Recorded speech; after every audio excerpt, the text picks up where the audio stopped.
getting locked in onto stage right now. Wait. This one could kind of go crazy because he was touting a Captain Falcon like no other last week, and then now we got the Donkey Kong. But I think and Gibbles in the back too. Yeah, you got a support character in Gibbles. That's a beautiful thing. But maybe JoJo can come out for Boa here, and we can see. But, oh man, Boa is just combo heavy off the rip. Not only that, but he's fighting against a Donkey Kong, who I'm pretty sure is like food. Yeah, exactly. That is food right there. And game 1 starting on PS2, wouldn't want to have it any other way. And this is going to be our first match to open up Knockdown 89. Let's get it. Yeah, and you can already tell with our new TO Armo that things are flying because we were already in round 2 here. Oh, yeah. Oh, and pulling out the derpy face turnip too. Dan going for the risky plays. That's something that I like a lot about Dan's playstyle, is that he really weighs out the risk to reward. Right now, he finds the biscuit and then he risks it. Exactly. And he's going to have to, considering the deficit that he has, already being a stock below. You know, Dan's going to go ahead and shake that one off a little bit because, I mean, he's Donkey Kong. You expect to start the game at 180%, you know? Right. But not everyone wants to start the game a stock behind, so now he has his work cut out for him. Yeah, and I believe he just walked in. Boa has been doing a little bit of friendlies to start, so Dan's the man not only run the rust of the smash, but doing it. He did win Melee last week as well, and probably the week before. I'd be surprised if he doesn't win Melee every week. Right. One of the best Sheiks in the world. And then I believe that was an SD for Boa. It was an assisted SD, considering that there was a lot of pressure for him to deal with. Right. But now the stocks are going to be even, and slowly, Dan with the momentum. Donkey Kong with momentum is such a scary thing. Not only that, but Dan is juggling so well. Yeah, he's cooking just how you need to be in this. Oh no. Lord. I don't have another word for what's past cooking, man. He burnt it. The funny thing is that, I mean, even though Dan doesn't play Ultimate as much as he plays Melee, I mean, Peach is still a relevant character in Melee. Right. So he understands, like, the whole float thing. Oh no! Oh my god! Oh, I think there's a jump still here. The momentum just hasn't stopped and for Daniels the Manual, and he's going to take game 1. And that was coming from the back foot as well. I mean, there was a back foot at the end there. That's what that's Absolutely. The back foot to start the game, the back foot to finish the game. That was beautiful stuff from Japan's the man. Getting memed on, but he loves it, man. He's a fan of the people, man of the people. Gibbles is trying so hard not to smile right now. He's being such a fan. Yeah. A fan of Dan. Not fans the man. Who's not a Dan fan, though? Dude, Dan fans everywhere. Speaking of chic, I just realized that tattoo that he got. A little bit of a sleeve going on. I respect it. Yeah, I see the link on there, too. It's looking clean. All right, getting right into game 2. Like I said, Boa had some time to warm up, and it looks like Dan's fully warmed up here. So let's see if he overheats. He's smiling. What does he have planned on this stage? Who got you smiling like that, bro? That's what I'm saying, bro. One thing about Town and City in this counter pick is that you are going to have those shorter side blast zones, and I feel like Donkey Kong kind of reigns supreme on short blast zones, considering you could just grab and just throw off the stage closer to the blast zone. Oh, boy. Hey, that was a little cooked up combo. Huge with the punish. turn-ups. Huge punish, yep. Okay. Boa needs that punish there for sure. Gonna get back to stage. Yeah, the man's just gonna reset in mid and throw it raw. Yo, and that kills too. Dan opening up, taking the first stock with finesse. Now let's see if he can keep that same momentum that he had in game 1, or if Boa is gonna make an adaptation here. This could be a big gimp. He goes for the counter. Honestly, looking a little early on a lot of the stuff Boa wants to do here. Yeah, that was a good stall from Dan as well. I feel like as a Donkey Kong, when you're playing against someone who has a counter, you just understand you have to schmix the recovery. Yeah, a lot of the stuff right now is looking like Boa right time, or wrong time, but right idea. Right idea, exactly. Speaking of wrong time. Ouchie, Wawa, the biscuit is being risked. Dan's the man, couldn't have timed that forward smash any better. Now he's just kind of throwing out aerials, you know, protecting his zone, using those hitboxes. Trade doesn't go his way, but gets the damage. Yep, 96%. Damage the manage. This is looking kind of tough for Boa. He has so many long hitboxes to deal with, but not only that, Dan's the man's also playing explosive when he needs to be and really catching Boa off guard. But this could be a big combo, but it's dropped. The up air track down doesn't connect. Yeah, Dan's not one to get caught in these long combos too. The STI and the DI on Dan is something to be marveled at for sure, especially coming from Melee. So the dash attack, it's not going to kill. And then Dan so threatening, so much presence with his back facing towards Boa off the stage. Yeah, and that's going to be unforced error. A very similar stock too of Boa that we saw in game 1. These and now out of shield side Bs look so good for Dan, but I know there's a way out of it. Wow. the lift, the scoop. Boa also playing a little bit unsafe here. He's attacking dansdaman's shield a little too much and just getting shield punished for it. Like Dan literally just walked in the venue, sat down to play his match, and is playing amazing for this Donkey Kong right now. Throws the turnip back. Oh, and Dan trying to go deep. Oh my God, destruction! You can't just go walking up to a giant gorilla like that. How do you time such a thing? Like, it's hard enough for me to time Ness's up smash at the ledge, which is a hitbox forever. But Dan to just perfectly time the giant punch that way was incredible. And honestly, he's playing like he owns that matchup. He played off the hook. Yeah. Off the hook. I mean, Donkey Kong can get schmixed up in that matchup too, which is crazy. So.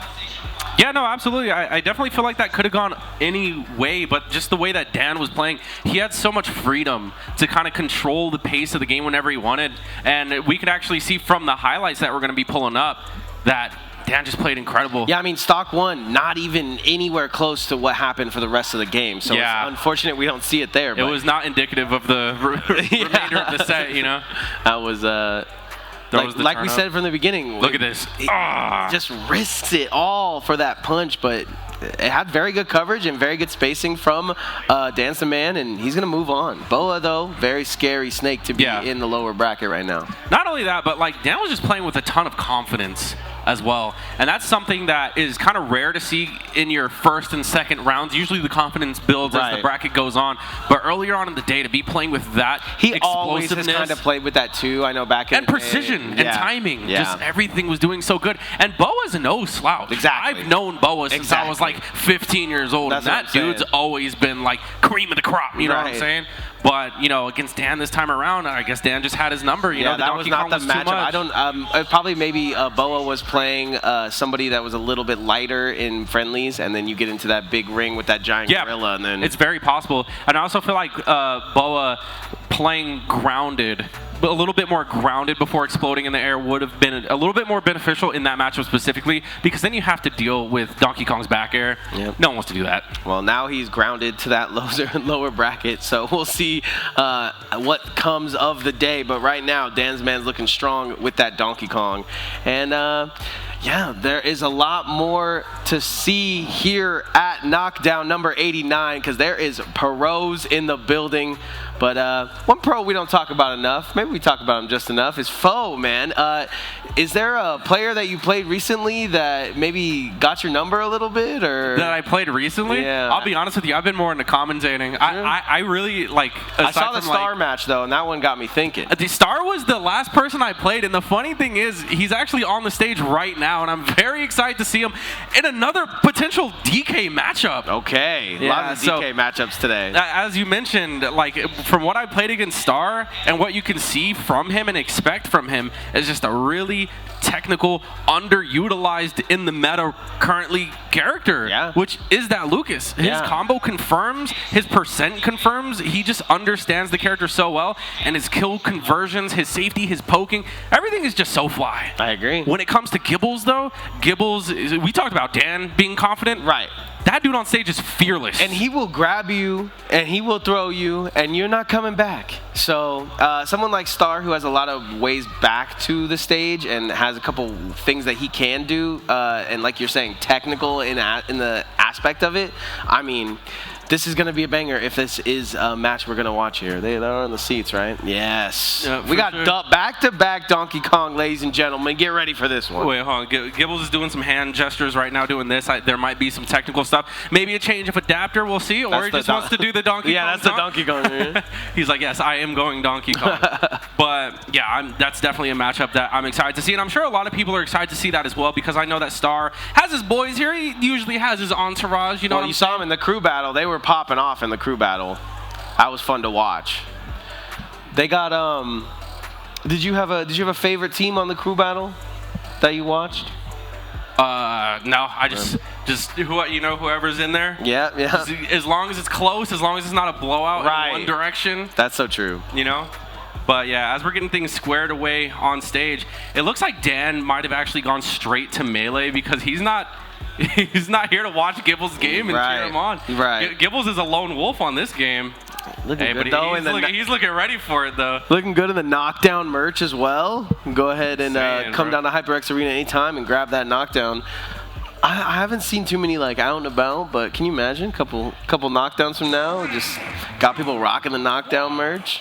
Yeah, but yeah, back to the game. It's like big giant gorilla versus little Lucas, and it's gonna be on Smashville as well, which I think is an interesting pick. It's not a lot of people that are comfortable with going to Smashville Game 1 or Smashville period. So it's a nice change of pace right here. I agree. And already looks like Gibbles starting things off with a juggle. Ooh. Star just trying to find his footing right now.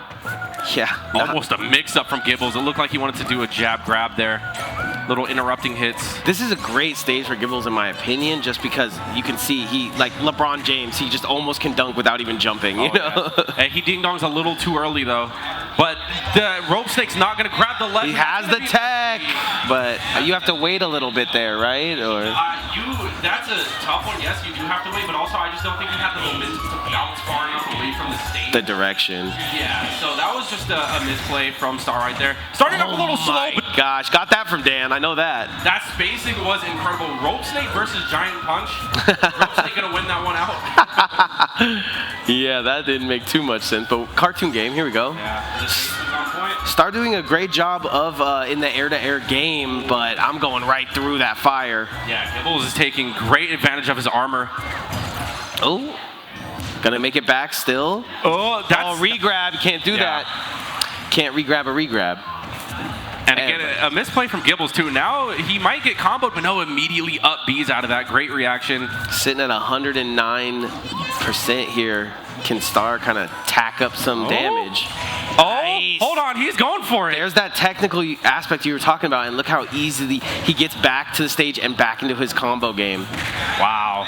Gibbles is on the hunt right now, though. Yeah. He's covering so many options. Whoa, snake. Oh, yeah, it looks like he's trying to just take him off the ledge with it. So I'm tired of this snake on this plane. Wow. Living. That DI was incredible. Going high. I don't know, though. Yeah. It's just not too much of a mix-up. It's more so letting the drift take over. Star, though, makes a quick little adjustment. Oh, my goodness. Gibbles just decks him. He's cooking, and right now it's hard for Star to find a punish. Yeah. Even when he hits him, Gibbles is just going to cut right through. The Donkey Kongs are out. King of the Kong right now. Gibbles takes a big hit to even this one up in at least stocks, but percentage is looking a little bleak. Oh, a little bit of shield boxing. Great reaction from Star. Oh, whiffs a grab. And he's just consistently crossing up Gibble on his shield right now. Gets the sweet spot from in front, but he air dodges into the up B. All right, he has even this one out, but now he's starting to take a little bit of punishment. Can Gibbles finish this? This is so even. This turned into an even game somehow. Agreed. And right now, Star just playing not get grabbed. Gibbles playing to just make it back. Nice mix-up on the platform right there. That back air is going to hurt. He throws one more of those, and this game's over. Oh my gosh, he's playing on shield right now. Headbutt. Hold on. Wait a minute. I can do the headbutt too, ding dong. Okay, wait. What's the mix-up here? Chuck him. Just gonna do a little dance. A little bit of a shimmy. Back to stage. Star comes. Oh my God, this could do it though. The fourth throw to end the game. Gibbles is going to take game one, but not comfortably by any means. Right, just throws that Lucas into detention, but it was not easy to get him there. Star so close to cleaning that one up. Almost brought it back from the behind, but Gibbles, these Donkey Kongs, man, it's looking like Donkey Kong country out there tonight. It is Donkey Kong kind of day. Is Dakpo here to just complete the cycle? We got Diddy Kong? I didn't see him, but he should be. Yeah, so getting into game two here. I mean, Star definitely kept that one close, considering that he kind of got... Oh, what a great start. Hand wasn't even on the controller. His first stock kind of destroyed. Almost like what we're seeing right now. Yeah, 60 hit combo, all the way to 70. Oh, the tilts coming out from Gibbles, too, just commanding his zones. Side B not going to work there, and Star trying to catch him mashing. But the headbutts, man. Wow, he's going low for that. Gibbles being a menace off the stage, but right now, Star showing some of his boxing technique. I love how they're both. Oh, but my not his God. DI. He was not. That was suspect DI, but also, how could you have known Gibbles was going to sneak up in there. Oh What my is God. this? He's punching fire through the fire and the flames. The immediate threat of Giant Punch being that close to Star's face so often this set.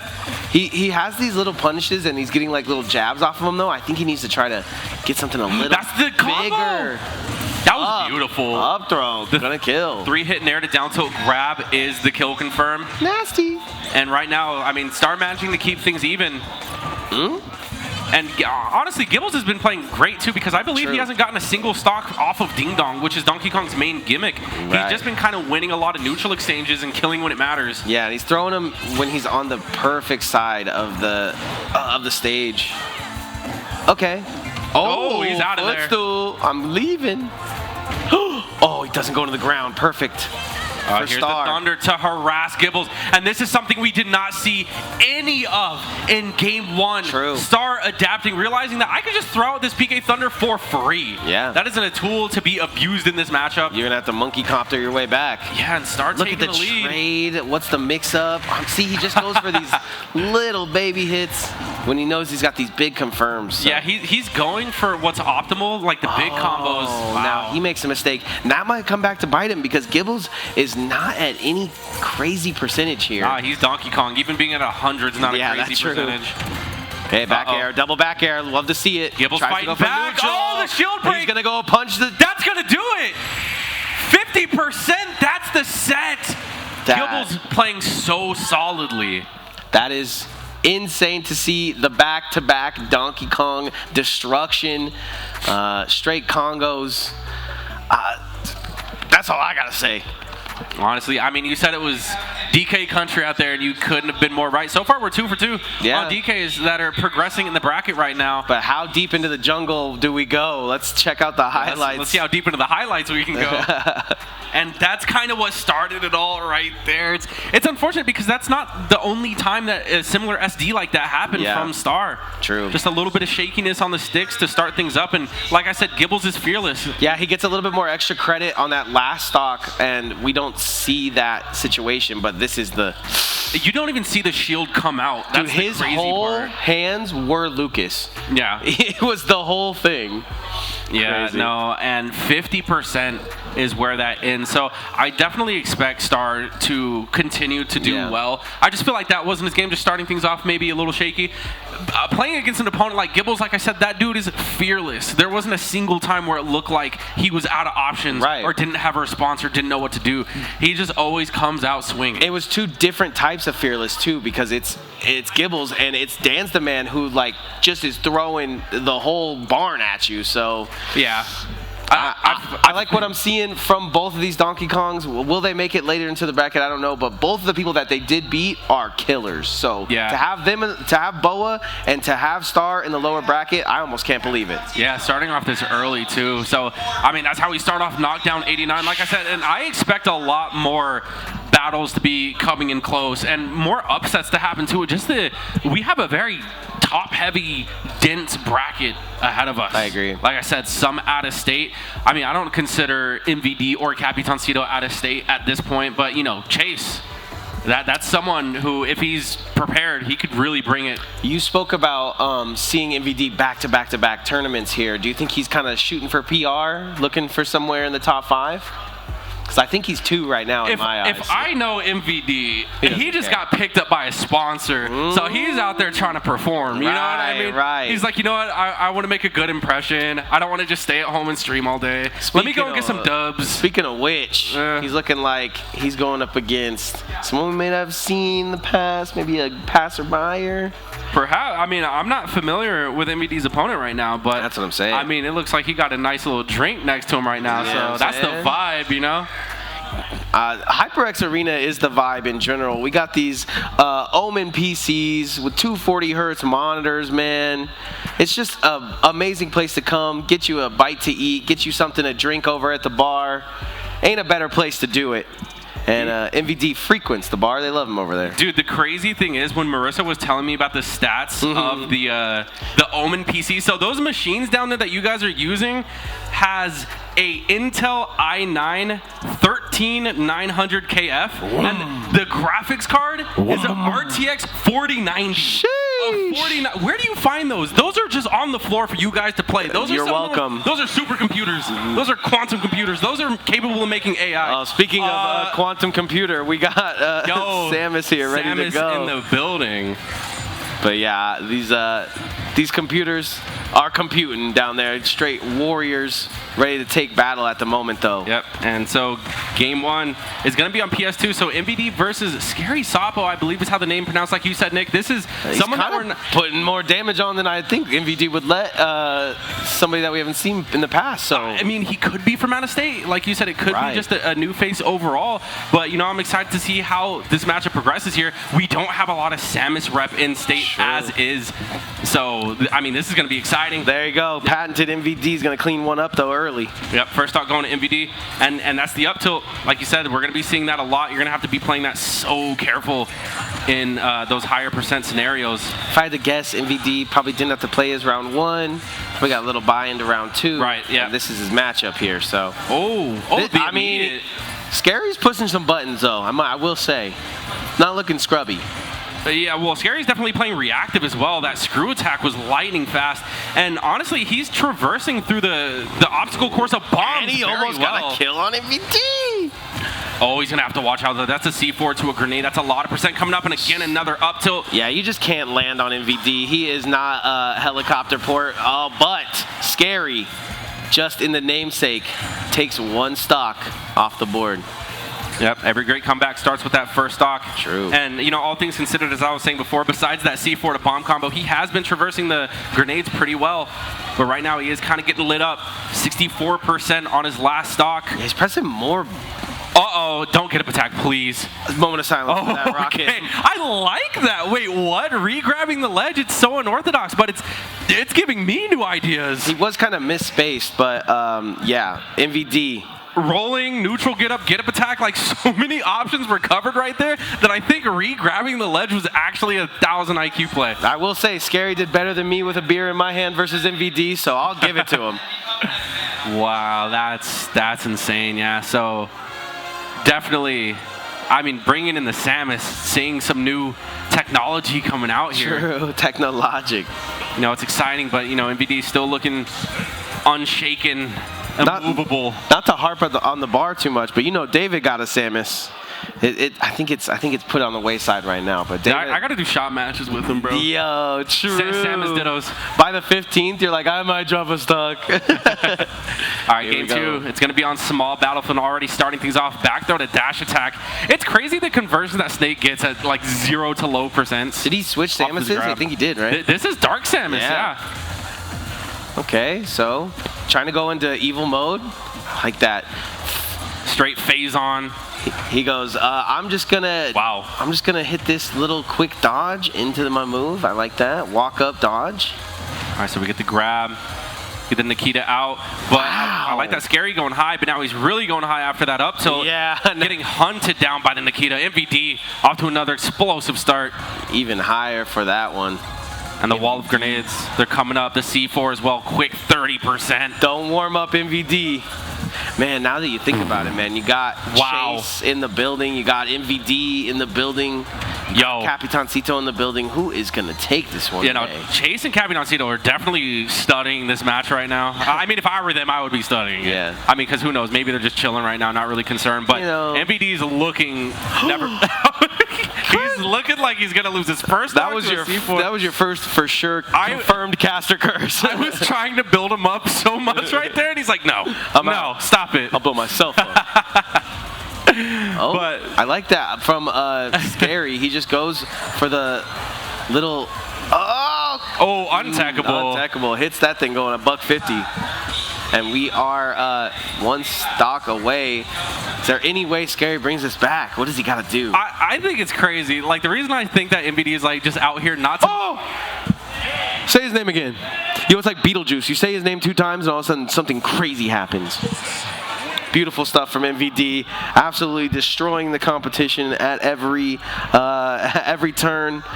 Looking for him to do some more of that today. Dude, I couldn't get a sentence out. Right. Because everything is just... happening. Usually when you're playing up against like an unfamiliar face or someone who's new or someone who's just there to have fun, typically you want to take it easy. Typically you just want to have fun, not go for your hardest punishes. I think Everybody didn't care, bro. I think the way that Scary came out game 1 had him kind of shook. He was like, I don't know this guy. Let's make sure I knock him out. And then round 2 came and you saw the results. That was incredibly played, and if we can expect more gameplay like that from MBD, he's going to be making it to the top 3 swimmingly. Let's go ahead and check out the highlights. Highlights looking like highlights right now. I believe this is that first, 10 toes to Jesus, gives it to him. Gonna run, all praise loop, be. swoop, and pull. MVD. Do we have him C4ing himself? It's gotta be. Yeah, there we go. That's the crazy thing is I see MVD going for that. I see him going for that setup pretty often. But that's one of the few times it works like scriptedly. You could see Scary like, that works. That was insanely played. And Scary's going to be moving on through the lower end of the bracket, bringing that Samus. I mean, if there's one thing to be proud of, is the fact that you're representing like a character that has no rep in Vegas. Right. So I mean, honestly, that's grounds for you to cause so many upsets, because they're going to be playing against missiles and plasma shots and not know the first thing to do. Yeah, then he's going to see Capitancito and he's going to be like, maybe I'll downscale a little bit. Yeah, Capitancito might be a pretty good matchup against them, but other than that, very well played. MVD is going to move on, and again, that's someone who I expect to be in the top 3 of this bracket. Agreed. Another person that I think might be in the top 3, Capitancito. I just talked to him a little bit when we were down there chatting. He was letting me know he's been in Canada, visiting some family, chilling. So that to me sounds like a nice mental reset. You go out there to Canada, you see some of the family. It's beautiful out there. So I'm thinking that he does well today. I know that he had a little bit of a fall off tournament. But when you have those, you know that you got to come back strong, and this might be his day. It could be. Also, on an unrelated note, I see Vin in the venue. Did Vin enter the bracket? Vin in the venue. Vin about to share a drink with Capitancito. Okay. I know Capitancito's not drinking a beer right now. He's so against drinking most of the time. Nah, I seen it. He's always got one. Yo, Vin, look up. Are you entered in bracket? Wait, Vin is in bracket? Dude, I haven't seen him compete in months. I just heard some crazy lore from Frawg. He told me that Matt, our producer, used to wax Vin in Smash 4. You said who? Matt, our producer. Oh, yeah? Yo. I can't beat him either, Vin in Smash 4, I don't know. I don't know about Smash 4. So you're saying Ultimate leveled up Vin? I think Ultimate leveled up Vin. He was going through a character crisis for a while in Smash 4 from what I remember. I feel like he wasn't using Zelda. He was more so like using Corrin. But Smash 4 was also just like a cluster of like the DLC in that game. Just what's the word I'm looking for? It invalidated everyone else who came out base game. You know what I mean? That makes sense. Like Cloud, Bayonetta. I'm so glad that era's over with. Anyways, on stage, I do see Dr. Hugh. And he's probably going to be bringing that Steve, and I think his opponent's going to be Capitancito. No, it's not Capitancito. How do you feel about Steve right now in the meta? It's a hot topic. I mean, it's hard to just say one thing about him, but the character is here, and it's here to stay. Some people are talking about ban. What's your outlook on it? So, based off of what I observed, and this is just my opinion, I don't know if I can call him the best character in the game. Okay. But when I see the best people using him, it looks undebatable. You know what I mean? Yep. It's like you can't really just pick him up and be the best. Yeah. But the creativity, the mix-ups, the recoveries, just the amount of tools that he has are so it's oppressive to your opponent. Whereas I think overall, I think the most perfect character in the game is Mythra Pyra. Okay. I think that's the most perfect, like frame data wise, killing wise, just options. Okay. The recovery's not the best, but that kind of makes the character balanced in a way. Yeah. Is that they don't have everything. Steve kind of has everything. But we've seen with players in the past, it's not a pick up and play. It's still a grinding. I have to know what those moves do. It's not. I feel like I can pick up Pyra Mythra and maybe beat one of these kids in here. So yeah, I think the skill ceiling is really high for Steve. I think it's higher than Mythra Pyra, if that makes sense. Agreed. Although Mythra Pyra is still, it's between those two. I don't know who's the best. It depends on the day. But Mythra Pyra and Steve are top two in my opinion. I agree. These Hot Topic shirts going crazy too. Yo, shout out to Dark Magician Girl, and that's I don't watch One Piece. That's gotta be One Piece, yeah. But that's definitely One Piece. That's how deep One Piece is. There's so many episodes that you may not have watched a single episode, but you know it's One Piece. Yeah, I stopped watching after the Arlong arc, which was like when I was in middle school. No, that's episode like 405. Yeah. All right. Well, getting in this one, we got Hugh for Dakpo, missing Dakpo, so he's not going to go to the Steve. And that Virtual Smash definitely has been leveling up. I know I love watching me some Byleth, so let's see if this one can go the distance. Yeah, for sure. Game one also starting on Town and City as well, so this is going to be a really interesting game one. Yeah, I agree. Couple of things to note here is I've beaten Dakpo's Diddy, so that's all I got to say about that. Yeah, it's pretty interesting to see Hugh switch off of the Steve. I don't know if it's for matchup reasons, considering that Virtual Smash is using Byleth. I know that Virtual Smash also does have a Mythra Pyra as well. Oh, okay. Yep. So, but he's opting to go a slower character, which I feel like might be a little bit more of an uphill battle fighting against someone with the frame data of Diddy. Yeah, I would love to see him go that Pyra Mythra and then unlock Hugh's Steve. Yeah. Everything we talked about just coming to fruition. Just climbing up Hugh's roster. Wait. Oh, no way. Wait, hold on. Oh, wrong way. Oh, but he gets the drag down whip to the back throw. Yeet. Tries to go for the follow-up, but a little too late on execution there. Right onto the shield. Banana slips him up. Yep, up smash. Yeah, I know Hugh's gonna hear some of these commentaries that I give his Diddy, and he's just gonna be like, all right, give me it one more time. Give me that Bowser one more time. I'm sure he's done hearing it. He's gonna show you the Diddy Kong, you know? It's looking pretty good right now, but Virtual Smash is able to get that first stock with an up air. Pretty easy looking right now. Gonna await that invincibility and don't mess with me on ledge. That was a misplay if I've ever seen one. You could see that Virtual Smash was just trying to delay and stall out the invincibility, but ends up, I think, accidentally getting killed by Hugh's barrels. Yeah, and what I love about Hugh is you can feel the fun that he's having in the game while he's having it. Yeah. You can feel the little bit of trolliness. That's why I do like him on the Steve, because you need that little bit of trolly, you know? You need that little bit of a taunt here, a taunt there. Hugh just playing it patient. Virtual Smash trying to get hits wherever he can. Oh, wow. Gets it into the grab. Banana into grab. I think he had a jab in there somewhere too. Into the grab. He is farming percentage right now onto Virtual Smash. Yeah, Hugh's definitely been in the driver's seat for a majority of the stock, but still Virtual Smash is still finding. He's still finding these hits that tend to be huge. Like the combo game is not really there, but I mean he's getting hit after hit, and the percentage just building up on Hugh. Can he make it back? No, the banana gimp. Banana Z-drop gimp. And a taunt. This is what I'm talking about. You can see Hugh having fun in 3D. Oh yeah, for sure. Hold on. Big follow-up coming out. Drops the combo. Gets forward tilted for it. Virtual Smash has an opportunity to take this stock here, not let the lead escape him too much. He's really doing it for Dakpo right now too. Hopefully we see some kind of crazy Dakpo style combo too. Oh snap. Oh, he's working on it. Oh. That back air doesn't hit. You can see how Hugh wants to cook, but the temperature is a little too high. Right. I mean, the stove's not on, but you can see him. You can see him working. Yeah, definitely needs to bring out the cookbook again. But, you know, he is sitting at a lead, although we are last stock apiece. Yeah, and I mean, anything could really happen here. It could possibly gimp. Virtual Smash looking for something to get started here, but his shielding is just very obvious in a lot of the times. Not only that, but Virtual Smash is throwing out landing aerials. Oh! Follow it up. Oh, he just barely misses that back air. Gets a free one. The Virtual Smash is throwing out aerials that are low to the ground, but not low enough to hit Diddy. So he's actually whiffing a lot of his landing attacks here. And that's going to be the game. Yep. Banana F smash. Okay, one down for Hugh. Do you think he goes over to the Steve, or is he going to keep it going for Dakpo?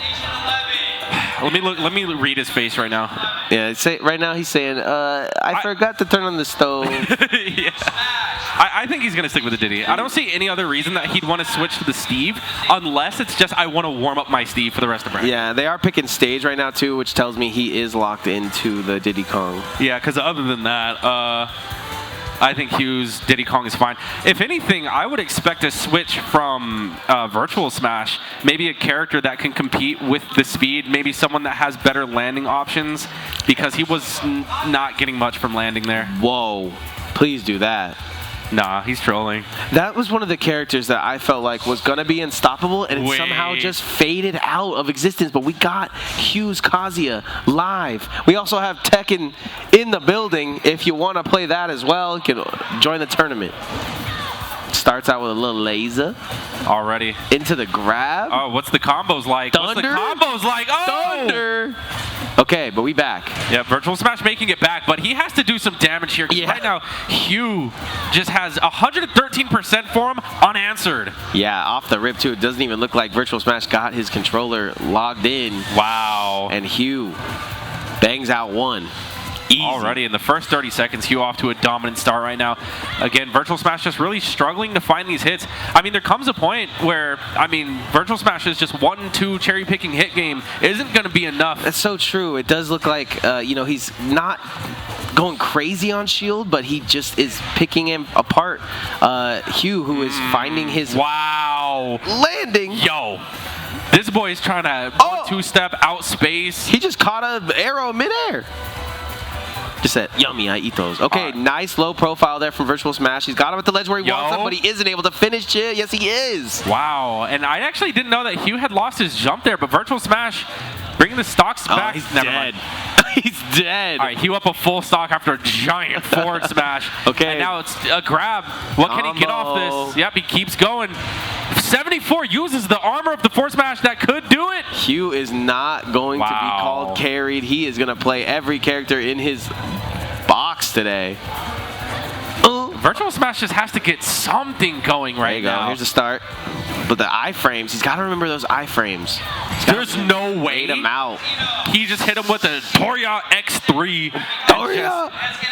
And just, that's crazy. You can see Hugh with the smile on his face, man. He's feeling himself on the Kazuya. Like I said, he is not going to be told. He is carried on Steve. He's going to play every character under the sun, and that's what you love to see. The funny thing is about Hugh is I never felt like he was carried. I actually always thought his Luigi and Peach were really good. Well, anytime I win one game against somebody, I'm like, oh, carried. Yeah. Oh. It'd be like that sometimes, but I mean, Hugh's going to move on, and he's going to do it with multiple characters as well, showing that he has a Diddy Kong, he has a Kaz as well. Right. Virtual Smash, I definitely think, has to go back to the drawing board because it just looked like he didn't have any responses going into that matchup there. And anytime he did get a hit, there was no momentum, no oomph behind it. It was usually on shield. Let's take a look at the highlights because I think you'll see just that. He was getting back to stage a lot, which was good at the beginning, and he had a couple pressure moments, but Hugh was having fun, to say the least. Banana's so good for gimping tether stocks like that, like catch them at the bottom. Yeah, just Z-drop it at the ledge. If they're hanging down, they get hit. But GG's all around. Those quick highlights, man. Solidly played by Hugh. dansdaman getting called for melee right now. Dang, love that. Yeah, we already have our next couple of guys on the stage. Juice versus Jin. Ooh, a classic Jin and Juice matchup. We love to see it. Now's the time where I tell everybody to go to the bar and get yourself a Jin and Juice, because that's the only way to watch this one. As a matter of fact, I think I might go to the bar myself because we got a little break. Don't go anywhere, guys, because we'll be right back with some Knockdown 89 action.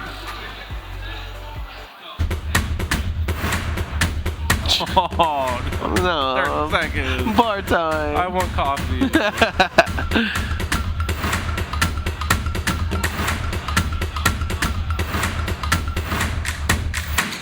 That's crazy that event entered. True. I could bring it back. Okay.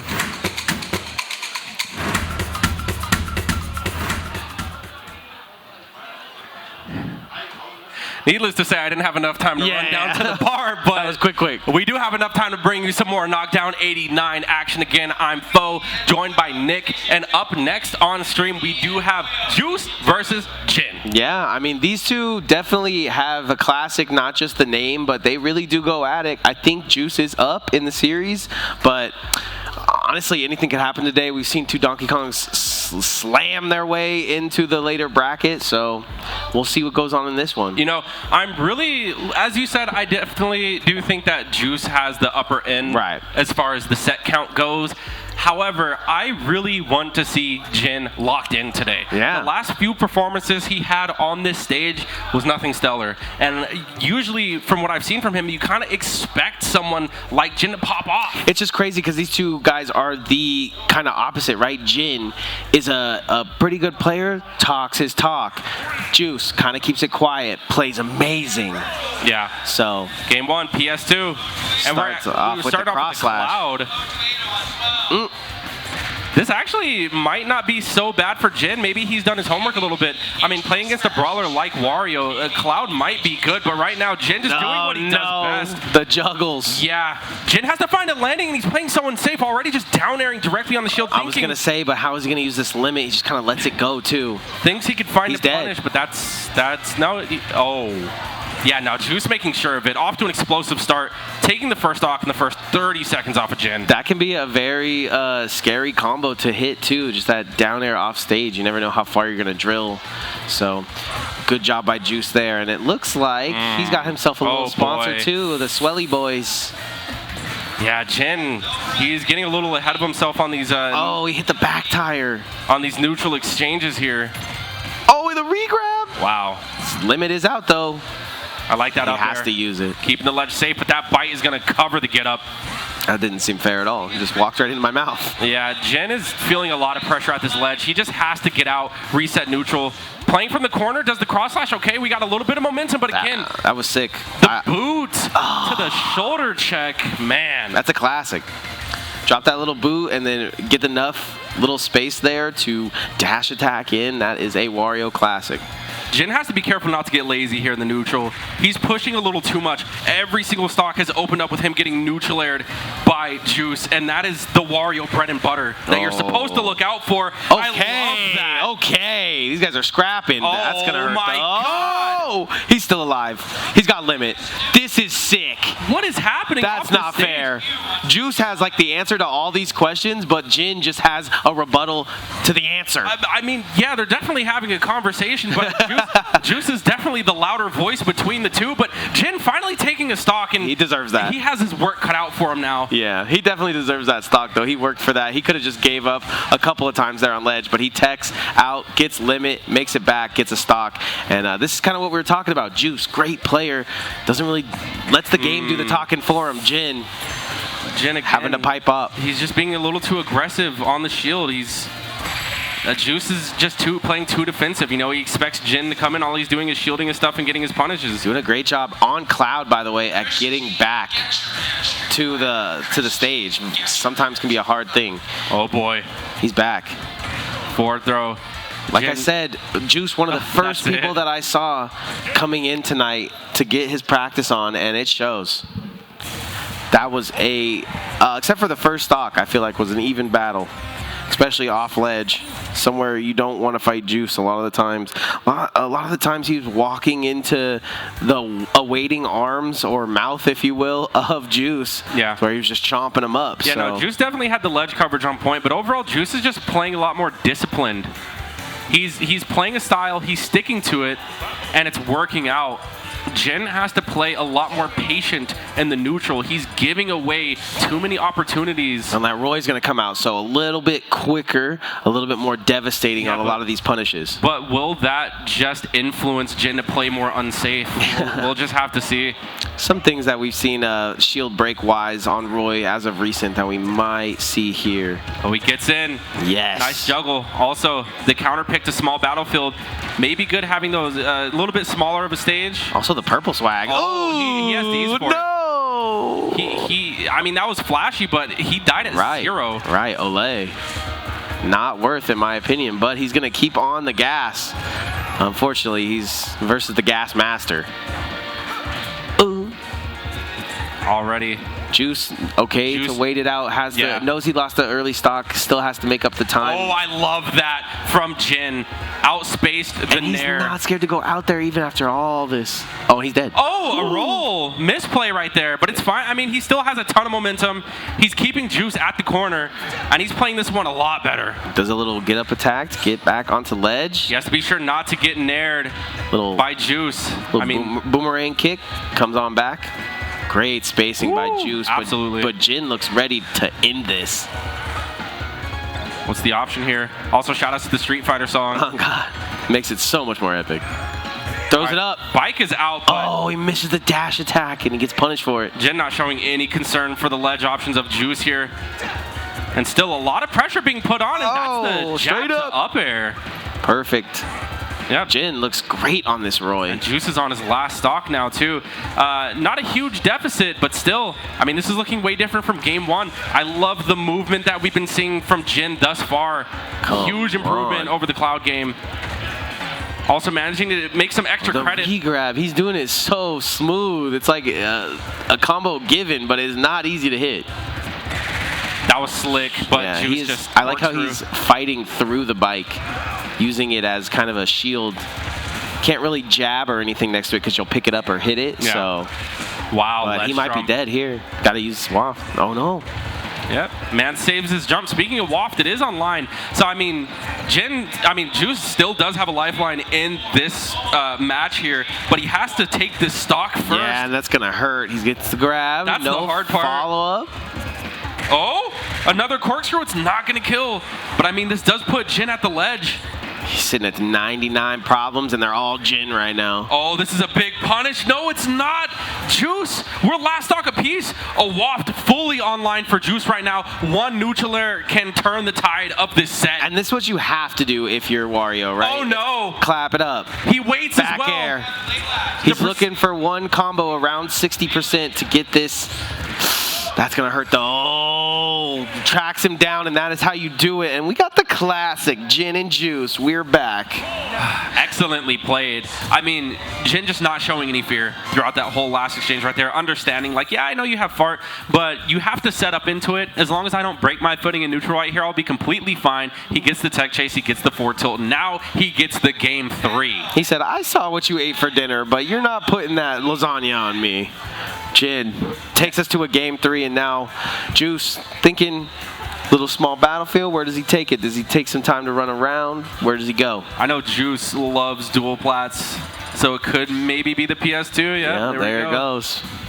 He was debating whether or not he wants to go back to small battlefield or not, but he did kind of have nowhere to go. And now Jin is kind of just like, man, why did I run that first Cloud game? That second Roy game looks so much more promising. Yeah, no, it's okay to experiment a little bit. And all things considered, Jin doesn't have a bad Cloud. He just played wrong. He was just being too aggressive, not patient enough. But now we got a game 3. The Roy's out, the Wario. Yeah, we've seen some upsets here today. Let's see if the upsets continue. I would say Jin beating Juice would be one. Oh, my God. Quick percent. And let's hope that if Jin starts with amazing momentum, he won't just throw it all away at 0%. That was crazy. Yeah, he won that last game flat out. If you think about not losing that first stock. Clap it up. The back air is going to hit. Even off that one interaction from Juice, his combo game is disgusting. To tell, like, the leaners, the perfectly spaced aerials from Juice. Good bait from Juice, just immediately closing the command grab down, getting the punish on get up. Ooh. Currently having a little bit of a lead too, but these guys are just so back and forth, it's so hard to tell. A little neutral. See what I'm saying? Grab? You see what I'm saying? Like, you get around that bike and all of a sudden you just start picking it up, and it's definitely a mix-up for a lot of people. It wasn't intentional, but it was a power move nonetheless. Yeah. Oh, wow, that was incredible. Yeah, he's just doing workouts with the bike. He just picks it up, put it down, pick it up, put it down. Oh, but wow. That stock's going to get put down real quick. Juice fires first in the matchup and now is ready to put on the extra credit that all teachers would be proud of. A little bit of momentum goes a long way. Juice takes the first stock, and now he's off to an explosive start on the second one as well. Jin's going to be kicking himself for that one. He had a free punish, but just got schmixed a little too much by Juice's landing there. Now he's bringing the fight to Juice, and Juice is countering pretty easily, so might have to switch up the tactics. Tech. The rundown, the slap doesn't hit. Buenos dias, Mandy. No, donde.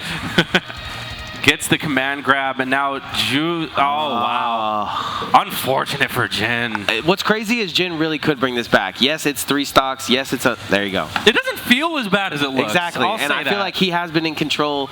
Not those last stocks, but... yeah, I think that second he almost hit that same combo. That would have been the even. The biggest thing he has to worry about now, though, is that Juice has a waft online. And it looks like he wants to use it. Oh, boy, the footstool. Wow, he does the clap instead of the down air there. Oh, that's the lock. GG. Oh, he's alive, though. Living better now. Little smelly, but okay, yeah. He still has his stock. Definitely needs a shower, but Jin could bring this one back. That's huge and not going to kill. He has his bike. He got it back in the blink of time, too. Crazy. Saves him for at least this stock. Now Jin is trying to farm this one out, but the percentage is going down for Juice and up for Jin. The bike is out. The ledge is covered. What is Jin to do here? The get-up attack is going to get punished, but he still holds his stock. The spacing is immaculate from Juice. He's finding every little hole. Okay. Wow. We are one mess up from Juice away from this going Jin's way. One combo from Jin can actually bring this back to even. We've seen what he does with a bit of momentum. Agreed. But he just has to be sure to play neutral great. And so what you're probably going to see here is Juice playing a little bit more safe because he knows he's up by a lot. This is his game to lose. Has to recover. That's not safe. That's not safe. This is looking really scary. Juice actually overextending a bit, but he does make it back safely. He's going to reset neutral and just... The rage is crazy right now for Jin. 161. He needs to use this. Those are big hands. Wow, the up air is just going to kill, and that's the game right there. Well played by Juice. Look at Pollo.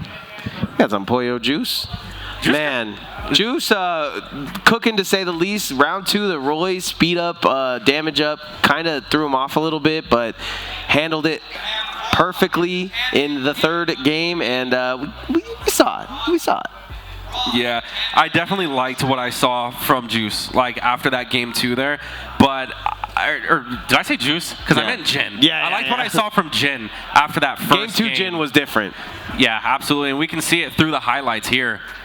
That, the Cloud got a little schmixed, Yeah, there's definitely some things to practice there, but the Roy was a different monster. It was just... This was so tight, man. Shout out to Jaden for getting that one, man. That was just a battle down there, and that's unfortunate. But he that's was the game able that to he win. won. Yeah. But that's where it all fell apart, was just missing that one punish right there, and Juice found the confidence to just close it out. Yeah, and does a little celebratory waft in the center of the Pokeball stage, and that's going to be it for the Jin and Juice Classic. Once again, you can head over to the bar if you want yourself some Jin and Juice, but you got it here live. Easy clap. Absolutely, yep.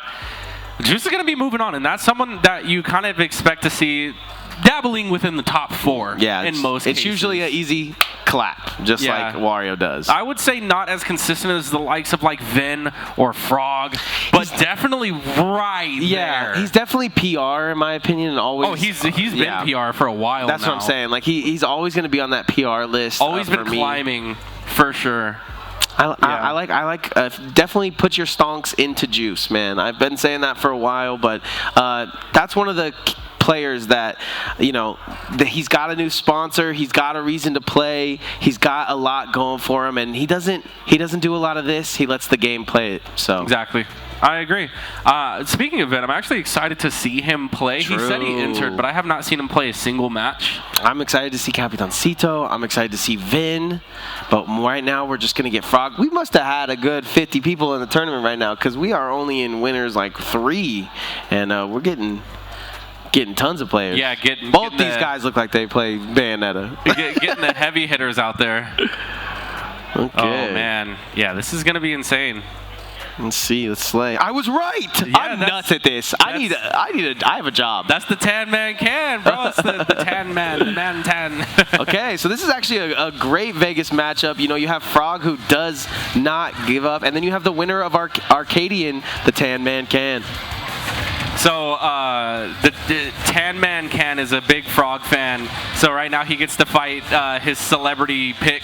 Yeah, but you never know when you could have the the back air's cross.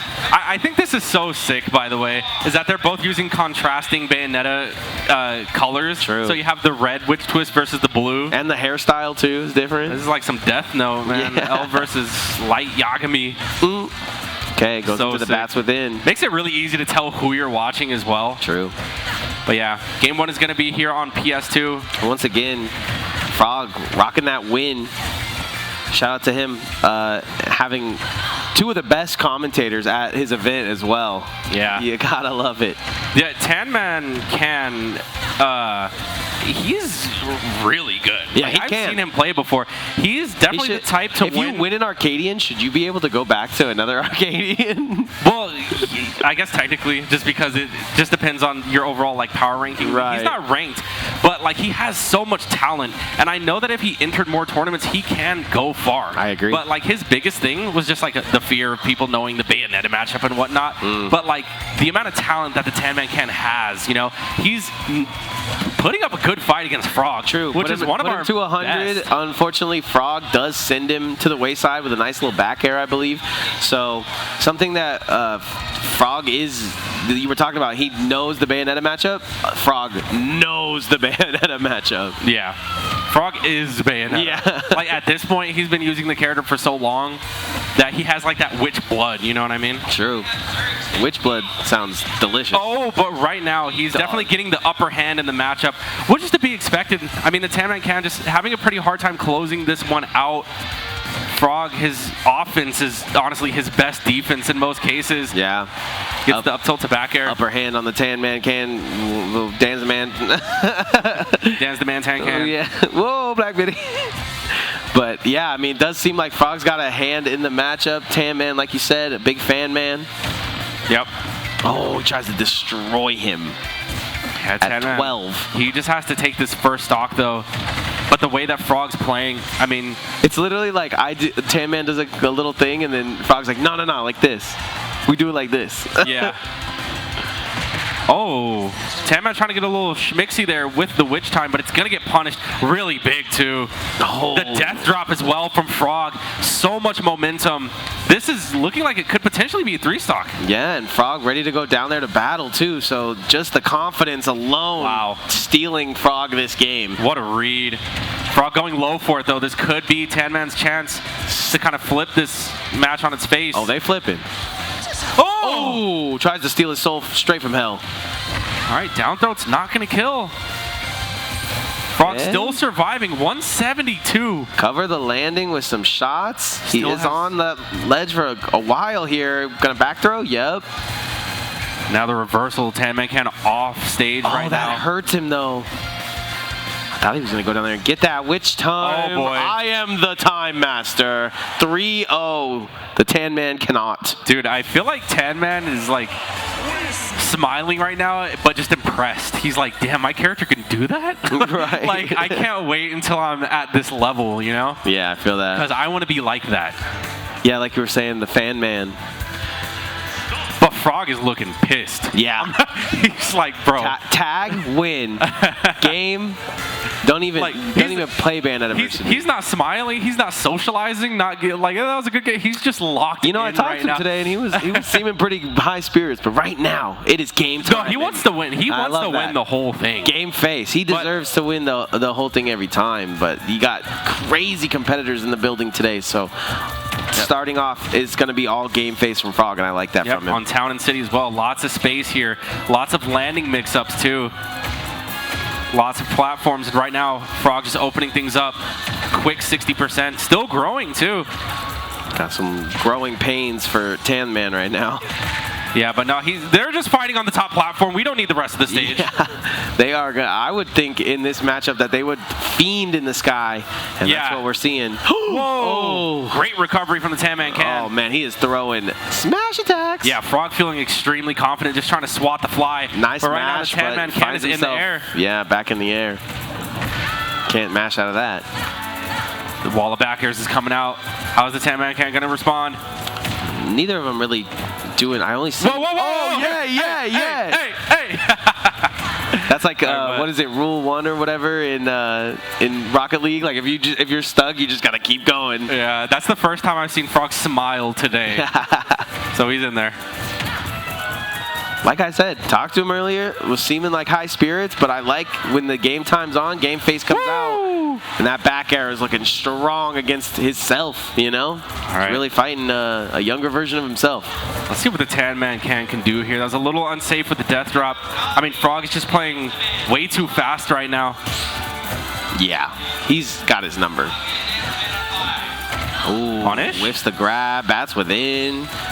Eat that. Oh yeah, that death drop is certainly going to get punished, but not anything too bad. Can't really find it in the air right now. It seems like he wants to stay a bit grounded in this matchup somehow. Doesn't want to find himself at the top, get his jump stolen, get a rando hit. Oh, wow, and Frawg saying, I don't want to play on the ledge anymore. Just immediately ABK's back in, getting so much. What happened? Lots of bullet climax going on right there. Okay. And right now the percent from the Tan Man can is growing. And this is where he struggles. I mean, we've talked before, Nick, about Bayonetta being the kind of character that puts on so much damage but struggles getting the kill. Right. You're seeing that a lot with the Tan Man can's playstyle. Is that he goes even with Frawg the first stock, but and just in can't the opposite, close it out. you're seeing. Oh no!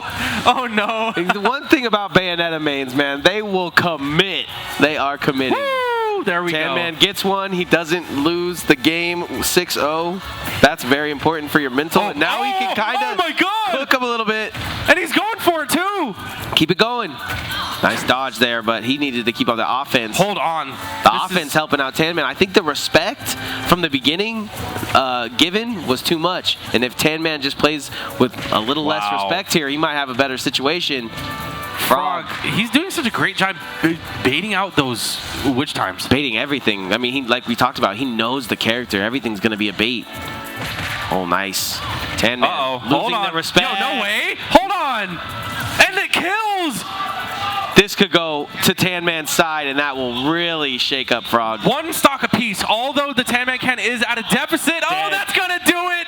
Yeeted. The witch time to the down tilt, to the up smash. Frawg responding quickly and optimally. You want to talk about adaptation, though. Taking 2 stocks from taking 0 stocks from Tan Man, that's an upgrade.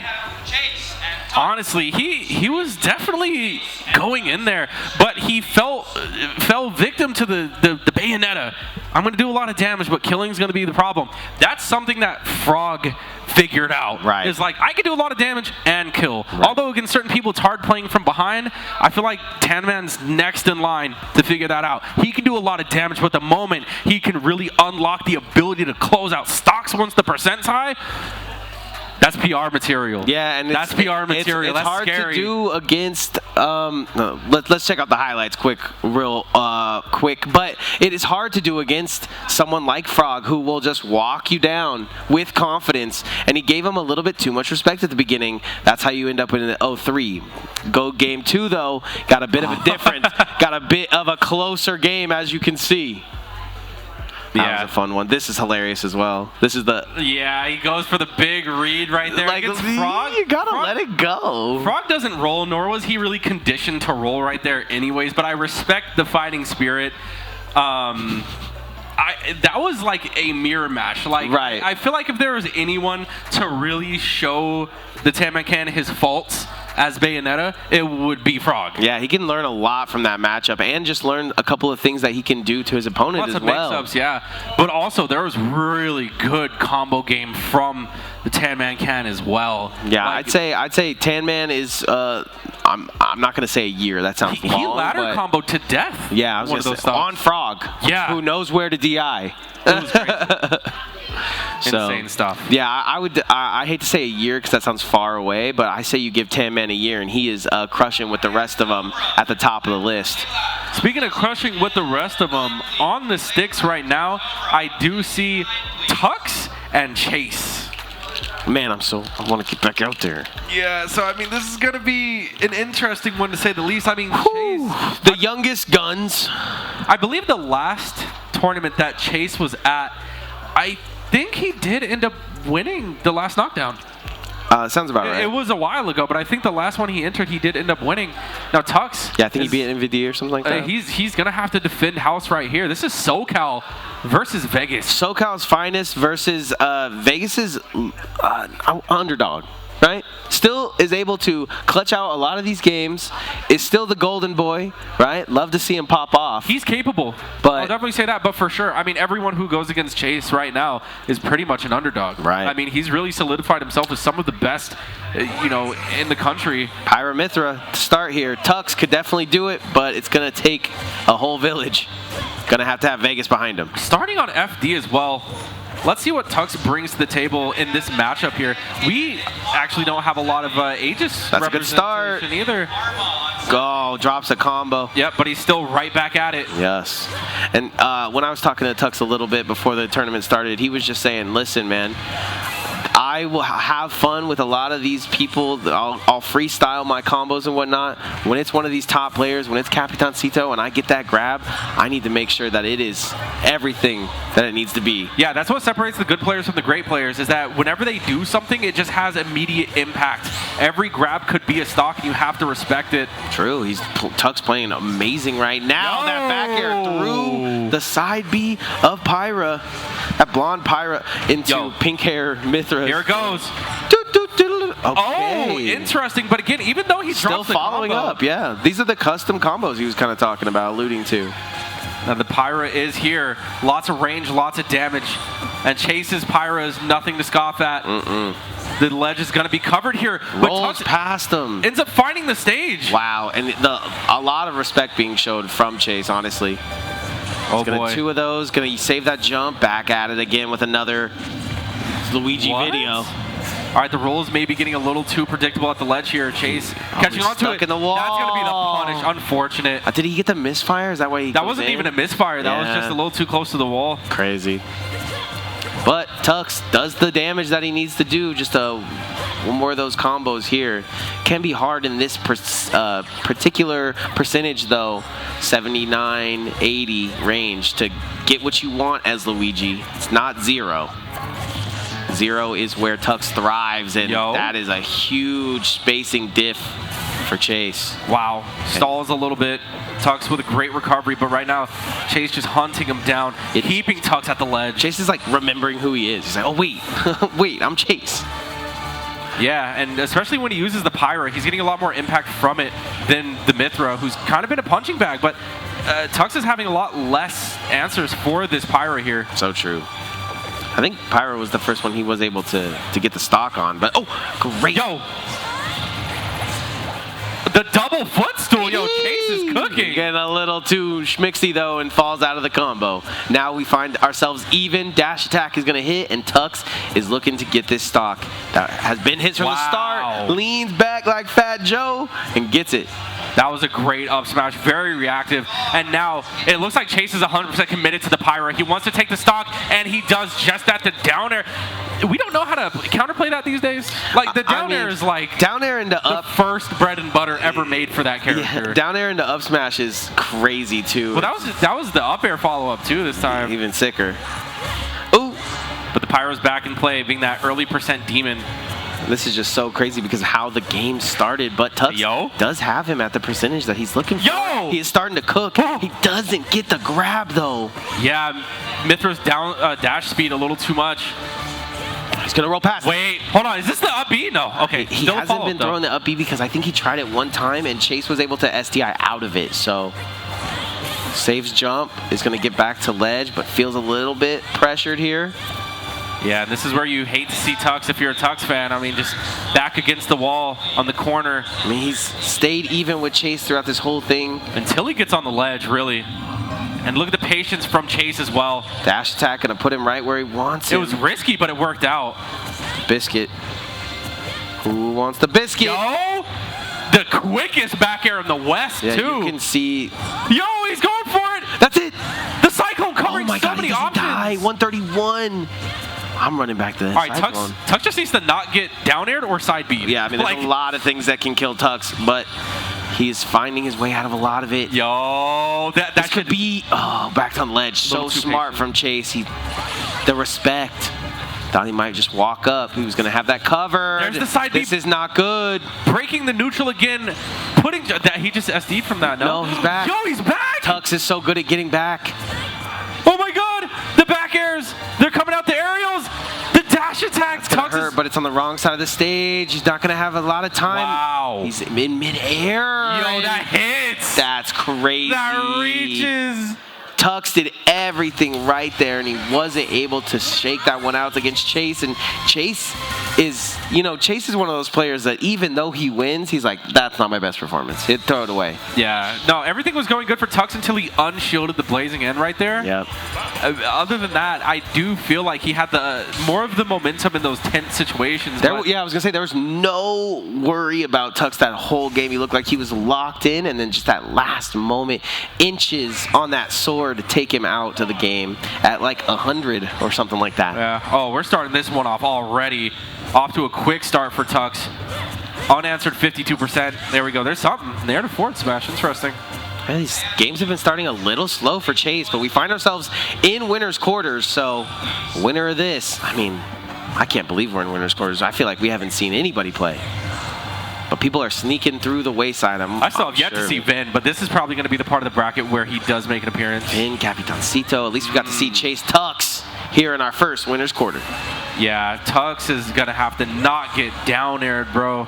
Yeah, his rolling technique is pretty good. It usually slides past somebody, but Chase is on it right now. Whoa. Okay, he got hit by like one hit of that. I think the rush down. I said the rush down, but Tux just looks so funny doing it. Luigi. Oh my gosh, he can't go nowhere. Nowhere to run, nowhere to hide. Tux has to stay in his combo game. Otherwise, Chase is going to continue to feed. Back air. All right, we do shield every hit of that. And right now, Tux playing from the back foot, and this is where Chase really thrives, is that with the Pyra, he's just playing so much like a butterfly. He's just floating around, getting these little hits, and really just annoying the space of Tux right now. Right. Look at that. Not letting him get in, always having a move to cover anything Tux wants to do. That back air is working wonders for Tux right now, but how long can he fiend off of it? Oh, man. More blazing edge going on. Unfortunate pivot grab there. Doesn't go the way of Tux, and now he's finding himself on the edge more than he'd like, but he's such a good player at getting back. Oh, yeah. He does just that. Forced to play his corners again. Can he capitalize off this? No, the shield. Good shielding. But he's avoiding the aerial. Yeah. No, dude, that's 3. Oh, adaptation. That was nice. He's got a way out. Chase just feeling so confident that he could just throw out 3 down airs and face minimal punishment for it. It's insane. Hold neutral too. Insane. Come on, Tux. Vegas. Got to get behind Tux here because that game 1, it barely slipped out of his hands. Yeah, it really could have gone either way, but right now Chase is realizing the fault. Yeah. The fault in our stars here. Yeah. Oh. He's catching on to the weaknesses right now. He's exploiting them. A little bit of spaghetti from Tux, but nothing out of the ordinary. And again, dropping the shield. He is finding his way out of the blazing, too. Dude, the Pyra is just so infuriating for Tux right now. He changed the color, too. He said, no blonde Pyra. That's not it. Purple, though. And now we're just playing a spacing game. Chase switching up the tempo, just playing a footsie game, matching the pace of Tux here. Yeah, as much love as we give Chase for chasing down his opponent, wow, because it's the namesake, he does the amazing job a lot of the time of changing the pace of the match. Gonna get back on the ledge there, but only for a second. Tux. Everything is just such a big putt. He scoots Luigi in the blazing in. What? The Techerino. 86% is all Tux has to live with here on his final stock of what could be his winner's run here. He's just looking for anything to take this spot. Some kind of burst option, anything. But nothing is working out. Chase is just covering so much. He's really in Tux's head right now. Yeah, Chase's edge guard is like, I'm just going to jab here until you walk into it. Okay, the adaptation, good from Tux. It might be too far, too gone now, but he can hold his head high, knowing what he's able to do to Chase here. He's Luigi. All it takes is a couple of good reads. 0 to death is his first name. 0 to death is his first line of defense. Yeah. After that, it's like, okay, now I can grab an up B. It's like the options of killing early kind of dwindle the higher the percent gets. So true. And the games dwindle as well. Now, Chase, a solid 2-0. I feel like if you lock them in a room, they are like Trunks and, you know, like they will go into the hyperbolic time chamber and they will make each other better. I think that's two players that could definitely, I know they're not like crazy friends or anything like that, but I think those two train up a little bit and they could be the greatest that ever happened. Yeah, I think Chase just really top-level playered him right there. He showed Tux the weaknesses of Luigi as a character. And really, if you think about it, the first game went Tux's way, so the fact that he lost that can be kind of mentally draining. But yeah, and he just had a lot more to deal with once Chase made those little small adaptations to really make it hard for Tux to do anything. Yeah, let's check out those highlights because there was a couple of them from game 1 and enough of them for Chase on round 2. Yeah, the callouts from Tux were great there. But the counterplay to mainly the down air and the counterplay to that side B, that blazing end right there, just was not the best. So, like, I'm talking milli-inches away. Heartbreaking. And then that is the final straw there. They go for the handshake. Like I said, man, there's a lot of these Smash players, maybe not Chase because he's not, you know, from around these Las Vegas parts, but we've seen great stuff from Clay getting better playing with MVD, living together. I think if some of you guys, for lack of a better word, bunk up and start practicing, find a practice partner, can definitely change your game. Yeah, I agree. Up next, we do have Capitancito and Juice hopping on the stick. So this is quarters is going to be insane this time around. The amount of competition that we have in the quarters side of things. I mean, you got Ven, you have MVD, you have Frawg, Juice, Capitancito. Like, this is where the upper end of the bracket, you start to see clashes happen. Yeah. And Chase as well, also being the first one to make it into semis, I believe. Chase, MVD looking for their ride to the top here. I honestly couldn't guess our top 4 right now. I know the players that are here, and I know what we got in front of us. I know what's on my plate, but I just don't know how it's going to chew out, man. These guys are next level competitors, and there's no real story for 89, right? We're sitting here trying to draw a story for you guys, and nothing to be said except for top players coming in and handling business. Yeah, 100%. And that's what you expect to see, you know? Like, when you have this top heavy of a knockdown, you know, the games, they're going to be tense.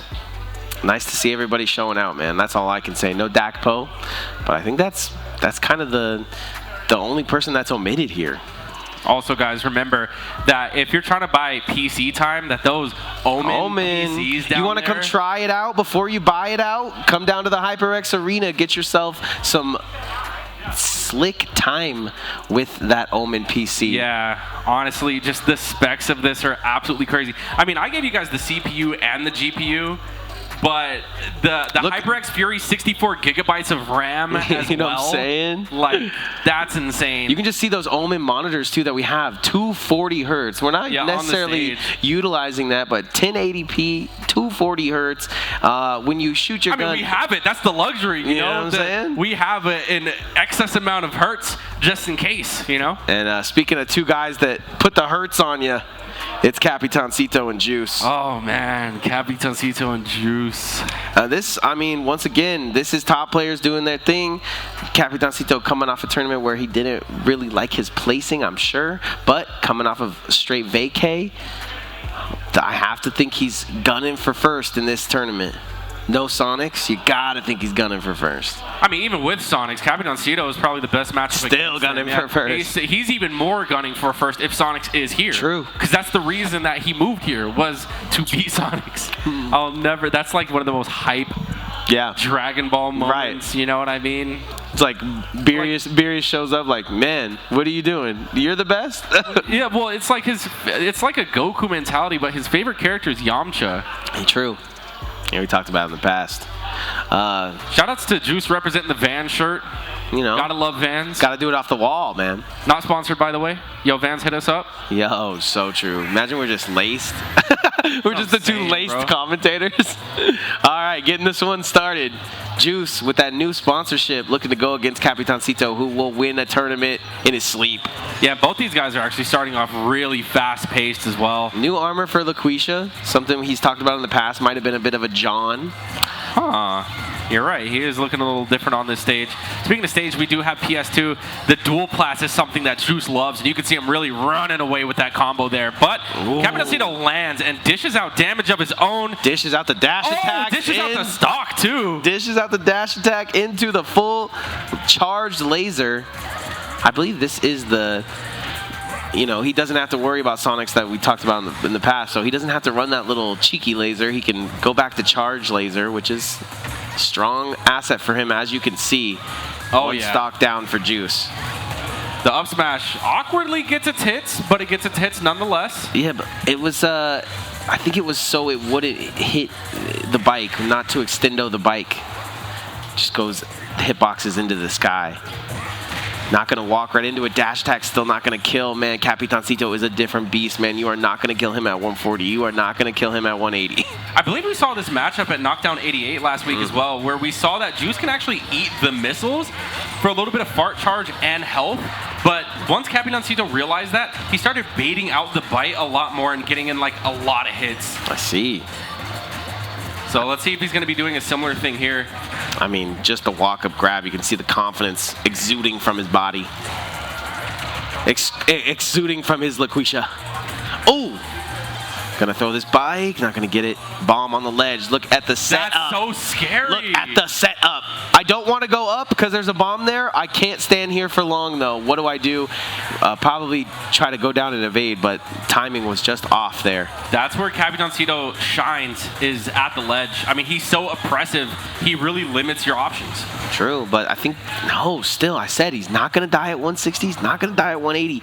You got to put Capitancito into the dirt with a huge hit, and I believe here it comes. Oh, boy. Yep, that's going to do it. That's going to be the 2-frame. Juice going deep for it. Now, I mean, Capitancito still does have a whole stock advantage here, so Juice definitely has his work cut out for him, but he's playing it patient. Yeah, he's got a waft as well, so there'll be his little ace in the hole here, but he's taking a lot of damage. Might want to get his rage up here.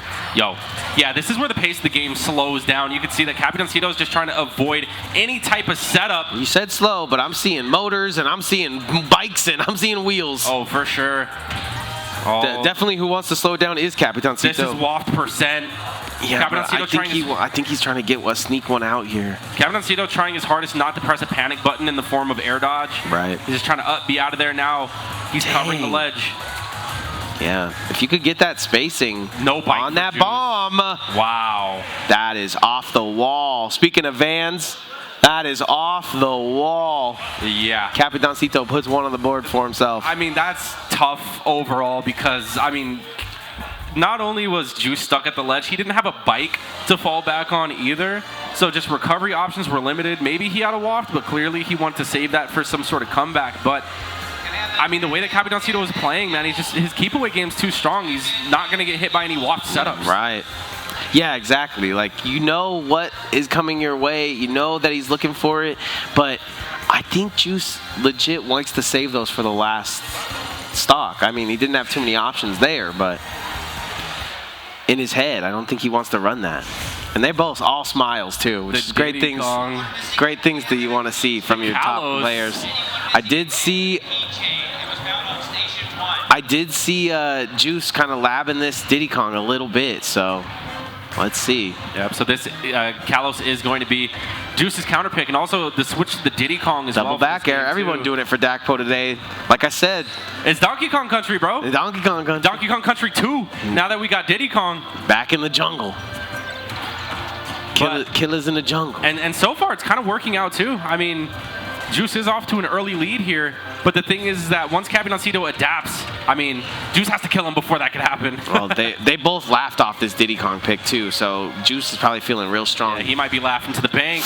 Wall cling. Yep. Nice job using the stage to his advantage here. That's why you go Kalos, man. This is Diddy Kong's playground. Not only that, but he does have the dual plats on the side to I would play the heck out of that game. Diddy Kong's playground? That sounds too fun. I'm surprised you don't just pick up Diddy Kong. True. I mean, every stage is Diddy Kong's playground, but especially this one. Like a little jungle gym. Oh, okay. Whoa. Excellent air dodge. Wow. Just tries so hard to land next to him. Finally does up smashes and get first stock. Game looking 100% different. Hey, yo. Combos on deck. I love that I can go back and like see old knockdowns of me just talking crap about these kids' characters, and then they just come back the next week and got it all labbed out. Dude, I'm not gonna lie. The way He dropped that so crazy. The way that Juice is playing at the ledge, he's actually ledge trapping Capitancito, which is not a position you see him in too much, but Capitan does have a rebuttal, yeah, and runs he him does end up down. taking his first stock. Runs him down with that dash attack. Bomb fighting Banana. Jumps into a bunch of bullets. Now he jumps into fire cannon. A little up smash. Gonna hurt. Back air.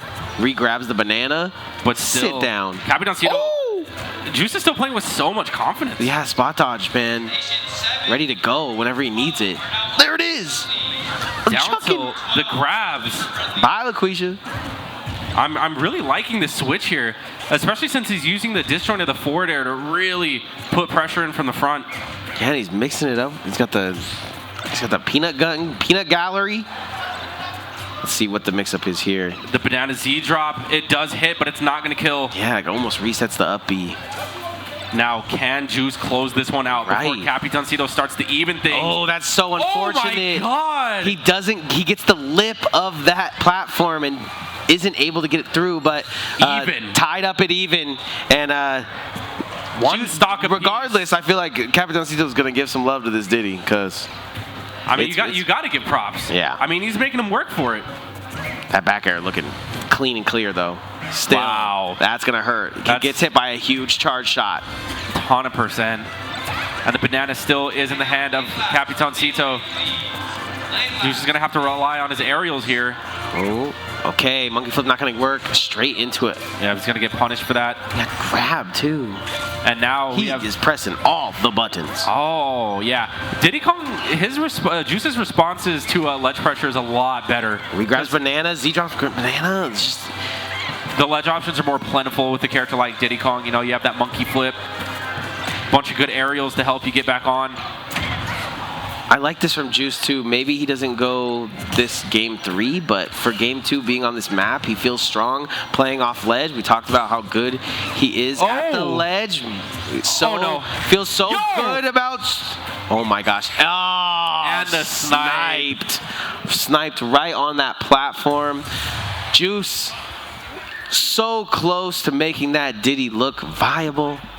And he just wants to sit there for a little longer. He's just going to let that marinate. He's going to point at the screen and be like, these barrels? Yeah, that should have killed you. Yeah, it's true. He went past on that one that should have went past platform, but it just stayed on platform for a little longer. And everything that happens in the game, Capitancito ready. Yeah, I mean, that was a good game, I would say. I mean, Capitancito does Capitancito things. He wins. He adapts. I mean, that's why he's Vegas' #1 currently. Yeah, he's not a door, bro. He windows. Yeah, but Juice, I got to say, I'm impressed by the Diddy Kong. Like I said, I feel like having more plentiful options at the ledge. Huh? Okay. I thought there were highlights for a second. I was like, this didn't happen in the match. I think they're talking about winner's quarter still being best of 3, but Juice still can't believe it. He's like, nah, I'm not going nowhere. Look at him talking to T.O. Armo, brand new. He's like, no, first game shouldn't have counted. I meant to go Diddy Kong. He's like, I'm Diddy Kong round 1. What are you talking about? Yeah. But, I mean, Diddy Kong just a lot more options on the ledge, so I like that better. He didn't get I like it because, you know, he gets that something if you're a player that has to go against Juice, you need to ban Kalos as his secondary. We're gonna check out the highlights right here, but highlights for real this time. Yeah, if you ban his Kalos, he's not gonna go Diddy, so he'll run back. But this was a close match too. The Wario, just some of the things on ledge did not go his way. Wait, I think every stock was from a ledge trap. Look, it's the off the wall, baby. So tight. Yeah, but with the Diddy Kong, look at how he lost the stocks. Let's see. Back air, that's because he misplayed. Unfortunate, just a little ledge. All right, this time, let's see what he did. He misplayed. You know, like a lot of that game, the stocks were lost because Capitancito capitalized on a lot of errors from Juice. Yep, capitalized on Cito. That's what we call him. But yeah, what he does best. That platform game was just not working in the favor of Juice, and he's going to go into that lower bracket. Capitancito going to move on. Not too much of an upset there, but still. You got a top 10er right here? I see some opponents on this stage right now. Those are big bodies. Yep, in the form of MVD, and Hugh. MV Dizzle and Hugh. So this is like number 2, some would say number 1 on the PR versus number 10 on the PR. Happy to be there. So I'm wondering, oh, actually, no, I just got word from production that there is going to be a bit of a break. So we got a big match coming up, too. We do have a big match coming on, guys, so don't go anywhere, and we'll be right back with more Knockdown 89 action. When I was growing up, I wanted to be a singer growing up. Growing up, I always wanted to be a baseball player. I wanted to be a veterinarian. How long do we have? I wanted to be a violinist. That is a crazy question because I legitimately remember saying famous. I'm considered one of the best in the world. First started streaming, and my family was completely against it. Nobody near me was gamers. My parents, my friends, my family, I was the only one that was obsessed. To make it in this industry and to be somebody, you have to have the mindset that you want to be better than the next person. If I'm considered an athlete, then why shouldn't a professional gamer be considered one as well? It doesn't stop for me, man, and I know that's how you have to be if you want to be the greatest at the thing you love. And this is Wannabe.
You can bring it in this time.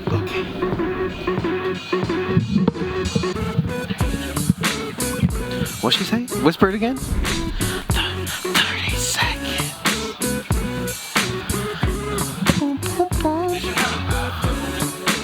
True. That's why we're running the things, because they haven't sent us an ad, she said. Are they going to? Yeah, I think so, probably. Okay, that's good.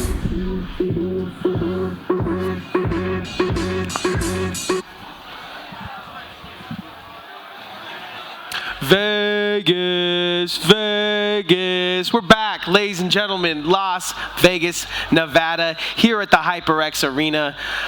You know what it is. If you've been watching, we appreciate you. Knockdown, number 89, has nothing but killers in the streets. And we're just trying to find out who's the best one. Right now, a matchup that we have been waiting for. Number 2 PR, he's got to have hit number 1 PR at some point, right? Has he? MVD? I'm not sure, actually. I feel like he's number 2 in a lot of the senses, you know? Yeah. Well, I think the thing stunting MVD's growth for the most part is just his activity. I feel like he is capable of PR-wise. Yeah. Yeah. Dude, he's in his own world right now. Dude,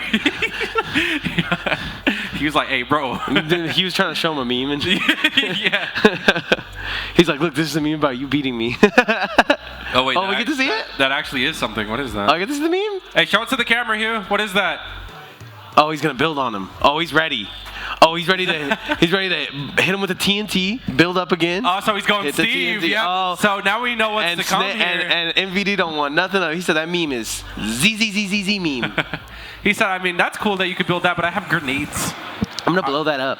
Exactly. So all right, so getting into things, PS2. So one of the things Game that one. MVD has to be obviously heady about here is the fact that, wow, wow, that's sick. We can low profile just his normal attack. MVD has to know that he doesn't want to let him farm, so he's gonna do everything in his power. I like that. I mean, it looks like the MVD has found a lot of ways to counter a lot of the things that Steve wants to do here. So that's the first time I've ever seen up tilt lose on Snake. And it was to an anvil. Right. So at least it's not a completely invincible move. That is the first time I've ever seen it not do its job. Okay, the last time, not to be the bearer of bad news, but the last time these guys played, Hugh got completely decimated. And that's just being real. So I'm really hoping that Hugh took it to the lab, did his homework, and is coming back strong, because you don't just show someone a meme and then not show up. Right. You know what I mean? Well, he lost the stock and then immediately put an L on the screen, so. Yeah, so Hugh coming to do big things this time around. And I mean, this is winner's quarter, so I mean, solidifying yourself in semis is a pretty big deal. Right, we can talk that talk, but like you said, solidifying yourself into that semifinal is what's going to have the final laugh. And right now, it looks like MVD not playing no games. Oh, for sure. I mean, that's how it looked from the very beginning when he was playing against Scary. Right. Now there's no tool. Oh, I like that. Shields his own grenade and then gets the follow-up back air. Come on, MVD. Oh, no. He actually got the stick, too.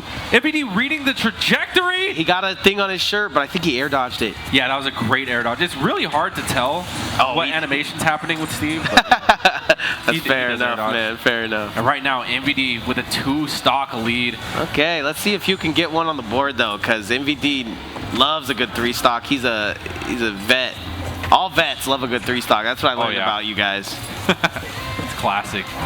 Feels nostalgic. I love that follow-up. Okay, not in the realm of JV2ing. Yep, Hugh is going to take the first stock, get a point on the board, but now he has to do that 2 more times. And right now, being on his last stock at 107%, it's not looking very likely, and that up tilt's going to do it.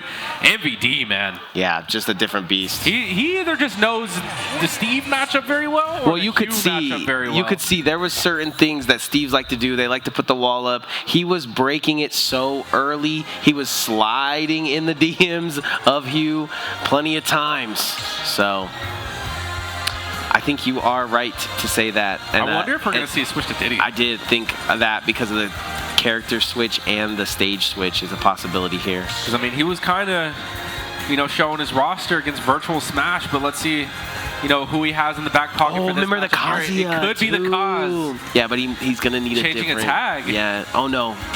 Wait! 4 Dakpo into the Kazuya, my brain! This is going to be really tough because he just does not have the speed, I feel like, to handle these grenades. And Hugh hasn't had the best grenade counterplay. Yeah, and going into this. MVD isn't going to go down there and try to box with him either. It's going to be a situation where he throws the whole army store at him. So. I mean, honestly, every combo that Hugh gets can be interrupted by grenades. Exactly. That's just the nature of Snake. And if you think there's not going to be a grenade on the ground, you're insane. It's MVD. Yeah, and MVD really likes this stage too, so Kalos being Hugh's counter pick is a very interesting change of pace here. Yeah. Gets C4, doesn't even see it. Doesn't even C4 it. Okay. Okay, what in the world, man?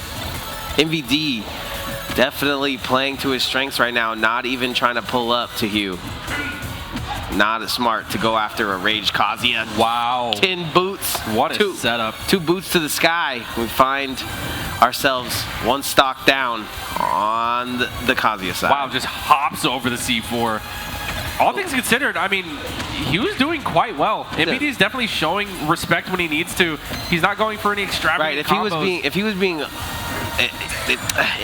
he's not overextending. Yeah. If he was going to show him no respect, he'd be all up in his grill right now. But because you can see him launching grenades like snowballs, and you can definitely see the respect given from MVD, at least onto the Kazuya character.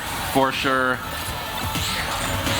And C4ing himself yet again, just going to brush that stock off. We are tied up with stocks, but right now, Hugh at a 118% deficit. But Rage is what helps these Tekken character go crazy. Could, but I mean, Hugh hasn't really been able to get anything going. Look at how MVD's playing. Yeah, he's keeping his eye on the prize, though. He knows he wants that one little scuffle to go through. Yeah, MVD is just no stranger to occupying one side of the stage. True. Forcing his opponent to come to you, setting up this wall. There's C4's grenades. Nikita's everywhere. Oh my god, he put him straight to sleep, ends his whole career. Yeah, I mean, almost that is. He still does have one stock to go through, and with the way that MVD is playing right now, it's looking very good for him. And I like that. Little jabs here, little jabs there. I think it's time to take it to his front door step. Oh, now boy. that you've played the snowball game, you got yourself up, now it's time to try to play mano-a-mano with one of these nasty CQC killers. Again, just the counterplay of the grenades just is not there from Hugh. It's not at the level that it needs to be. To face someone at the level of MVD right now, but that will into be. the grenade. But it doesn't matter because C4 is there. So all that cutscene for nothing. He slammed his face cutscene into a C4, and then it didn't blow up, and then it blew up. Wild. What is that move called? Demon Trigger or something? Something like that. I think it's something like that, yeah. Insane stuff. Very well played from MVD. Like I said, man, he's looking primed to take this tournament. Exactly. Like, honestly. Capitancito and him have gone back and forth, but that's not a matchup that MVD like shakes his head at, right? That's not one of the, like, he doesn't want to fight Sonic all day. I get it, right? But For sure. It's similar in the sense of you're going to face Sonic, you're going to have to run him down. And right there, nobody was running MVD down. So let's take a look at the highlights, because I believe that we have some beautiful highlights, especially from this game one. Ooh. Yeah, honestly, I feel like it's just a matchup thing. I mean, Hugh is more than capable of competing at this level. But when you don't know the first thing about Snake Neutral, it's like, or not the first thing necessarily, but just you don't know enough about Snake Where Neutral. was that C4? I didn't see it on the cutscene. He must have laid it down before he got grabbed. When oh, in the air, maybe it landed on while him. he was landing, which typically is what Snake players do tend to do. And MVD's no stranger to that. But MVD will be the one to move on to semis. Hugh's going to take the trip to lowers and have to climb his way out. It's pretty crazy. I mean, they meet in quarters, but if you really look at it on the PR list, that's 2 versus 10, in my eyes, at least here in the Valley right now. And that one wasn't necessarily that close. So you can just see the different levels in just 1 to 10 of the PR. Well, a lot of it, like I said, was just levels and matchup knowledge as well. I think it's one-sided just based off the matchup knowledge, because someone of Hugh's level should not be struggling that hard against anyone unless he literally doesn't know what he's doing. Oh, and finally, we get El Clasico! An El Clasico matchup. Let's go! Vin have a bit of a hiatus, if you ask me. Yeah, he also grew his hair out too. He got a little bit of a mullet going on. I like that. I like that. Let's go. Look at 80s. I like or that. 90s. Little length on the back. Let's go. But yeah, this is normally first and second place. If none of these Raiders had ever come in, we'd still be sitting here with Vin, Frawg in first and second, I feel like. That's not water, is it? That has to be vodka. There's no watery. There's no way Vin is drinking water. It looked a little watery. We know Frog's sober, though. Ready to try to take this win. He has been winning plenty of times, but Vin ready to get this comeback. You know, he's the comeback kid. We talked about it in the past. He's coming back off of a little bit of a hiatus. Yeah. You gotta think he wants this. And his first tournament as well, already making it to quarters. You know what I'm saying? Something light. Yeah, so he has to be playing well. We didn't see any matches of him building up to this moment. Right. But we definitely do get to be here for this moment. I'm blaming, I guess, Armo, right? He's running the stream matches, right? All I know is that this could go either way, and I'm excited to see what Vin brings to the table, given it's been such a long time. Game 1, Frawg versus Vin, PS2. Princess versus the Witch starts out with the guns blazing. Loading up the Knight.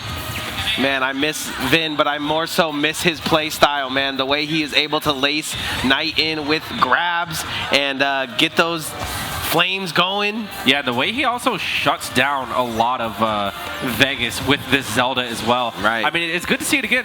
The return of Snoop, the return of Vin. Vegas is healing. Healing. Vegas is healing. Beautiful. We're back. We're back.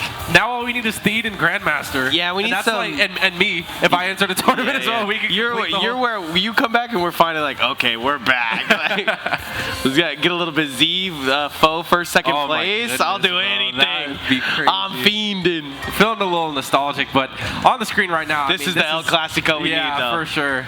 It's such an old matchup, but it's refreshing to see after such a long time. So true. And they're going to meet here in our last winner's quarters, I believe.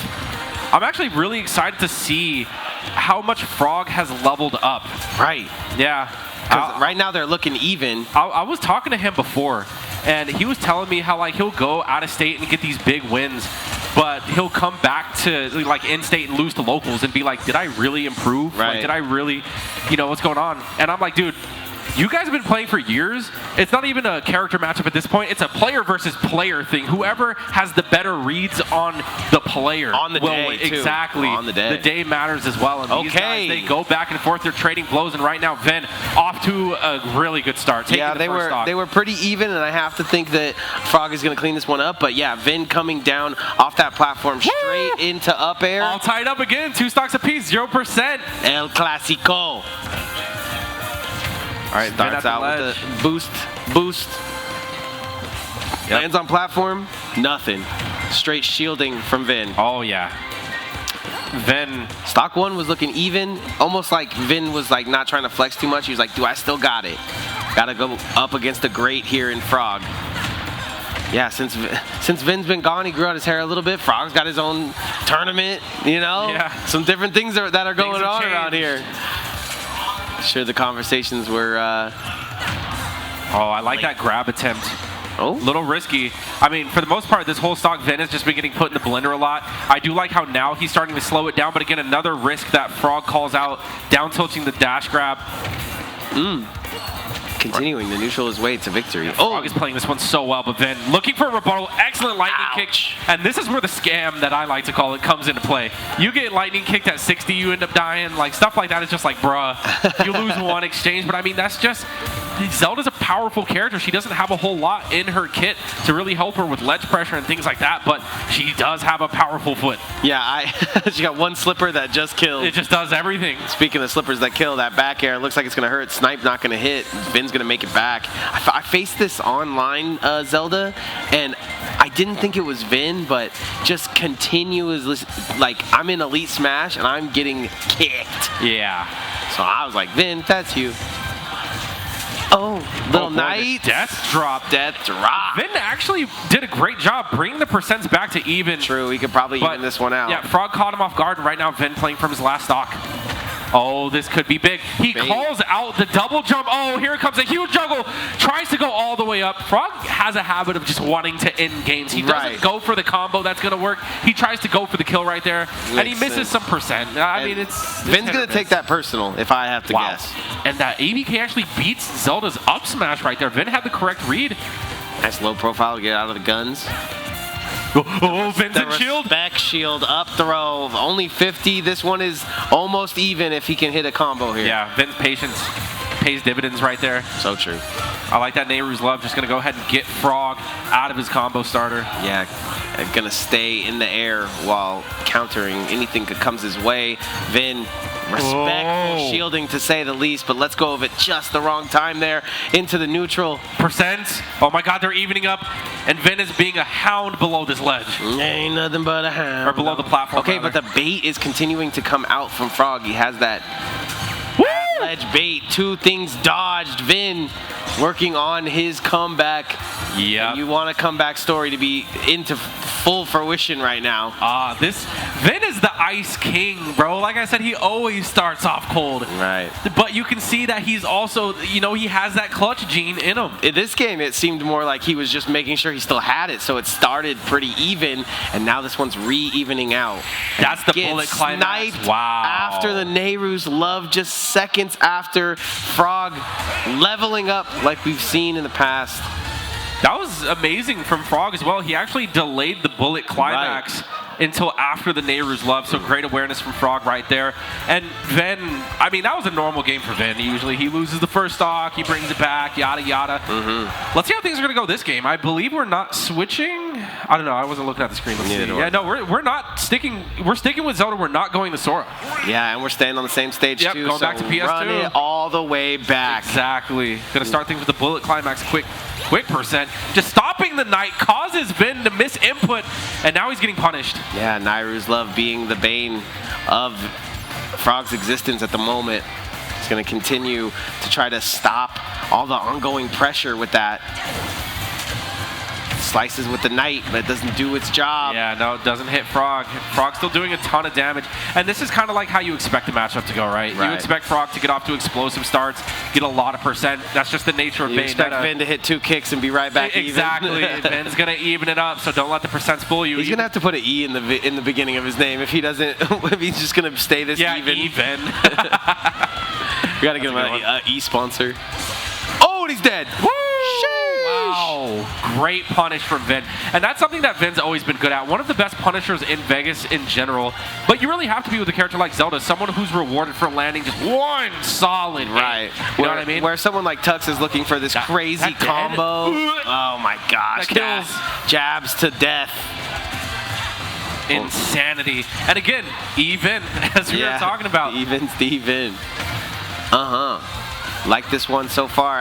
Has to stay grounded, though, obvious to say, against Frawg, who is going to juggle you for days. And a great way to do that is that Nairu's Love. Gets him where he wants him. Why are you sitting on the ground? I pick you up. He's like, what are you sniffing down there? Yeah, what's that smell? Eyes up here, brother. Yeah, that turf smell crazy. Oh, re-grabs. The grabs are looking clean from Vin right now. And he's... Yo, he spaces it, playing... You see where Juice gets it from, man. He's stretching him. Yeah. This is going to be a big punish, though. Okay, just quick percent. Yeah, he's going to look for this snipe, maybe? Keeping Vin on the ledge. And this is where Zelda really struggles, is at the ledge. But Frawg not being super proactive. Oh, what happened? Did he back kick? He back aired. Oh, my gosh. An immediate up B. I was going to say, it looked like maybe the second hit of the up B might have hit, but the back air came out. Oh, wow. Vin did not punish any of that in lag. Very uncharacteristic, but you know what? He already did his punishment. True, he's just going to reset neutral. Like, you know what, Frawg, you can land. Yeah, here you go. But I'm getting this grab. Grab into a not so sweet. Frawg is really paying. Oh, yeah, he is little scuffle has got his brain doing jumping jacks right now, and Frawg's trying to find his way back into this one. Yeah, the thing is that he wants the kill, but you cannot. Wow. Did he cook it on Zelda? You can't be overzealous. You know, you have to be so careful because one wrong move, Vin is going to punish you for 50. I like what you were saying. He does seem like one of those that, since his character is so punish heavy, he finds that punishment in great ways, in multiple ways as well. That's why he's shielding so much, because he understands, he respects Vin's options here. He knows at any moment things can go south. Yeah, gets back to the ledge, covers his own landing with the knight. He's feeling strong, even though he is a disadvantage here on the ledge. He opts to stay here. Then scoops him with the up tilt. Vin's mix-ups have been getting him back on the stage living every at time. 174. You gotta think this is Vin's game to win. Well, yeah, it's very rare that you see Vin with a lead like this anyway. Right. For the most part, he's always playing from behind and clutches it out. But, you know, when Vin's playing like this, you know, you really got to think that how the rest of the set's going to go. I love that he's just in full dash attack and heals, man. That's so much percent. Vin just chipping away at Frawg's last stock so comfortably. That's going to be game 2. We go into game 3 with kind of a question mark. It looked like Frawg had leveled up to the next level. Vin goes full tilt. Gets something we don't see him do a lot, a lead. Yeah. And now we're in game 3. Getting a lead and maintaining it is not very Vin-like. He was like running full speed with that lead. Vin always likes to give his fans a heart attack and just play as close to the level of his opponent as possible. I would hate to bet on, like, I go to like SmashCon or something and I'm like 10 on Vin and I'm like sitting there sweating, dude. Having to see him make a reverse 3 stock, and he actually does. But then it's free money, At the end of the day, it's like, you know, just you're better off just not watching it. Put your money on Vin. It's very Vegas. Walk away, because it's going to be game 3 last hit. Yeah, it's very Vegas of him. Just like, okay, you don't know if I'm going to win, but you might as well bet me. Okay. The odds still in Vin's favor. He is the favorite. He has won probably the most of these, but I don't know. It's pretty even. Yeah, I don't know if he's the favorite at this point. I mean, like we said, Frawg has leveled up. He's also been more active. I know that Vin recently did have a performance at Smash and Splash, so he still has been playing. So that's true. We are discounting the fact that Vin is a traveled player too. I mean, yeah, since he was like, what, 13 years old, I grew up with him. Yeah. You drove him. Yeah, the only reason he was showing up to those things. He's going all the way up. It's not going to kill, though. Oh man, the scoop is so devastating for Vin, but he still finds his way back to the ledge. Man, I gotta give it to Vin. His ledge mix-ups have been incredible. Frawg has really not gotten any mileage of Vin being off the stage on the ledge, and that's where Zelda's the weakest. He is doing a great job as well as resetting to mid. Hardest part of Smash, in my opinion, is finding yourself in the exact place you want to be, which is in this middle section, because you don't want to get thrown left, you don't want to get thrown right. Frawg is certainly just trying to find an opening, and he does in the form of ABK. This is not going to kill, but it's going to be some good damage on the board. Any type of opening that Frawg can get right now is good for him because the defense of Vin has just been impeccable. Yeah, double roll there, though, is kind of crazy for Vin, and he is like almost 100% down, so risky moves coming out of Vin when it's just not going to help him out too much. This Knight is playing a huge part in the That's that rule of thirds that you're always talking about. Look how much screen is covered by just Vin and his utility. Well, yeah, Frawg is also playing on, a very vertical plane as well. He's definitely utilizing the platforms, just trying to find any way that he can get in, jumps, whatever. That's so crazy. But Vin is covering the ground. So it's really forcing Frawg to play vertical. He loads up the Knight just to sneak in. And this is the slowest pace that we've seen Frawg really have to take. Vin definitely pushing him to his limits here in the neutral. Yeah, and the stock after... Oh, that's the grab! That's so crazy. He's gotten that grab twice out of a night, and that is the stock at 170. The rage comes through, and Vin now wants to put on extra credit, but is very scared. I'll tell you what. Just playing so 10 toes down, so stoic and rock steady. Right. Even at 170%, did not let him shake him. He brought it all the way back. And that's what you expect from Vin. Yeah. That's a Vin game. This is Vin at his finest. And we're back to E to the Vin. Vin at his most regular. Yeah, he's back in classic form. Glad we got him back for the El Clasico. Now Knight being set up. It's really frustrating Frawg right now. Vin goes for a big punish. Gets punished himself. ABK combos coming out from Frawg. Very even percentage to the core of the game. Vin is at the ledge, and let's see if Frawg can capitalize. Nope. Vin gets all of that stage back, also hits away Frawg. Neutral. Man, it is pretty Smash. Whoa. We see some spaghetti, we see certain things. This is Smash with intent right now. Through the shielding. Not gonna go. Vin continuing to pressure with this Knight, looking for grabs, looking for anything he can find, and Frawg not necessarily giving him anything to work with. These options. Bats within are gonna save him, but for how long? They're so wonky. Oh! And another up air from Vin. He's been landing these. All right, now let's see if Vin can lap his own percentage here. If he is able to do that, this game is for sure sealed, surely. Wow, Frawg just... rare moment of him just standing still and really deciding what to do here. This side, that side, they go. But, I mean, Vin is just playing his game. He's setting up the Knight, covering the ground, looking for these up airs whenever Frawg is above him. Back to the ledge. Vin has his game plan down. It is Frawg who's being pushed to his limits right here. Back to the ledge again. Just holding shield at the ledge. Dash attack's gonna get him out. Oh, one thing I will say is that Frawg has completely abandoned his grab. And yeah, some of the mistimed things there, but Frawg looking destined to win. Dude, Vin over there like, bro, you will never beat me. You are nothing. Nah, can you imagine? Dude, no, Vin's a savage, but he's not that much of a savage. Right.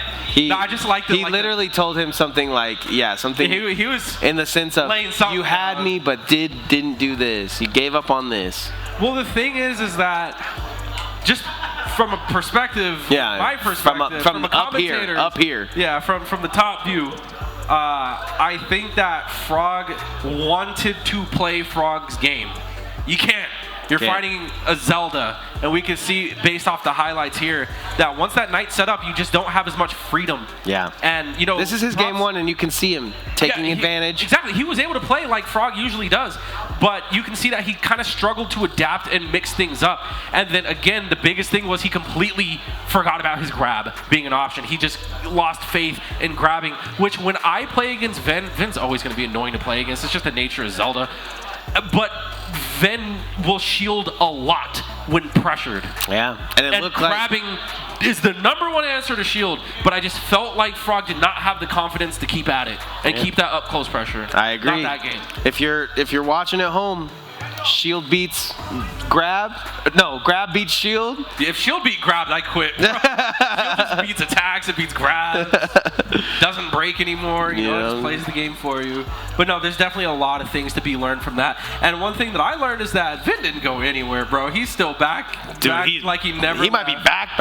Back like he never Big shout out to everybody in the HyperX Arena having fun. That's why we're out here doing it.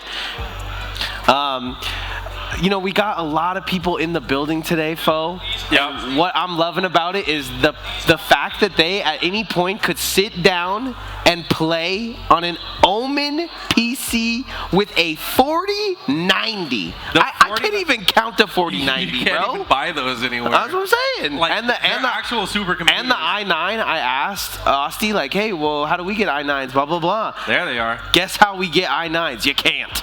Yeah, So, not only that, but I mean, the Omen monitors going up to 240 hertz, you're not going to be dropping frames right. on those bad I'm on Valorant like, oh, whip shot, easy, Yeah, nothing. we're playing Smash on these. Not only that, but you have the HyperX mouse and keyboards as well. Yeah. I actually have the mouse and mouse pad at my house. Same. Yeah, those mouse pads, I love the grip on them. Yeah, it's crazy. Like, I go back and I look at some of my old videos, and HyperX has always been the gear, and I didn't even know it. So big shout out to HyperX, big shout out to Omen, and get yourself some PC time. Yeah, really, you can really feel the difference on those monitors. Like I said, we're using it for Smash right now, but imagine playing Valorant, imagine playing Rocket League, you know? Yep. Imagine playing Overwatch, like any of these games, like people are always Austin told me he watches my Overwatch streams a lot, and when I did one from the arena, he said he could see everything. So yeah, might be a thing. Come on down, try it out, and if you want to buy one of yourself, come on down, try it out here. Little rent a game. Absolutely. So big shout outs to Omen.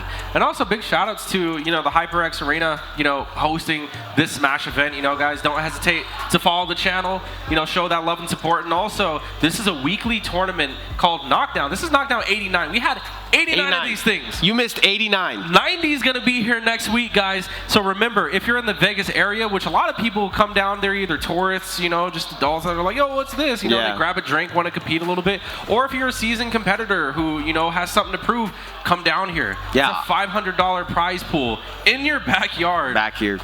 Yeah. Plus, look at the stage. Look at the pro players, too. Not a lot of places you could come down and be like, hey, man, I just got O2'd by Chase. I just got O2'd by Capitancito.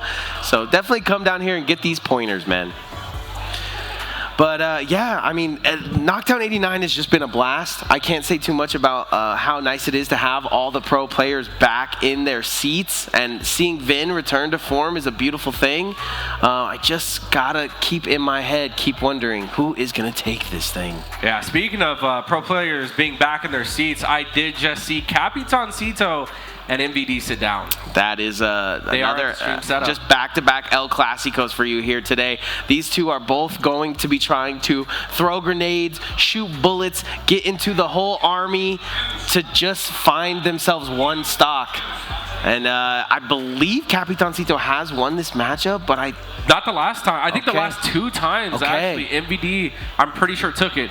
If not the last 2 times, I know for sure the last time. And MVD is looking studied, right? Like, he goes up against Hugh. He's got little things here and there. Like, he can low profile just the jab, certain things like that make him feel really cerebral in a lot of these matchups. How much has he done versus Capitancito will remain to be seen.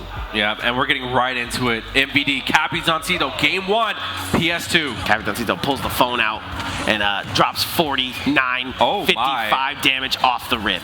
Yeah, that's really nothing, though, considering you're fighting against Snake, someone who is bound to take a bunch of percent. Yeah, like, even though he's a pretty slender man, he's also very heavy. He's saying up there in the weight units. Would you say these Miis are a little late? I would say around the mid-range. Maybe mid to light mid, something like that, yeah. I think all Miis are one size now. They don't have the small, fast ones or the slow, powerful, heavy ones anymore. Right. Okay, back air gonna hurt, and this one's evening up just ever so slightly. MVD's actually taking the lead, if you will. Yeah, and this matchup has always been... Oh, that's too much to shield, though. 2 grenades, 3 grenades, if you will, and a Giganto Blast. This matchup has always been about who can put up the more secure wall. Oh, what about who can stick a C4 to your leg? Yeah, there's a C4. That was an amazing air dodge. Come on. Perfectly timed. I don't even know if that was a reaction. I think that was just a read. Oh! It might have looked like they were just staring at each other, but there was 3D chess going on right there. Insane stuff. Just air dodges past them. Pretty smart there from MVD. Both of these players looking ready to take it, and there goes the first stock. Back air gonna take that first stock.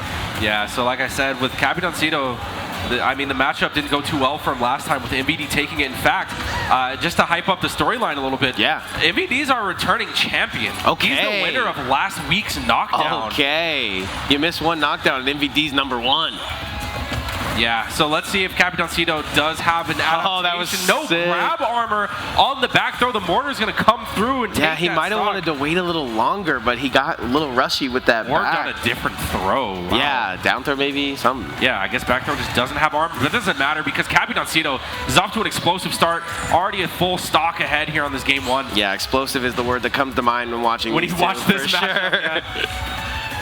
Right now, Capitancito just playing his corner, getting hit by the grenade, and MVD smelling the blood in the water. He's just trying to put up this wall, but he takes a plasma shot to the dome, dude. Somehow, low-key, MVD might have to get a little closer here in this matchup. Like, yes, he's getting a couple grenades to go his way, but that's all he's got. It seems like Capitancito's got the charge shot, he's got the missiles, he's got all these other things that he can do, so... Cool. Just chucking grenades might not be the answer here. The way that Capitancito is navigating the onslaught of grenades is insane.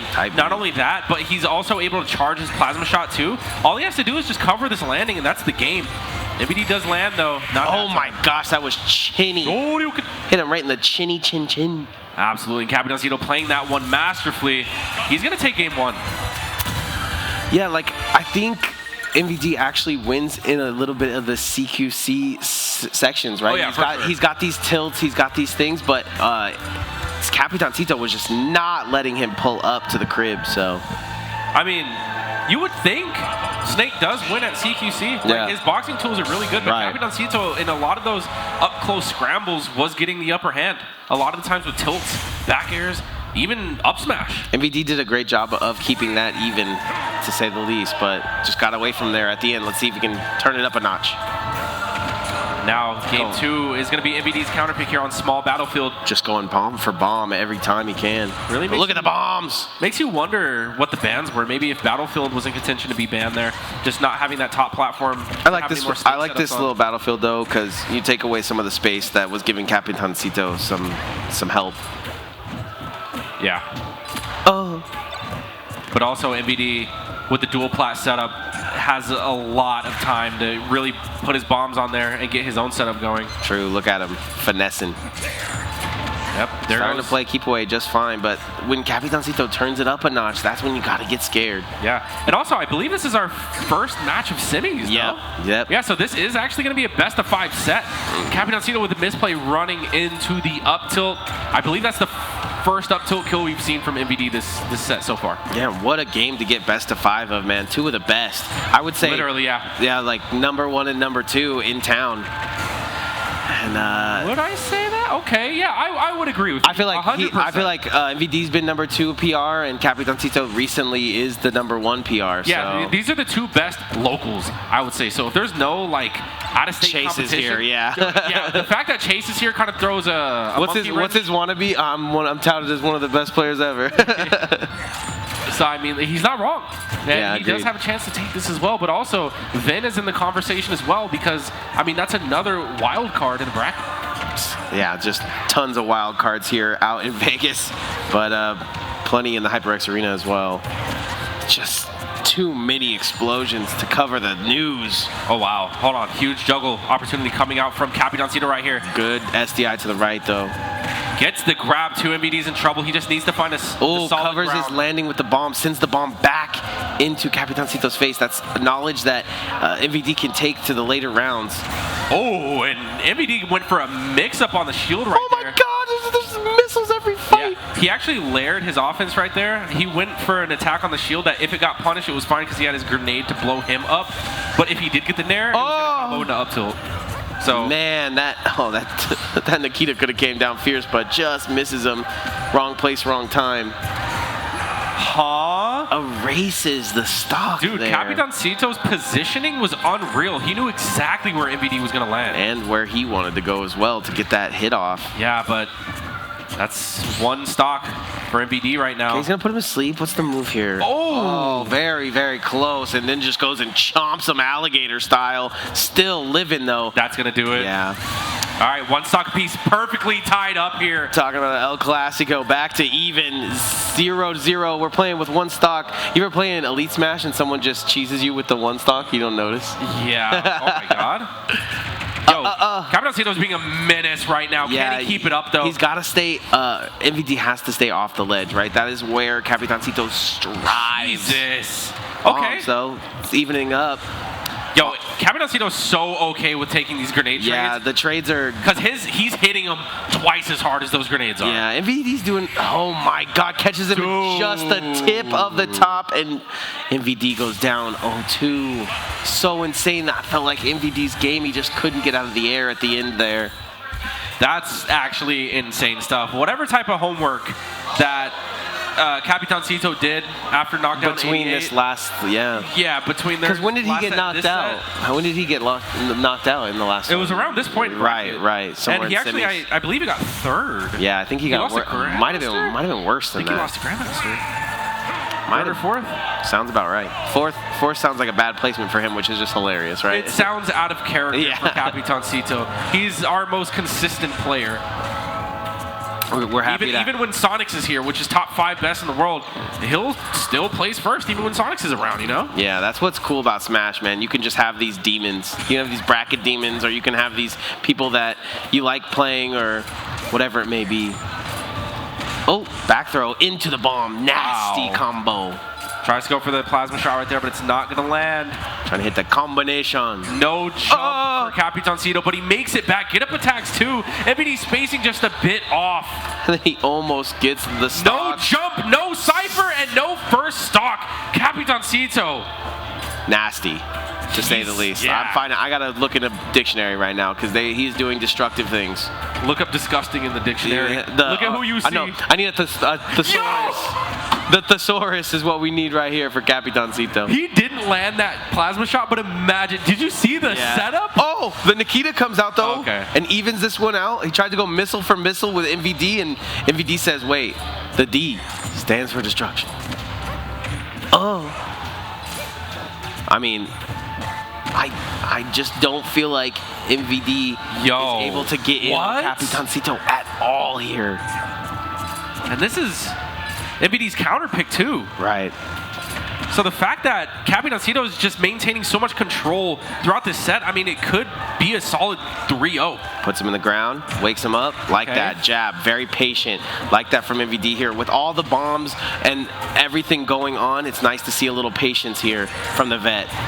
Yo, the up tilt to the back air, those are chunky hits, all connecting. Even Steven percentage, but one stock down. If MVD can take one here, it might be good for his confidence, and just misses the up air. Now we know that MVD does have the clutch gene in him. That was sick. But this comeback here is a tall ask. Oh, doesn't get the... Man. Even the up tilt's going to get punished. MVD struggling to find the second stock on Capitancito. Yeah, crazy quick shielding is what's helping Capitancito win this one here. Capitancito just has so much freedom. Look at how he's maneuvering around sick. the platform, around the ground. But MVD does find the up tilt, but he's at a 157. And he's continuing to explode. 169% deficit. Yeah, and now he's just praying Capitancito jump. Any tilt from Cito is going to kill. Wait, that was sick. Oh, wait, he's cooking. He's cooking like a nade in Call of Duty. What are the options here? What's the choices? The wall's going up from That was MVD. a quick 61. If he can put another 61 in, it's actually the game. Hold on. But that's the misplay. He goes for the risk. He goes for the risk. I respect it. Me too. But Capitancito's mix-up back on the stage was a little too clever, and he gets the F-tilt, and he takes it. Risk versus reward there. A good 60-hit combo had you thinking maybe MVD was going to take at least a round there, but our first best of 5 ends in a 3-0. Yeah, no, and that's what you would expect for some of the best players to do it. Let's go ahead and check the highlights. Yeah, we need those explosive highlights laid out for us. Boom. Let me guess. I'm going to see 3 explosions and then a stock. Game 1 was a 2-stock. That was crazy. The Gimp was definitely sending MVD into a place he did not want to be mentally. Capitancito, if there's one thing that he turned on, it was definitely the ability to chase MVD when he had the opportunity to do so. Right. He would shield like 3 bombs and then just pull up. Well, yeah, like even when it came to gimping him off the stage, I feel like a lot of people respect Snake's recovery a lot. Like, no, bro, you got to chase him. Yeah, you got to. If he's in the air, you got to juggle him. If he's off stage recovering low, you got to chase him. You know what I mean? Just stuff like that. So Capitancito did a great job keeping on his target. Similar like Ness, right? Where you see him doing it all, but no, you got to go get him. You respect it. I mean, some people do disrespect it, and it's hit or miss. Some people get hit by the whole thing, and it's untechable. So Ness's is a little shaky. Yeah, It's kind of scary. You know what I mean? Yeah, imagine if Snake just got like a lightning that he got to ride in, you know? Like yeah, because Cypher, I mean, the only way to really layer your way up there is if you're throwing grenades. And we see that MVD will impulsively set grenades out to catch them and blow himself up, or C4. But in this case, Capitancito just proved to be an immovable object, and he's going to move on to Winners Finals. I believe that's our first person to make it to Winners Finals. I believe so, but we have another match lined up here. It's Big Chase coming out of California, Southern California, versus Vin, the hometown hero. A bit of a hiatus, but we are back to full form here. Okay, we all know that Chase is good. He's pretty good at this game. Good. He also has a variety of characters, so I'm really hoping that if he does bring out the Mythra Pyra, which he is, that we saw him bring out earlier, that Vin doesn't get down aired his whole life by Pyra.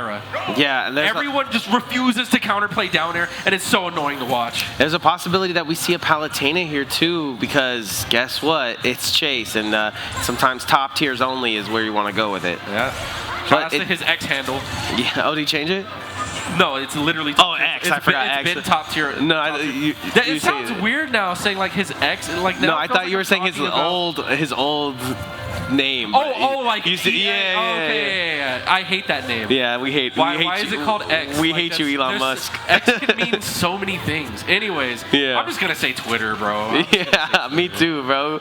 We all know what it is. We know what it is. Anyways, getting into this, Vin is actually playing a little bit more fast-paced than he normally does. It was helping him out, but when the Pyra comes out, that's when you really need to play fast-paced. When the Mythra comes out, you might need to slow it down. Whoa. Okay, that was scary. He's showing some tech right there. Yeah, I feel like the Pyra's more likely to get camped out because Pyra just doesn't have the speed. But Pyra can juggle, and everything hurts. Jeez. Ow! Yeah! Nah, that was insane. A lightning kick from Vin. And that's just, he's so accurate. Before that, I was going to say that Chase parried one, and I was like, well, that's bad for Vin, but then guess what? Can't parry two. Yeah. Vin actually doesn't need to approach at all, even though he's Vin, so he's going to. So true. He's going to, and he's going to die for it. Yeah, but the thing that Vin was going for was like, I'm going to try to cut you off because I know you're going to try to approach me, so let me move forward with the hitbox. Right. Chase is just too good, man. He's not going to fall victim to the that. The juggles, the combos really hurting Vin right now, but he's still in the lead. Yo, he has to recover. No, the down smash isn't going to connect. The up B either. The Vanish not going to do its job. And now Chase is continuing to stay on the train of just throwing out a hitbox here or there. So much pressure. And Vin, I believe that was unintentional back air. Unintentional. Oh, rolls in. So crazy. Rolls in again. Oh, God. Here comes the aerials. They're coming out. What do you think he's farming when he goes for those rolls? He was looking for a down air in that moment. Because, I mean, when Chase just stands there at the ledge, he's a menace, you know? He kind of makes you want to press a button and do an option, and he's there with the punish. If that knight would have been just a tiny bit more spaced like that, he would have found himself a stock, and he does. Vin, playing from ahead here, knows he has to when it's coming into a game against Chase. And that knight is 31 flavors because he is scooping up these stocks. Jesus. Chase playing this one from his last stock. Vin pretty comfortable, all things considered. I mean, the Pyra, I don't think the Mythra shouldn't kill, but the Pyra comes out and gets the back air. It's such a different game trying to get best of 5. Chase knows that he has time to play with here. So even if Vin gets this first one, we might see a character switch, we might see a plateau switch, who knows. But Vin did seem like this is his game to lose here. I like that from Vin, landing with multiple hitboxes as well. One thing that you're going to have to accept is just being at 40. Okay, there is no jump, but I think he's going to be able to make it back. Goes past the ledge, very smart, gets him off. Yo, excellent grab from Chase.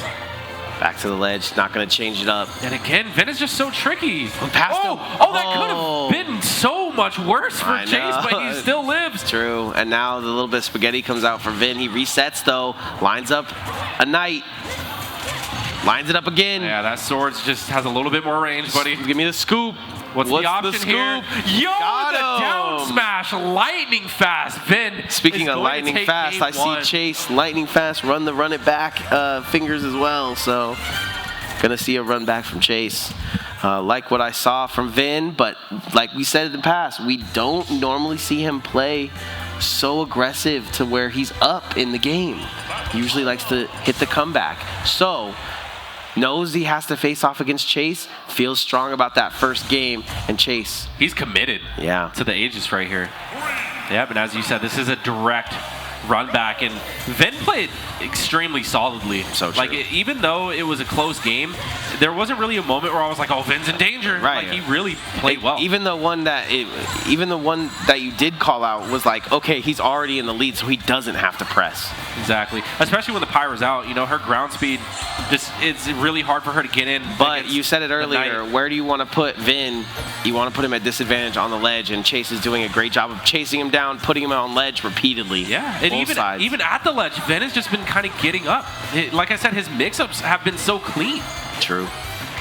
And the possibility of pop-off. That slipper to the face 30. hurts crazy. But he's kind of falling behind a little bit too far here, and you don't want to do that against Chase.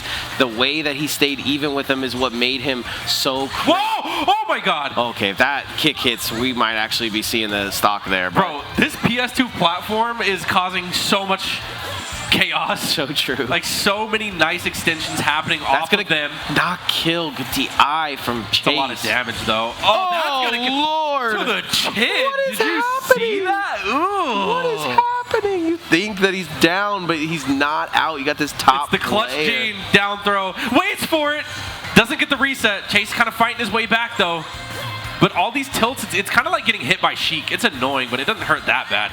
It's when the Pyra comes out that it's like, ooh. That makes sense. Okay, but now you know, you got chipped up to 86. It's the speed and oppression that gets you really Exactly. It just, you lose neutral a lot to that frame data. Makes sense. Good DI, though. Gets past it. I like Back that to stall ledge. from Vin. Crazy grab on the ledge, just precision. What is happening? Don't get down there, Vin. I know you want to, but don't let it happen. Do it. Okay, sneaks past him, gets a jab out. It's not enough though. Up throw into nothing. Back to ledge again. Tricky recovery from Vin. Yeah, he's continuing to snap ledge with that somehow. These guys are full hopping and tomahawking each other so much to mix up, but I love it. I feel like Vin's doing it and Chase is doing it to spite him.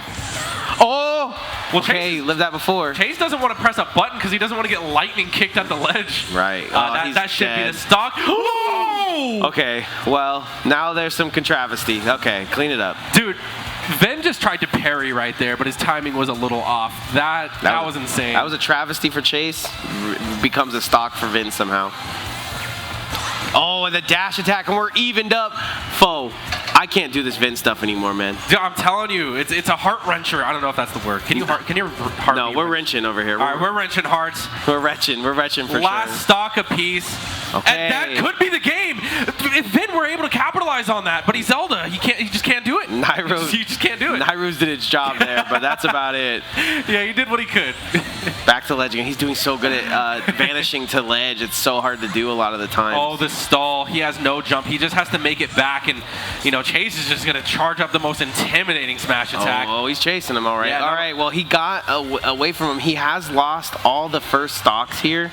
So the. Oh no! He grabbed him. Yo! Oh, grab. Chase actually had a ton of momentum, but the Knight delaying the down air allows Vin to get a punish, and now momentum is shifted. Bounced. We're back to an even game. Grabs ledge after the vanish. Resets to mid. This is where the panic sets. He got him. Vin goes up 2-0 to an up air and a scramble that Bro. Chase was not ready for. Before that ever even happened, I said this is where the panic is going to set in, Yeah. and this is where Vin shines. And just like that, he gets the up air. Not only that, but why did he throw that out? Right. That was a read. That was just a read. Risky real read. It was such a read, and he gets it. So now we have to be switching, right? There's no way. Yeah, I didn't see the run back Okay, there. yeah, there's no way that Chase is going to stay a secondary when he has those killers in the lower end of the bracket. Now we're going from we're going to the goddess straight up. Yep. Only one way. Yep. Game 3, we're still going to be on PS2 though. But the switch, like you said, Nick, to Palutena. Yeah. Go ahead and get this full screen so I could really see. the action. Yeah. Shout out HyperX Production, man, killers. But yeah, I feel like this. I mean, he went. Oh. Okay, what? Don't worry, it's just Vin. It's Vin. It's going to be an even game. Well, yeah, but now he's gonna have to use all this energy that he was gonna just get a game 3. I mean, I feel like this is better for Vin playing from a deficit, you know? Like this That's is where true. this is where he really gets to challenge himself, you know? You know, That's me in the crowd with my $10. Like, yeah. he's good. He's good. Bracket's too easy these days, you know? We need a challenge. So true. Gonna put it on hard mode here for himself. Let's see if he can bring this one out. All right, let's see if he remembers how to play against Palutena, though, because the wall of back airs is coming out. That was a beautiful parry. Right, it's just a completely different speed. It's almost like facing a different player.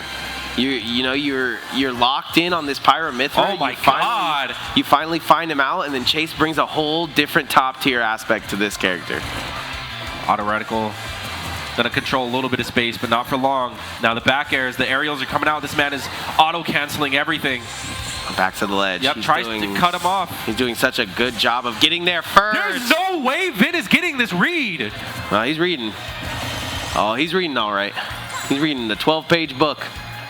Who's letting him get away with this? Who's telling him that this is okay to do? The top player in the world or something. And the momentum coming back, he's just dash grabbing out of Palutena. This is Zelda. Vin doesn't even like this matchup. He would rather go Sora, but the Zelda is just cutting through like butter. Yeah, I mean, his Zelda looks too good right now. Another parry back air. How many can we get? 4. Okay, good tomahawk. Yeah, maybe 4. Straight. Probably more. Probably more than 4. Woo. Back to the ledge He has to re-grab. again. Good read from Chase. Yeah. Also, just great job of not getting the whole. Yeah, that was a hit. weak counter. Very weak counter. Okay. Auto reticle off stage. Pretty ballsy. Tomahawk, yep. Light work, light work. Back to ledge again. He finds himself holding that. He's throwing out all these kill moves. That puts him exactly where he needs to be, though. Vin tries to throw the multi-hit at the ledge for the teleport recovery, but Chase grabs it. The up air's not going to land, but the back air will. Vin on his last stock. Yeah. Has to get a little bit more acclimated to this matchup, but he's got time. He's got games. Nothing but time. Auto reticle going to be doing a little bit of percent. Now we're going for a ride.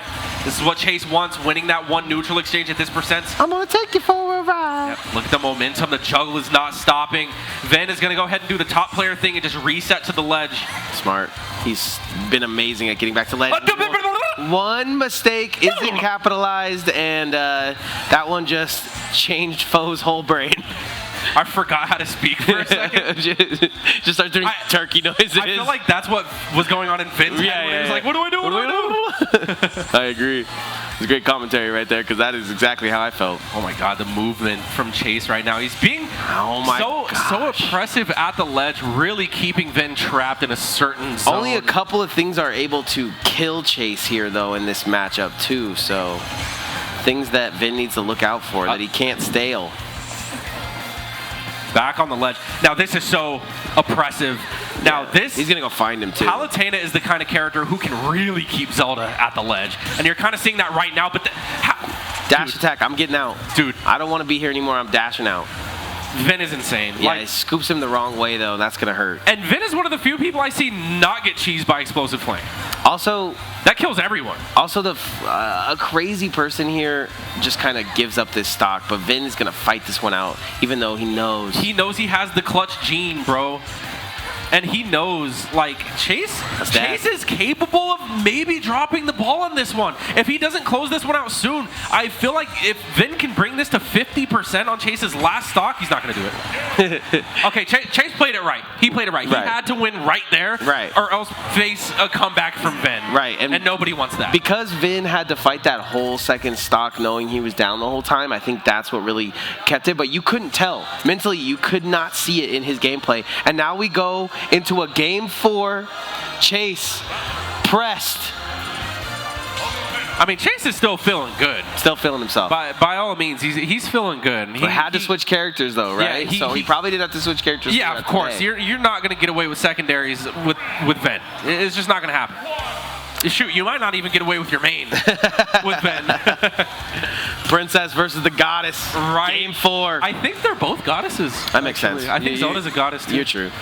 You're right. But we're going right back to PS2 as well. So I can imagine if this goes the distance to Game 5, it's all going to be PS2. Is Peach a goddess?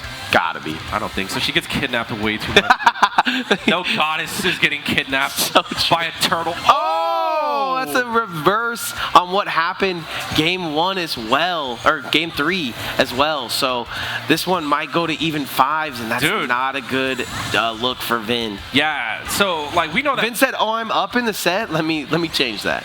Yeah. We all know that Vin has the clutch gene, but Chase is also really good at stopping clutches from happening. Like Chase can close out a game. True. And, you know, so Vin really has his work cut out for him. I mean, he still plays well. Yeah. Like you're seeing right now. He has to play well, though. That's the difference. He has to play well versus he's just playing well. He has to play well in order to win this. Yeah, exactly. No choice. The Chase firing all cylinders. Send those back.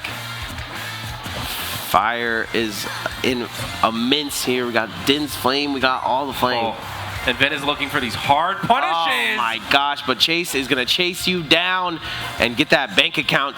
Chase Bank. That man is definitely collecting his funds out here. And he's looking to extend this lead, all this extra credit. That is so crazy to think about, that Vin would even be put into this situation after winning 0-2, such a clutch round. But Chase, something snapped in his head, turns it on. Just as I say that, Vin gets one to go. Yep, Vin is currently down a whole stock though, so this one's gonna be tough. And do you allocate the brain funds to try to win this one, or you just kind of take a second and realize how Chase is playing? I'll be honest with you. Wow, I don't think Vin has ever suffered from lack of stamina. Right. He's actually a robot and always plays great no matter what. That's so fair. So fair to say. That's what I've seen. Yeah, at least he's one of the most consistent. Like, obviously he's still human, but he's very consistently playing well. Yeah.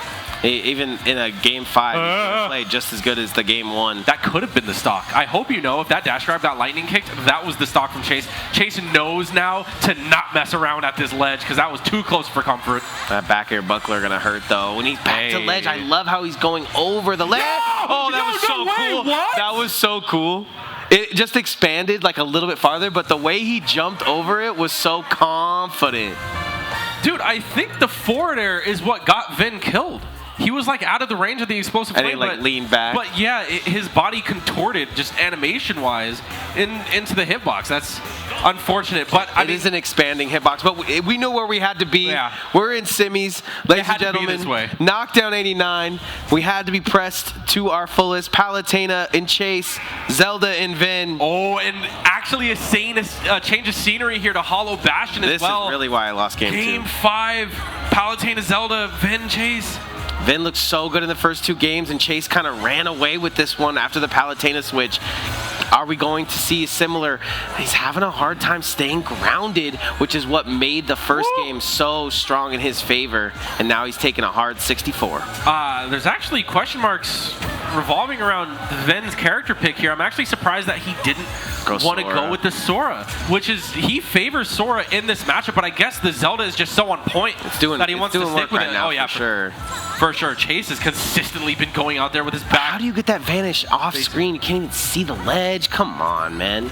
It's just a feeling, man. It's a gut feeling. Back to ledge again after the vanish.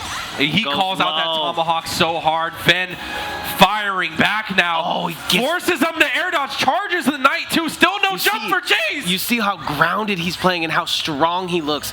Staying out of the air is exactly what Vin needs to do here. Yeah, and he also has to be careful because right now Chase just has the opportunity to play it safe. Just play the bread and butter, play the textbook Palutena. The back airs are so oppressive. Yeah, I can't chase him down because he knows that there's going to be an aerial or something coming his way to anti-air Vin out of the sky. Isn't able to get the scoop there, and now Chase got him where he wants him. Yeah, quick 52%. Chase just able to tag on so much extra credit here. Vin playing very dangerously, though, running into a retreating Palutena. It's very Continuing unorthodox. to play dangerous just because he knows that he has to get this stock, and he's already at 80. He wants to get something. Because, yes, he's good from playing from behind, but how well did he do in those first two games where he didn't have to? Sometimes the secret to finding, though, is to let the opponent come to you, and Chase, with how aggressive he plays, is definitely the type to get impatient, I feel. Yeah, up a stock, you know the vibes. Right now, he's just playing it so perfectly. Ooh. Chase almost a full stock ahead now. Oh, but gets a grab to go. It's not going to kill. It's going to hurt, Back though. throw, not going to do too much there, but put him on the ledge. Just barely sneaking out of the Knight's way. Yeah, Chase's movement's so crispy, but you can't re-grab. Nope, Vin's going to do it. Now, 100% below right now. I don't hate this for Vin. I do want to see him put together a grounded combo here.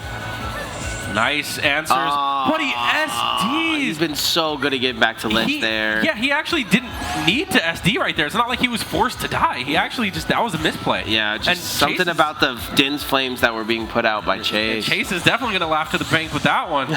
All he has to do is just maintain this lead, keep this stock advantage, and keep playing how he's been playing. Right now he's at the ledge. Oh my god, that kills! Even Steven. For game 5, and this is what we were talking about. A Vin game. Look at this momentum. He's getting another lightning kick. He's shaking his head in victory.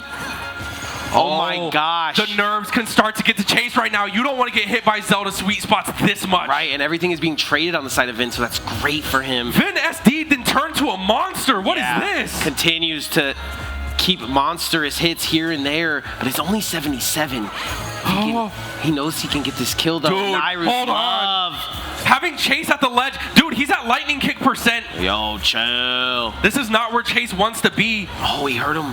He's running into the Din's fire as well. The setup Oh my god, there. he went through the Knight. That was ballsy.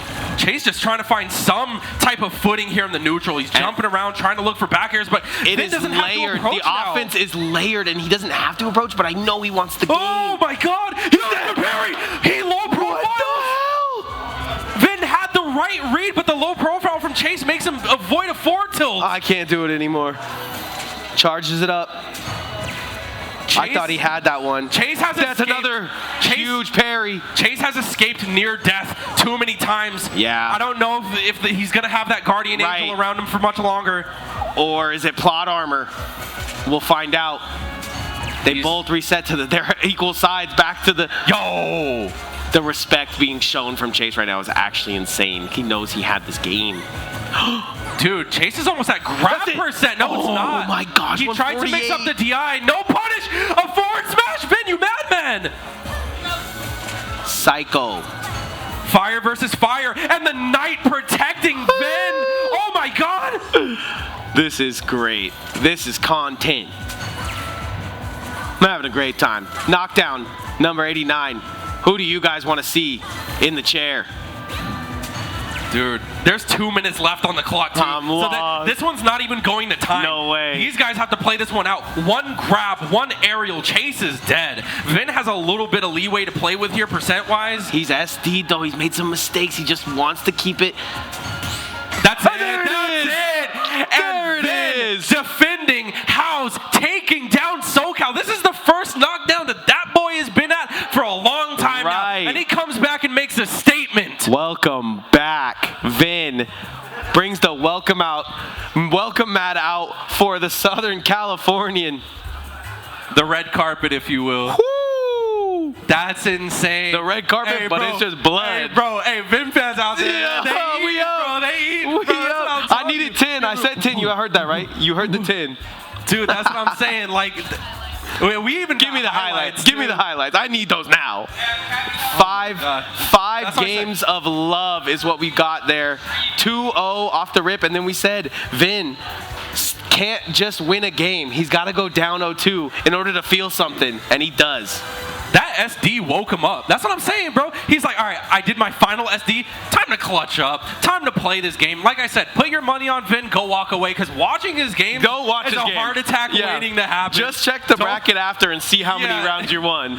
And you see that game 5. I mean, we called it. That game was so intense that the screen couldn't even handle it. Chase just kicked it. Yeah, I think the switch cut out.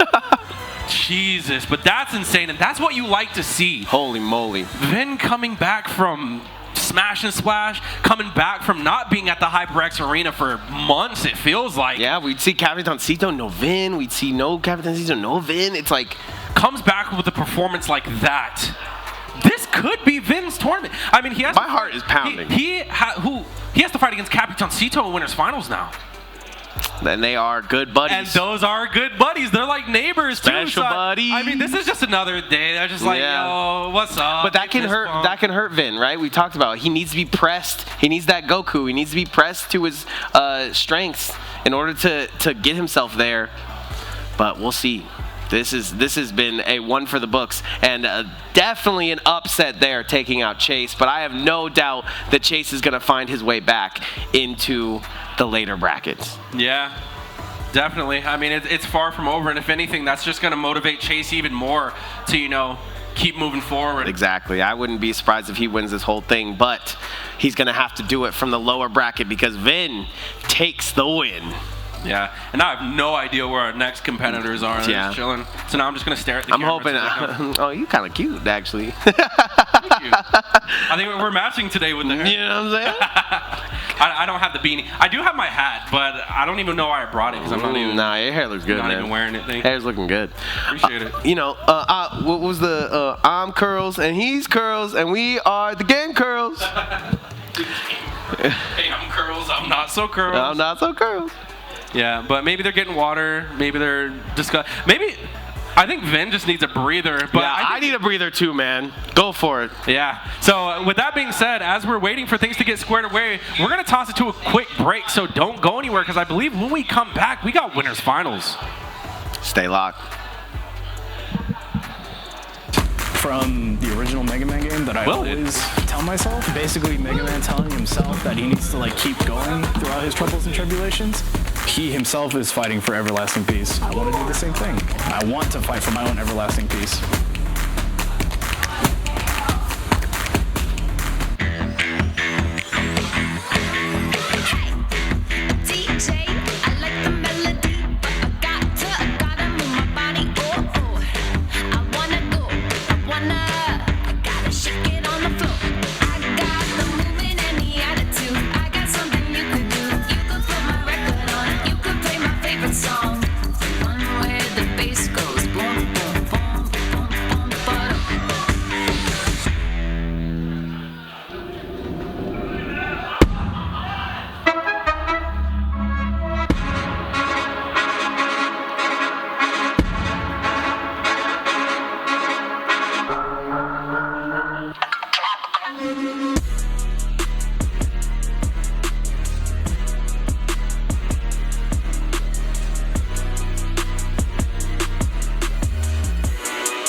Welcome back, ladies and gentlemen. We're still smashing with the best of them. We got finals that I think, is the new Classico, right? We've seen a bunch of the old Classicos, but right now, we're going to see two buddies just going to go at it. And I don't think anyone's going to hold punches because that last match definitely has Vin's heart racing. It has to. I would like My heart's racing. I would like to think so, but I've also never seen Vin nervous or panicky ever. That's so crazy. He's You're saying so mellow. You're talking about two robots right now. These two robots are about to get into the ring and fight it out Robo style.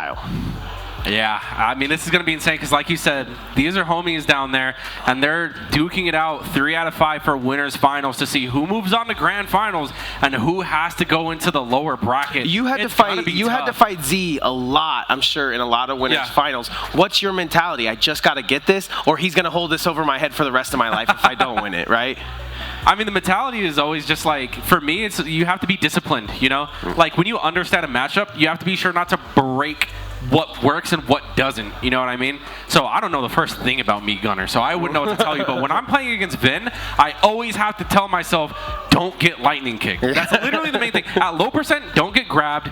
At every other percent, don't get lightning kicked. And then the counterplay tonight just comes naturally. Right. So it's just like, as long as I can avoid these things, I'm good. I agree. Now, you're not wrong there, but just don't get kicked can be hard. Yeah, just don't get hit, bro. Yamcha. Getting into things, though, game 1. This is Yamcha versus Goku, if you ask me. Winners Finals is going to be on that PS2. And Vin has taken games off Capitancito before. I believe they do go back and forth, but for the most part, Capitancito, he's our number 1 for a reason. He has most of the leverage in sets. Makes sense. But the way that Vin is playing, hold on, he's looping this boy. All of this is just so up into the air because we're talking about PR a lot here, and it's just like sometimes you don't show up to a tournament, but you're still the greatest player in the Valley. So somebody like Mike that we're missing big here. Oh, I miss Big Mike. Come back, Big Mike. Ooh, nice grab from Capitancito. Now, one crazy thing about Vin is that, he can reflect a lot of the projectiles back, but, he's still going to get edge guarded all the same. Capitancito taking the first stock of the set. Right. He knows that a lot of these things can get sent back from Nairu's, but he also knows that if he overuses it, that it's going to become a little bit more obvious. Big juggle coming out, too. Capitancito doing so much work here. I believe one of the Mii Gunners does have a reflector as well, too. So. Yeah, that is one of the moves. Not that he would ever use it, but... Yeah, he doesn't need it. There's not much to reflect. Yeah, just... That, like, his mind that I can just send him, like, sending it back, not telling anybody, and then sending it back with Nairu's, and... Okay, one stock down, 2 stocks down. Where are we at? Can you get a third without dropping one? If anything, Chase plays a very chase down style, and Capitancito does the same. So Vin should be finding his way in this matchup, but sometimes you gotta put your head in the headspace. Did he want to beat Chase, or did he want to beat Capitancito? It's the up throw, and Vin going back to ledge here, but a nice reversal. And if you're a Vin fan, you're doing great right now. You're like, oh, he's down 0-2, he's about to win this. True. I don't know, man. Capitancito's, I don't know how their games go, like when they play like friendlies. Right. Even if they do play it's friendlies, all been so secret. We've seen them hanging out, but every time I ask him about, like, what are you playing? Like, who's winning they just got nothing to say. That one is a good up air from Vin. It's going to solidify at least 1 stock here. Gets his confidence in the right spot, but Capitancito not having it for long. Like I said, I don't think Capitancito is going to be pulling punches, so if Vin is doing anything close to that, it's going to be a long day. We go ahead and recover right in front of Vin. Get a punish off of it, too. Vin not quite prepared for that one. No jump for Capitancito. Oh, that's going to do it. Yeah, that's going to be game 1 going to Capitancito, and that was very solidly played. Yeah, pretty quick, too. I think only like 2 or 3 minutes off the clock there, and Laquisha got to work, you know what I'm saying? Like, he saw how long that set of 5 went, and he knows he's got to get his work done quick. He's used to fighting people like Sonics and the GOATs of themselves, so probably ready to get games done quick. Yeah.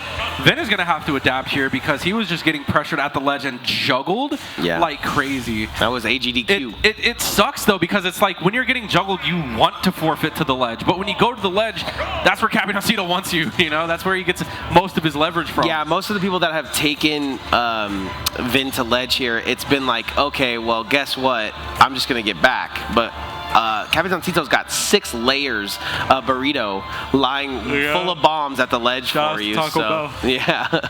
Oh, okay. Great start for Vin, though. Sick. No jump for Capitan, but he's going to go ahead and just up B on the stage. Unfortunately, space there for Vin, but he still seems to be in the lead. He's staying grounded, which is so smart in his game plan. And there is a shotgun to a 1-stock lead. Yeah. And Vin's counter pick here for the Hollow Bastion game, too. Opening things up with the first stock. Only 71% to his name, but Capitancito is bringing things back in his corner just a little bit, adding on a lot of percent. Back to the ledge again. Finds ourselves in midfield, just waiting to get things popping here. Each player charging their chargeables. Yep, so far, Vin has been struggling to find an opening. I like how he's retreating to that top platform, though, and then just kind of lazily lifting off. Nice grab. Only 10% extra credit, though. I like to see him do a Not little bit more much at all. damage here, but guess what? Oh, that should do it. That's got to be tech. That's got to be labbed. He's been here before. You can tell.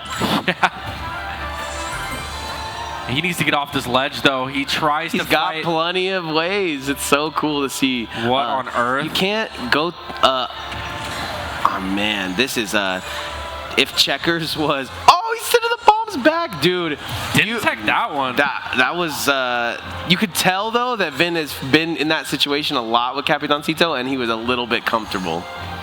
But still, about as comfortable as you can be in a crashing car.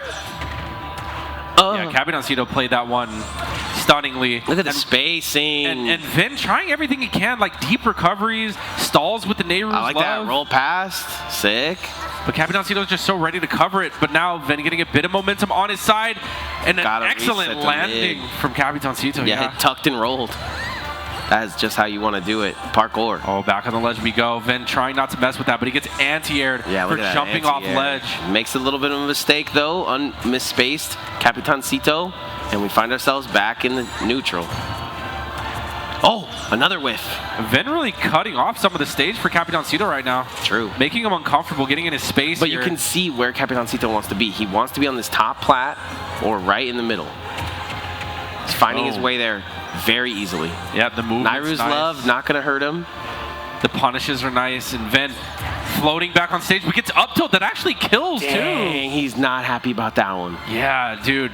Capitancito's so good at placing those up tilts. And now it's extra credit time if you're Capitancito. Starts with a little dash attack, waits. Wow. Patience. Excellent reaction time. Don't land on that platform yet. He was going to send that one back, Plasma shot was coming. Narrowly avoids it. How does that work? Does the Nairu's love shoot the bullets back down? Nope. No, I don't think so. I think she just becomes invincible for a little bit. Yeah. Okay, back to the ledge again. All right, here's the reflectors, the stalls. We talked about how he could overuse Nairu's, but it's not hurting him too much. Sneak in. He's like a rogue. That was a delay. Yeah, he's like a rogue. He just sneaks into the back and just stabs you. Send it back. Return to Cinder. Vin looking to get one on the board, but he's down a hundo. Yeah, desperately trying. I mean, he's going to get sniped for his troubles, too. And Capitancito up 2 games. Yeah, looking pretty strong here. Capitancito, no stranger. Maybe Vin, he's been away for a while. He's like, you know what, give me more Smash. I don't want to sit in grand finals. I want to play more Smash. Just bracket fixing. Like, yeah, I'll take this loss. I want to go hunt Chase again. Imagine. Yo, I don't think anybody wants that in the whole venue. Yeah, like you get your lineup and you're like, I got to fish Chase. But he sent him there once. Maybe he wants to do it again. That was probably the conversation, like between the two of them. Like, hey, you beat him once. Why don't you just go beat him again? Yeah. He's going to start with the Palutena next time. True. Anyway, starting here, we are going back to Vin's counter pick, Hollow Bastion, for this game 3. And he does have a bit of percent on the board already. 55 unanswered for Vin. It's just so crazy how much time we have to talk to these top players, and you just find out what great guys they are. Nice guys, totally fun. And nobody touches. That was a 0 to death. 0 to D. Vin playing out of his mind. There's no way that we're going to be seeing a reverse 3-0, right? Like, we know that Vin has the clutch gene, but come on. Right. Capitancito has to close this one out, right? And still, Vin has yet to take damage. Okay, there it goes. There's about a minute into the game. Okay. Has some percent on him, but oh, he won a little bit more than damage there. Momentum as well. Rolls, and he's finding out the rolls. So hard. I mean, nobody has pressured at the ledge like this today except for Capitancito. Flare not gonna hit. Whoa. Wow, Knight pushing him back even though I swore he rolled behind. That's what I'm saying. The properties of Knight are super wonky. Like a win box and a hurt box and a... Here we go, the forward throw right back off the stage. Vin has been a demon at this ledge. He's actually ledge trapping Capitancito the way he wants to ledge trap. He's engaged, to say the least. Oh. Nice. Was that like a double triple reflect? I don't know what that was, but whatever it was, sends it right back at Capitan. Yeah, and he's stopping any ledge problems that he's had. He's figuring them out here. And now's the time. Down 0-2. Sounds like a Vin game. Yeah. Or Vin said, I guess. Oh, bada bing boom bap. Okay. I mean, just staying grounded makes him look so good here. Makes him look like he's in control. Yeah, and both of them are being very patient, too. Oh, doesn't get the roll to go past him. Rolls perfectly spaced in front of him, gets that back throw. And now there's not a lot of things that are shaking Capitancito, but... That might. Almost gets a lightning kick to Vin, not stopping with the pressure, no punish from Capitancito's up smash. Oh, and he lets the Knight go at basically the perfect time, but Capitancito just air dodges the ledge. If Vin responds with a 3-stock, that's going to be huge. He missed, I guess, the 3-stock with the wrong way. The 3-stock with the 0 to death, it's just all seeming too scripted. Oh, and the Knight cancels out the charge. Oh boy. Vin's looking for it. That's it, okay. Yeah. Could still be the JV. I mean, a straight lightning kick. Boom! Or an up air. Vin's still in this. I mean, Capitancito, if he's going to make the comeback, he's doing it against the clutch goddess himself. I would love to see that more than just the 1-2 here. Okay, starts things off with a dash attack.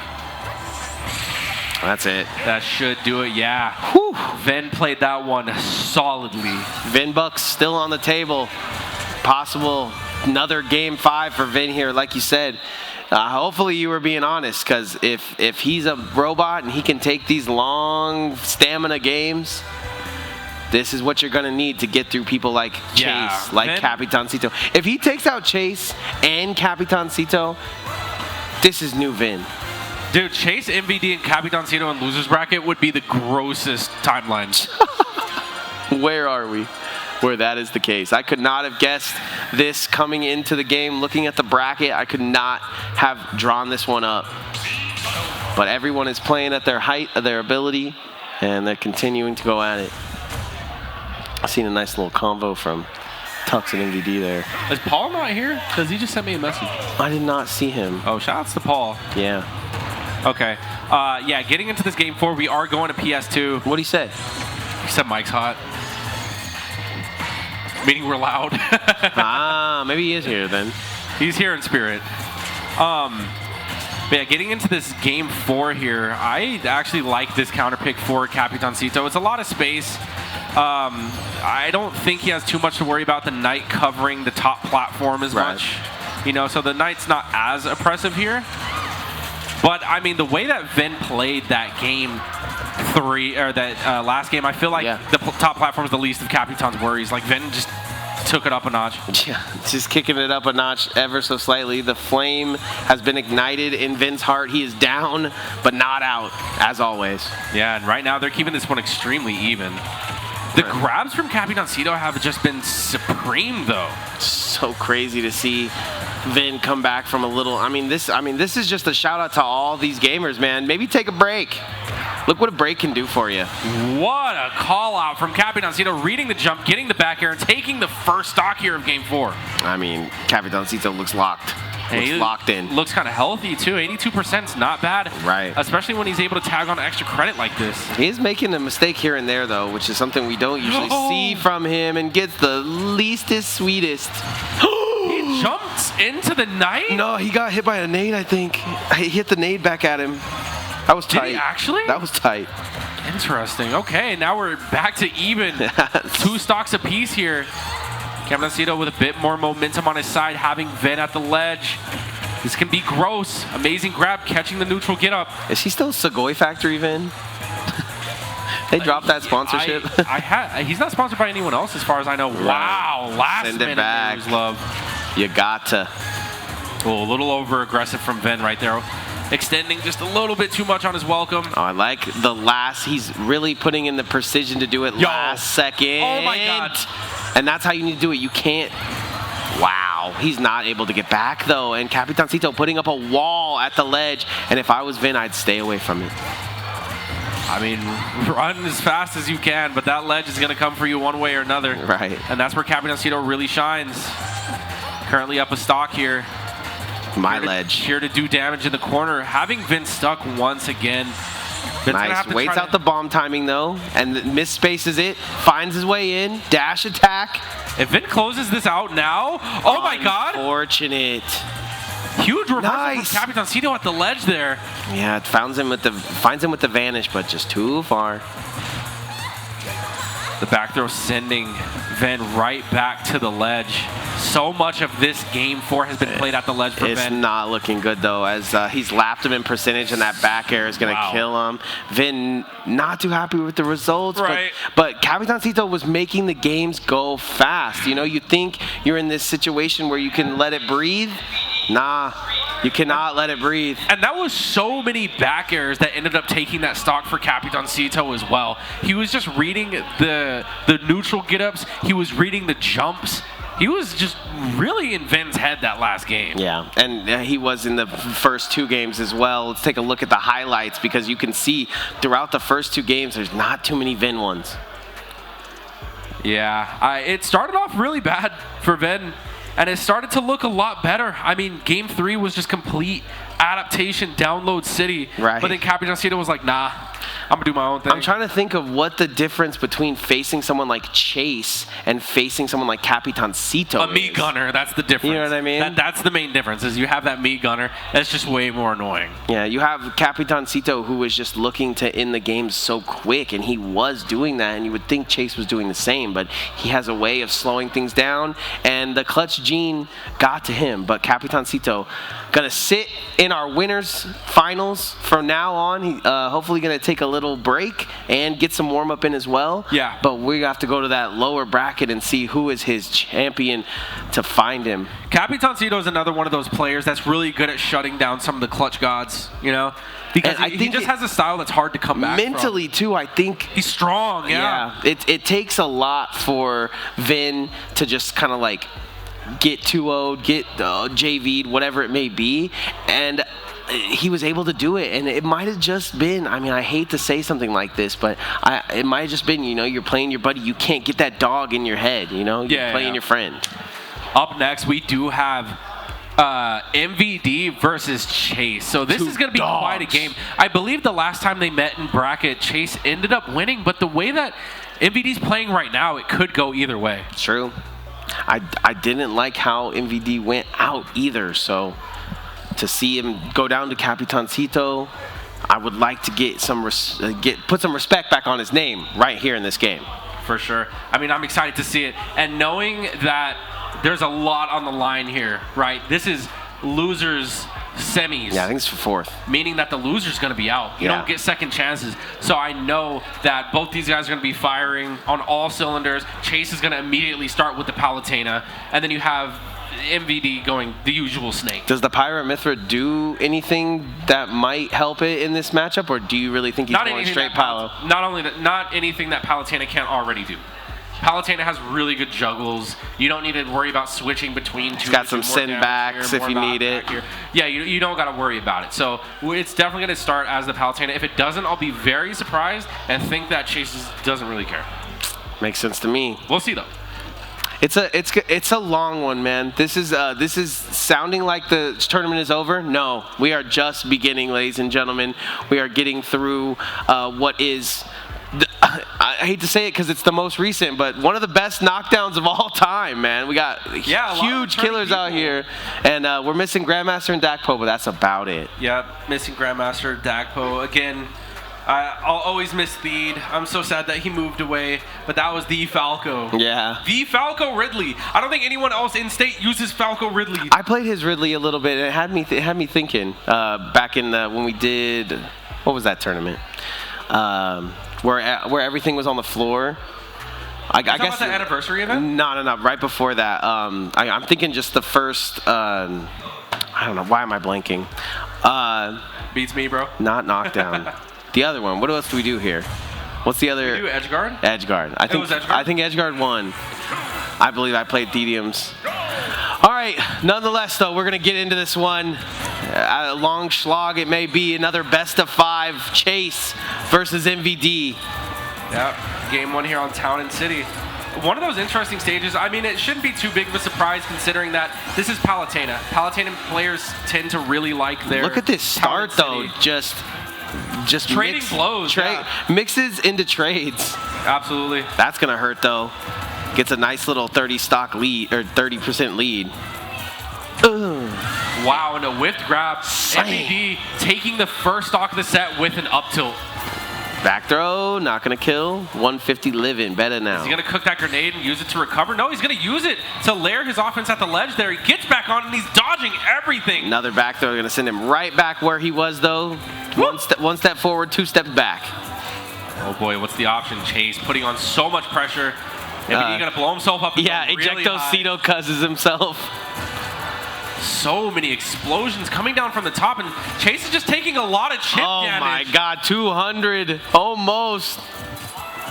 Don't want to jinx it. Oh boy. I believe though.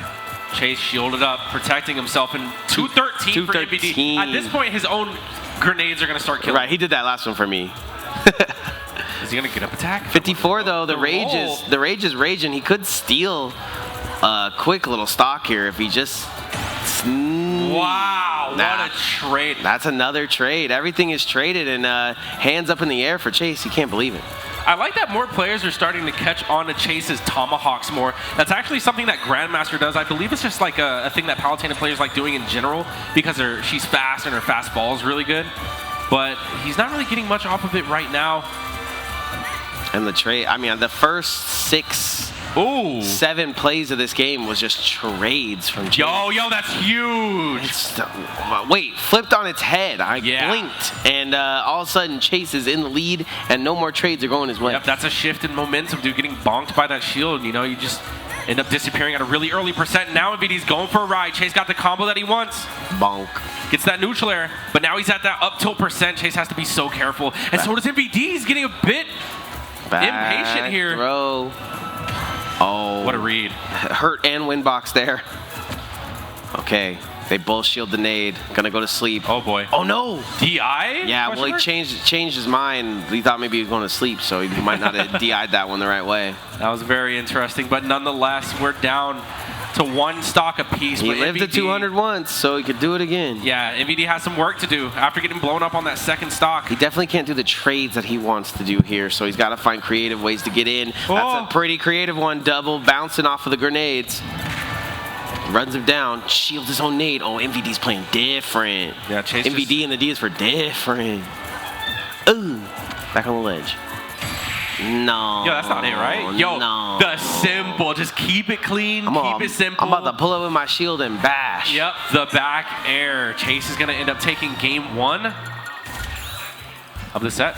I mean, that was closer than it needed to be. MVD, I thought maybe had that one. They're both laughing this one off, though. Wow. Yeah. Good spirits. He's definitely talking about that second stock. That was crazy. Both players in great spirits here.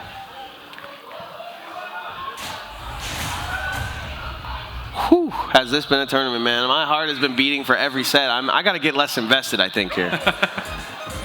And Smash will do that to you. Getting into this second game, though, we are running it back to Town and City. And honestly, Chase, on that game 1, I mean, he had a really great comeback because MVD was pretty much in the driver's seat throughout the whole thing. So this is going to be an interesting game, too, to say the least. Yeah, Tom Nook chilling, grilling. neutral air, putting MVD in the blender, but these nades are going to break him out, do some damage as well. You know, being the heavyweight that he is, we will take these trades. He's got again. Chase got the blender, but MVD got the grenade inside the blender. Like putting an avocado seed. Oh, he loops it to the ledge, and that's perfectly spaced. I mean, that's little a teleport Nikita. recovery. That was great timing from MVD, but you know, what other options do you have? Yeah, he had to go there. Grenade? Question mark? Okay. Where'd he go? I thought it was going to get blown up by the explosive flame, but I guess not. That's not how grenades work. And then the triple dash attack to the back air to retort. He's got to stay away from that back air. We talked about a lot of things that you got to stay away from when you're playing Vin. You got to stay away from this shield buckler. He's approaching with grenades. MVD playing fearless right now. He's got grenades in his socks, man. F tilt to F tilt, and that's that CQC that you were talking about, Nick. Yeah. Snake is just a monster up close. I like how he's lacing in these grenades and he's hitting those dash attacks because it's like, where do you run, where do you hide? Yeah. Oh, going for the feet right there, trying to shield poke. This could be a big punish, but Chase gets out of there. Yeah, he lets him reset low-key. Doesn't want to press the issue. He knows that he's at 155, so he's trying to get everything he can here.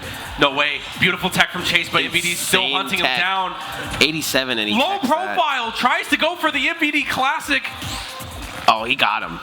He's in his head. Yo, Chase is... He's in his head, Charles. Hopping around like a bunny rabbit. You know what I'm saying? He's in his head. He knows exactly what he wants to there. Gets dash attacked and still MVD 2 stocks to his name, living to 178. Yeah, there was a moment in that first stock where MVD had chosen to live. Tech the bottom in the bonk. And the grenade makes him live still? MVD's immortal. He's immortal. He doesn't want to lose this stock. He wants the 3-0 here. You know, Chase probably doesn't want to let him do that, but that's the vibes he's giving off right now. Chase just, you know, keeping it simple, throwing out these back airs, and it works out. Sometimes you just... This is great for MVD, though. He doesn't give up any stock for free. He gives it away for 58 damage there. Yeah, but now he's going for a ride. On that platform, we saw stocks disappear here. A little bit of panic setting in from MVD. Yeah, Chase knows it. Saved on that platform, though, and now he can reset a little bit better than he was. Nikita gonna come out. He's not gonna let him. Yo, he grabbed the grenade and he hit him with 50 helicopters. Yeah, Chase has been an absolute menace here, making it count on his last stock here. Nice shielding from MVD. Not gonna get that up tilt to hit. Nade saves his landing for a second. Not gonna scoop him. Nice little jab. Yeah, he just goes for the F tilt too. He's not even trying to do the up tilt setup. That's what I'm saying. He's still playing the numbers game as far as percentage, and MVD's still okay with just nade. Chill. Yo, almost footstooled into his grenade. Into his own grenade. Chase potentially looking for a tomahawk here. I don't know. I get a little nervous whenever I see Palutena short hopping like that. Right. You really never know what's coming next, but in this case, MVD's still in control. Ooh, jumped the autos. Yo. Oh, that was so close. Her hair lit on fire. Hey, we're doing options here. We're pressing buttons, and right now we're last stock apiece. Chase at 105. This is so doable. Yeah, Chase has to put together a sick combo here, though, because otherwise MVD's just going to run away with it. And he's kind of dropping the ball, to be honest. Honestly, it's getting closer and closer the more time that is spent fumbling around here. Okay. Since the beginning of this, MVD has been... MVD has been playing the percentage game the whole time. So at that point, he did the homework already. He already was prepared for the test. He was ready to go. And we find ourselves 1-1 in loser's bracket. Let's get it, bracket. All things considered, I feel like MVD's actually playing better this set than Chase. Chase did win that first game, but it was off of a spectacular, explosive comeback. Type B. Other than that, MVD's actually been demonstrating the most control. So let's see what Chase can do here in this game 3. Still going back to Town and City. Look at that. Slides in through the auto reticle. To try dash to attack as well. Auto reticle not doing its job right now. Gonna reset. The grab not gonna come out. The double dash attack. Shout out to Mario Kart tomorrow. If you guys are fans of Mario Kart. Wait, is the DLC dropping tomorrow? No. Oh, you're talking about Saturday Night Speedway. Yeah, Saturday Night Speedway. But that comes out in December. So. Gotcha. But they got a bunch of new tracks. Shout out to Funky Kong. My boy Funky Kong and Diddy Kong are back. Let's go. That's a banger. Oh, the stretcher. Yeah, Diddy Kong finally getting his racing review. Finally. I don't know why it took for many years. Like, well, who had that in legal limbo where it's like, no, you can't have a monkey race a cart. It's margin. We decided that. These guys are going blow for blow this game. That's the up tilt from behind, and it's still going gonna kill. I'm sliding in the DMs. Sweet spot or not. MVD and the D is for sliding in the DMs. Oh, sliming by once again through the air. Excellent he goes. coverage from Has Chase. to land here though, and now he has to do exactly what he's been doing this whole game. Continue to rack the percentage. Great C4 find there for him, but he needs to do more, and he's not able to. Only 30 on the board. So That killed. Yeah, just a little hit. Both of them reacting in the player cams to that. LOL from both of them and what it looked like. Little strange, but you know what? Chase is going to take that. Yeah. And he's also going to dish out a combo, but the grenade actually stops it. Stops the it fear in of the tracks. grenades. Ooh. Run it down. The neutral air again, the grenade to actually aid Chase this time in that combo. Oh, but he lays out for a little hit there just to get the momentum on his side, and MVD continuing to drop these grenades. Yeah, here we go. Chase getting on so much chip damage just by getting Oh, grenaded. and that has been the thorn in the side of MVD, and now he has to play from behind. Is that Nair Bear? I'm surprised that back air caught him. That's what I'm saying. The hits have been just last second, and he's going to mash out of that one. MVD looked like he couldn't figure out which way to throw him there. It looked like he wanted to go for a grab release follow-up, but oh, yeah, that was very interesting. It's a possibility. You usually pummel a little bit there more if you're doing that, right? Well, I think he wanted him to air release, but I don't know. That was just a strange. Only MVD knows what was going on there. Yeah, he probably had a setup because, I mean, he is at 100, so. That shield? Oh, he tried to do it. He tried to do it to him right there. Hit the baby shield. Yeah, Chase is. Oh, that's it. This should be it. No, he C4s himself to the top, so he's still alive. Oh, you ain't doing that at home. That was so smart from MVD. Very quick thinking. Yeet. But he's still in danger. Chase knows what is at stake right here, and he knows to keep up the pressure. I mean, he's just fiending for the stock. We know he can. Yeah. That's going to do it. It's so much, a lot of the time, Fo. It's so much. I know that I am in the lead, and I am going to let you come to me. He does it perfectly there. They're once again high spirits here, but the gameplay is not the same. They go into the game, it is just devilish. Yeah, Chase currently up 2-1, and that's that adaptation that I was talking about. Chase definitely turned it up. He won't play the Pyra Mythra, though. He was on fire. No, he definitely won't. There's no need to. The Palutena has everything that he needs. Man. There's no reason to switch things up, but if it ain't broke, don't fix it. I'm pretty sure that Chase is feeling confident. MVD down there telling the best comedic lines. Dude, bro's being he's doing a stand-up. Yeah, you know what I'm saying? It's a stand-up guy, or a sit-down, rather. Yeah. Sit down and listen. Hey, listen. Getting into this game 4, though, we do have Hollow Bastion, which is a counter pick I never thought I'd see from MVD. This is definitely a change of scenery. Right, and he does love Kingdom Hearts, though, so maybe he's going for the music, maybe he's going for the sights, the sounds. Yeah, I don't know what the thought process is behind going to this, but maybe we'll see as the game matures and advances. Definitely doesn't help him with the aerials of Chase, but if he can stay away from him here. Oh, like that, drop a nade. Leave a little message in it. It says boom. Now the scary thing is that this is MVD's tournament game. Yeah. So and it's been such a good tournament for him too. Yeah, absolutely. I believe this is for 4th. Oh my God, Chase just going out there for it with those back airs. There's so many stocks that just end up exploding because of that. Yeah, and that is how he did the last stocks too. That's what really shook up game 2, I believe. Playing with just 2 stocks for the rest of the whole tournament here, unless he can shake out this one. Not again, just more back airs. Just falling in love with it. Even if MVD doesn't die to this, that's so much percent. He had to roll past that there. He didn't have time to wait, and then he's just gonna go to it. But what doesn't kill you kills you later. So much momentum. Chase has it figured out. Yeah, and then now everything is just set to wumbo when it comes to Chase, and MVD grasping at grenades. That's a nice back air, though. Not going to kill somehow. Not yet. Chase still hanging in there, man. The startup acceleration on that Nikita just being too much to start with, and up tilt not going to do anything. Oh, my God. He is dancing around him, though. Yeah, that's so hard to deal with at the ledge. Yeah, finds him. MVD could 100% bring this back, but it's going to be mental strength. He does finally end up taking the first stock. One thing I don't like about this counter pick for MVD is the fact that Chase is sharking that platform so well. Right.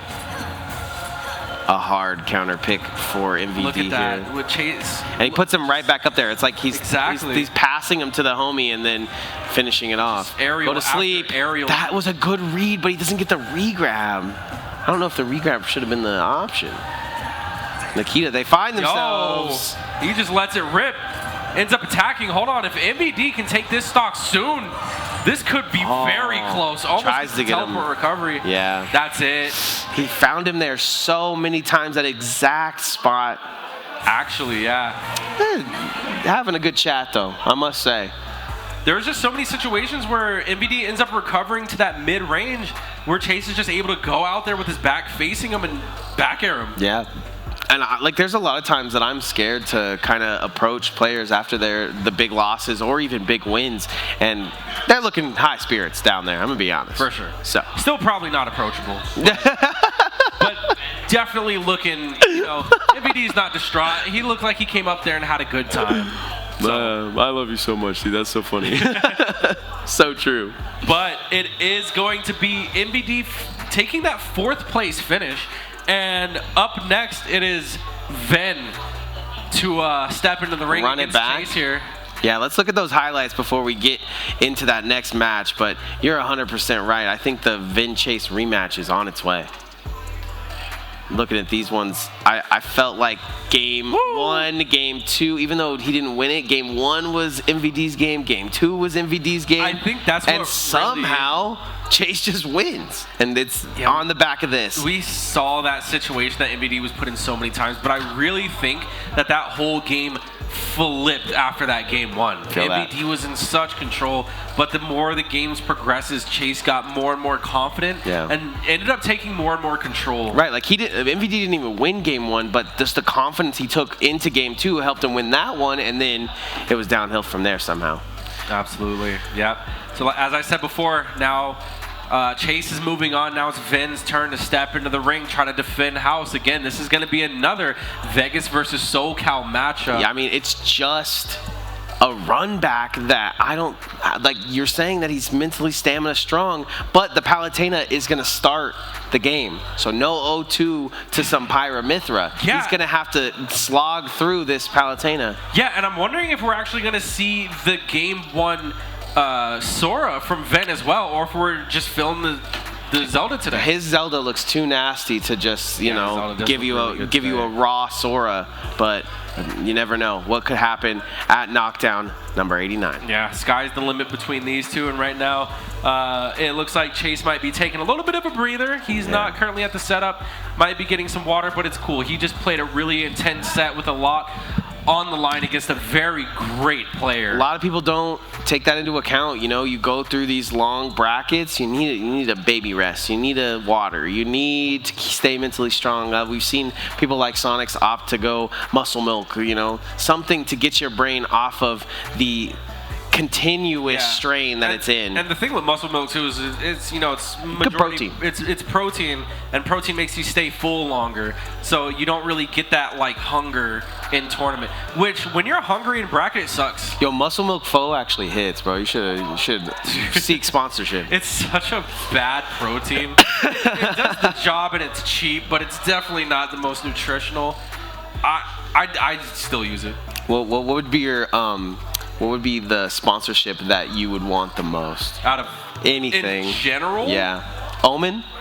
Because we got Omen PCs down there ready to go. Omen sponsor would be sick. You know? I would love a 4090. I'll take a 4090 any day. Give me that 240 hertz monitor. Give me some game time. You feel me? Yes. But yeah. Definitely big shouts to that. So we're just kicking it. We're just kicking it while these guys wait. We're getting the thumbs up from Armo. Big shout outs to Armo taking away the spot as new TO. As TO here. I like Chelsea. We love Sisto, but a good Armo. Take Armo out the bracket. He abandoned us for Madrid, bro. He's out. That's fair, I guess. All right, but getting into it though, game 1 of losers finals, Chase versus Ven, PS2. I mean, this is the match. Honestly, I think Capitancito is a lock, obviously, but he's a lock to win it as well. So to find out who his opponent is, find out the ops. Yep. Got to go to the goddesses. You got to recognize your oppositions. However, this is a revenge match as well because Vin is the reason that Chase is down here in the first place. Exactly. This is the rematch to the rematch, the remix. It was an intense game 5. Vin trying to get these parries, but they're definitely starting off a little slow. Ooh, okay. I think he got backered literally 3 times in a row. Yeah, and the MVD match went a similar way, so. Yeah, catches him with the neutral, though. Gets a little bit of a misstep. Woo! And we take those. Yep, we're going all the way up. Nice drag down from Chase, getting the back throw, sending Vin right off to the ledge. And this might be bad news for Vin, but he ends up getting the reversal. Yeah, just slides right past it, doesn't care. Gonna continue on trying to approach, but he just can't. The rebuttal. Dude, the explosive flames are keeping Vin locked in his zone. Yeah, 3 explosive flames. You don't think he's gonna do it the second time, and then he does it the third time. Excellent roll from Vin. Wow, runs out. He is in an obstacle course. That's what I'm saying, dude. Speaking of the ops. What is that? Ninja Warrior? Yeah. Nailed it. Agreed. Back throw. Gonna hurt. Not a single stock has been lost yet. And we're over a minute into the game, almost 2 minutes at this point. So these guys are just playing to live. I don't know what drink they had for Vin at the bar when he got back, but it is. Has to have been the chug jug, man. It's it looks like carrot juice, man. He can see everything right here. This neutral is being played but so he carefully. Continues to do that. It's like a weird thing that I don't see from other players. Sometimes it helps him, sometimes it doesn't, but sometimes he just rolls right in. Vin takes the first step. Chase reacts and punishes accordingly. Chase taking the first stock of this loser's final set here. Yeah, up a stock, you gotta come. Not getting any extra credit though. That was cool because a lot of the time Chase finds his way out of that using SDI, but none of that there. Yeah. Vin goes right to him with the teleport. Vin playing his corners precisely right now. Did not hold the W key right there. Hey, yo. Chase was ready for him with the blender. This is so different. This is just not what we're used to seeing from Vin, even though it's evened up. Stops him from the actually explosive gets flame. punished for once. I see Palutinas do that for free. He is cooking. Hey, yo. Back to this neutral. You can see Chase really just trying to keep the movement options fresh here. Kicked him. Push him. We've seen so many stocks lost in that exact position, but Vin ends up with the rebuttal there. Literally.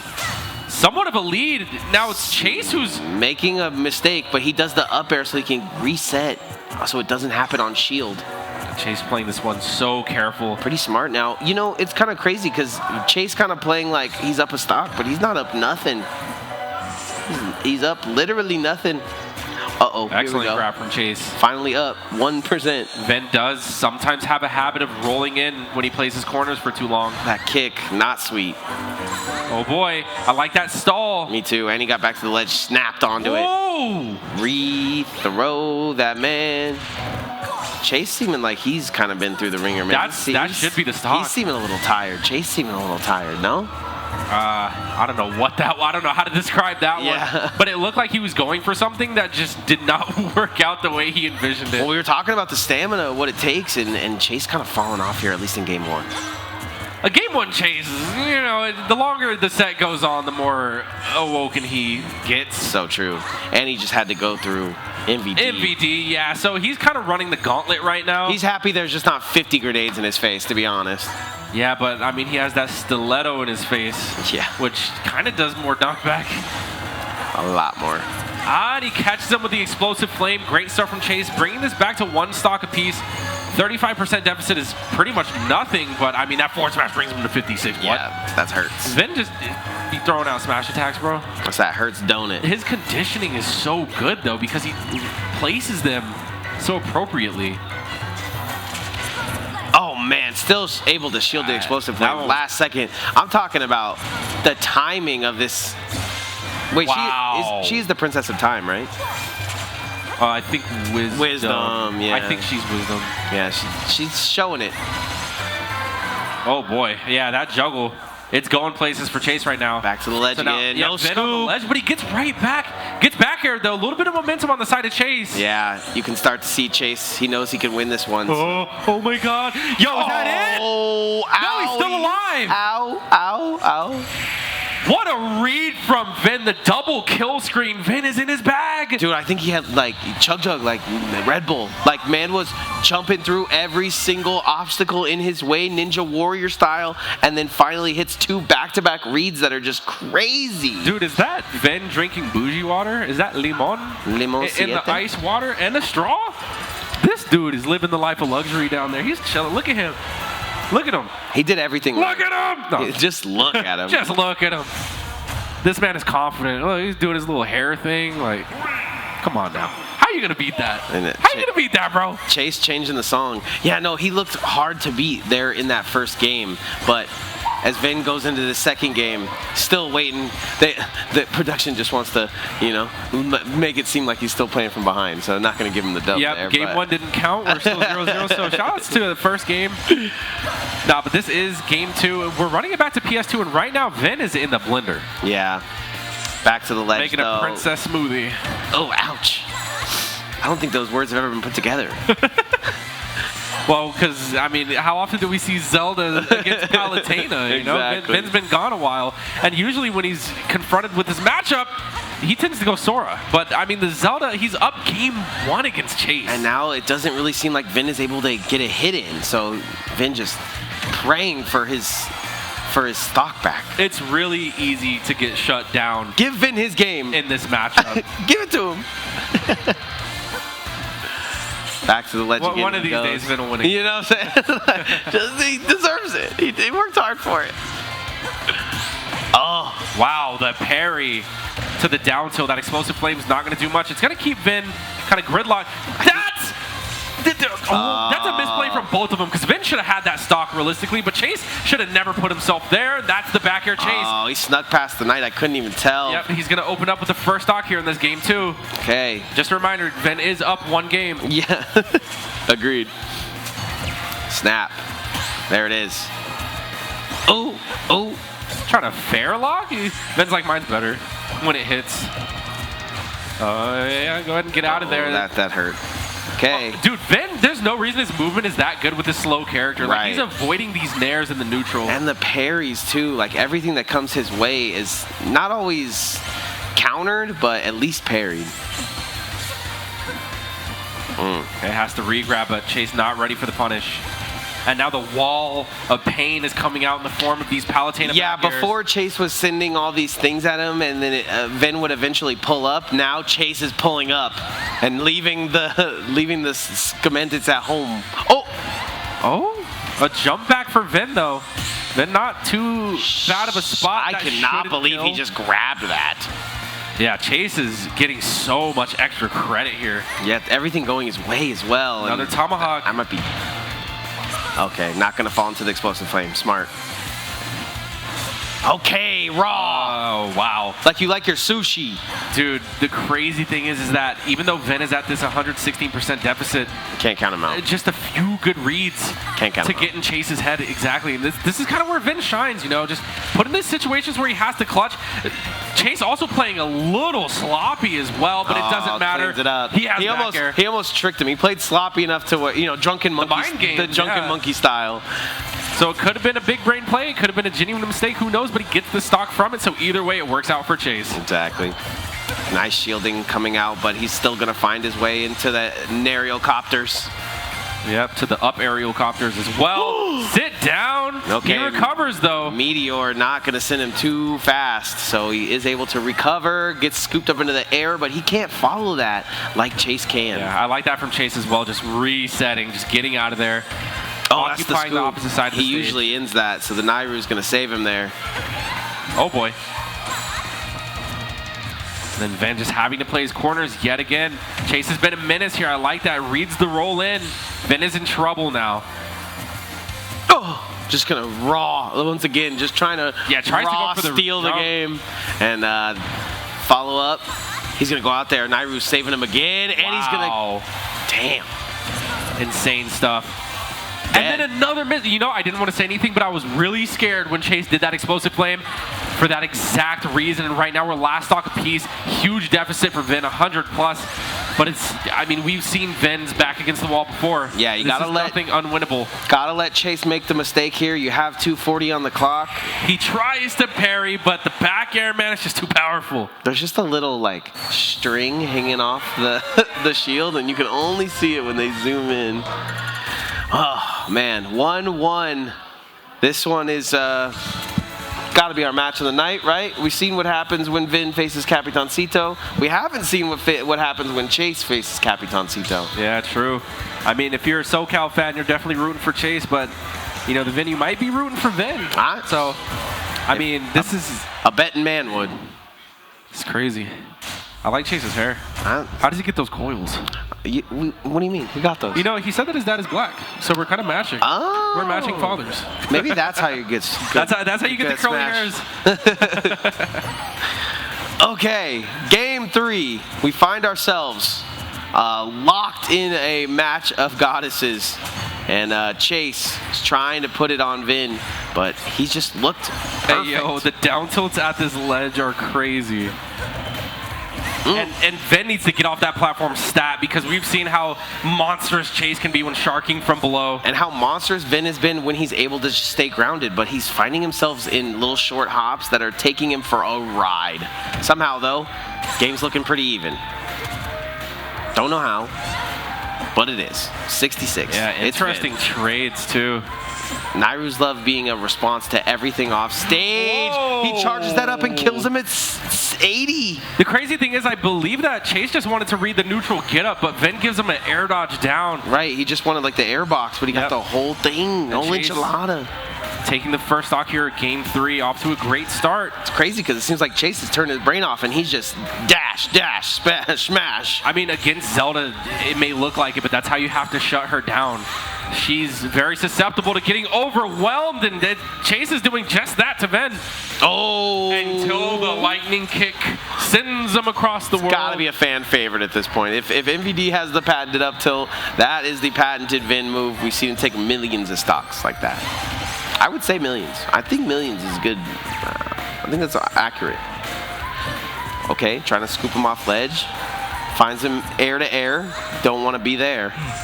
Back to ledge again. Scooped. Oh my god. Nairu's. Chase is playing this one so well, so careful and articulate at this ledge. Back throw. Yep, gets the tri-state shuffle, and that's going to be the stock. Vin playing this from his last stock. Yeah, it was a quick shuffle too. It didn't even look like the first little roll came out. Gonna get the not sweet spot, the sour spot, if you will. Back to the ledge again. Oh, could maybe. Not Chase too much. might be getting a little ahead of himself. Yeah. I mean, every time he goes down there, it gets a little frightening. I mean, because we saw an SD happen last game. But right now, he's just in so much control. But Vin preys on that. If he ever sees you trying to win, he's like, oh, you trying to win now? My turn. That was also an excellent jump from Chase. But Vin is clawing his way back, all things considered. Yeah, he's only gotten really hit by this move. This move and the up air. Yeah, lots of aerials chunking away at Vin. Lots of airs, the back creativity, airs. he's not able to land. He's not able to get Knight out. So it's being kind of rough. Back throw gonna send him. Send that stuff, brother. Yeah, what's the option here, man? Vin is in a lot of trouble. He spent a majority of the game on the ledge, and that's the back air. Chase just keeping it simple. Simple like bread and butter. Stroke that stuff, cuzzo. Game 3 goes pretty handily. It was looking even throughout until that back throw came out. And that buckler sent him back to small battlefield we go. I have to give it to Chase right now. Is the feeling in the arena, but I'm only doing that to counteract. Who is really the victor here? We'll find out. Yeah, Chase versus Capitancito will be interesting. Exactly. Getting into this game 4, though, Chase currently up a game. We are going to be seeing small battlefield once again. Nice. Auto reticle's coming out. Yeah, he's back to this auto reticle in neutral, and that's what helped Vin kind of win his first game. So. Oh wow! And I like how Chase is positioning himself to where he could actually projectile play if Vin feels like setting up Knight. Yeah, he's playing spaced almost immaculately just because of where he's able to slowly scoop off that ledge. So he's gotta appreciate it. And the blender, Vin goes. Now we have this platform to try to extend the combo. The vendor. Oh. Oh, wow. Tomahawk dash attack, go crazy. Scoop. Man, and Chase is just playing around the knight so well. It's pretty much a non-factor. Yeah, and it wasn't a factor in the last match either, but he wasn't like going to it. Now that he's going to it and it's getting shut down. Oh my god, that didn't hit? No two-frame? I think that was the first time grabbing ledge. Yeah, it was the iframes. Oh god, just get away. I agree. I agree with all that. Wait, the double up air from Vin, bringing this back to an even game just off that exchange alone. Yeah, trades though. Back throw is going to put him in a disadvantaged state. Oh my and god. then the jab, we haven't seen him go to it once. He's been going for the scoop, he's been going for the shield. Finally goes for the jab, and it's going to get the kill. So crazy, so creative from Chase late in the game after adapting for about an hour now. Yeah, I mean, Chase is just really good at playing the matchup correctly. That was a great rebuttal from Vin. I don't even know how far that was. It was long. 2 stocks apiece. But I was going to say, Chase just understands that when you have Zelda in the corner, you just got to keep her there. Yeah. Everything that you can, because her options, she's easily oppressed. And, you know, Chase is just, he's using Palutena. Someone who's very good at oppressing people, you know what I mean? So he's playing the matchup right. And you can see it there. Din's Flame. Oh my reticle. god! At the same time, it's just so impressive to see how Vin responds to it. Yeah, he looks omnipotent. He looks like he knows every single thing that's coming out until they gets in the air. To be fair, when he's on the ground. Vin has been playing this matchup for, what, 5 years at this point? So, I mean, like, he's definitely a Palutena... True. A Palutena pummeler, if you will. Yeah, Grandmaster, kind of a different beast, too. Okay. That is that could be signed, sealed, delivered Chase in grand finals, but we will see. Yeah, this is Vin's tournament game. So, tournament stock, actually, so everything relies on his performance here. Oh. Yeah! Down air to big ol' lightning kick. Why was that even a combo? Sour spot, down air to sweet spot fair? We have a game. That is fun. That is fun to say the least. Wow, 50%. Hopefully the momentum can carry Vin, because that is a cool combo. Give us a game 5. That's going in the highlight reel. I'm here for it. Yeah, that's what I want. Auto reticle not able to get reflected back because it clashes with itself. Oh. And then Vin needs to be careful because Chase, he knows when to switch it up. He knows when to just start throwing out the back airs, and he's doing just that. Right, and that back throw has been a killer as well. Back to the ledge again we go. He's trying to reset the middle, but Chase finds him. Down tilt. Later. Oh, boy. Oh! Interesting. A little bit of spaghetti going both directions there. They would play this Ashley joint at the most heated moment. That was fast. That was so fast. Chase looking to go off and get the back air. Right now, all he has to do is hold his ground. Vin has to not hold forward. Oh, man, this is looking rough for Vin, but he's back to the ledge once again. Oh, he slips past him. Doesn't get the scoop. I thought he's maybe going for back throw there, but it's not. Whoa! Huh? An explosively abrupt way to end the set. That's the dash attack. Catches Vin holding in, and that's going to do it. I do not know what they're talking about, and I do not know why that happened like that. He just shot straight up into the air. I'm gonna let him talk it out. He's spitting right now. I'm saying. He's superhuman. Yeah. Rap God down there. Imagine someone beat you and they just hit you with like 16 bars just right there. I would love that, actually. You know, they actually had a tournament. I forget what it was called, but it was a tournament series somewhere in the East, I think. Or was it 2GG? I forget, but they would do certain themes. And one of them was like a beatbox competition. So they combined Smash, and then they had an event for beatboxers as well. That's fire. So it's like, dude, if they could do Swelly does some stuff here like that with the dancers and stuff too. Yeah, mixing communities. Yeah, he's down for unity. He's all about that concept. But I'm just saying that idea of like, you know, you lose a set, you got to spit like 60 like that's not too far off. You get an extra stock because your bars are so trash. Like yeah.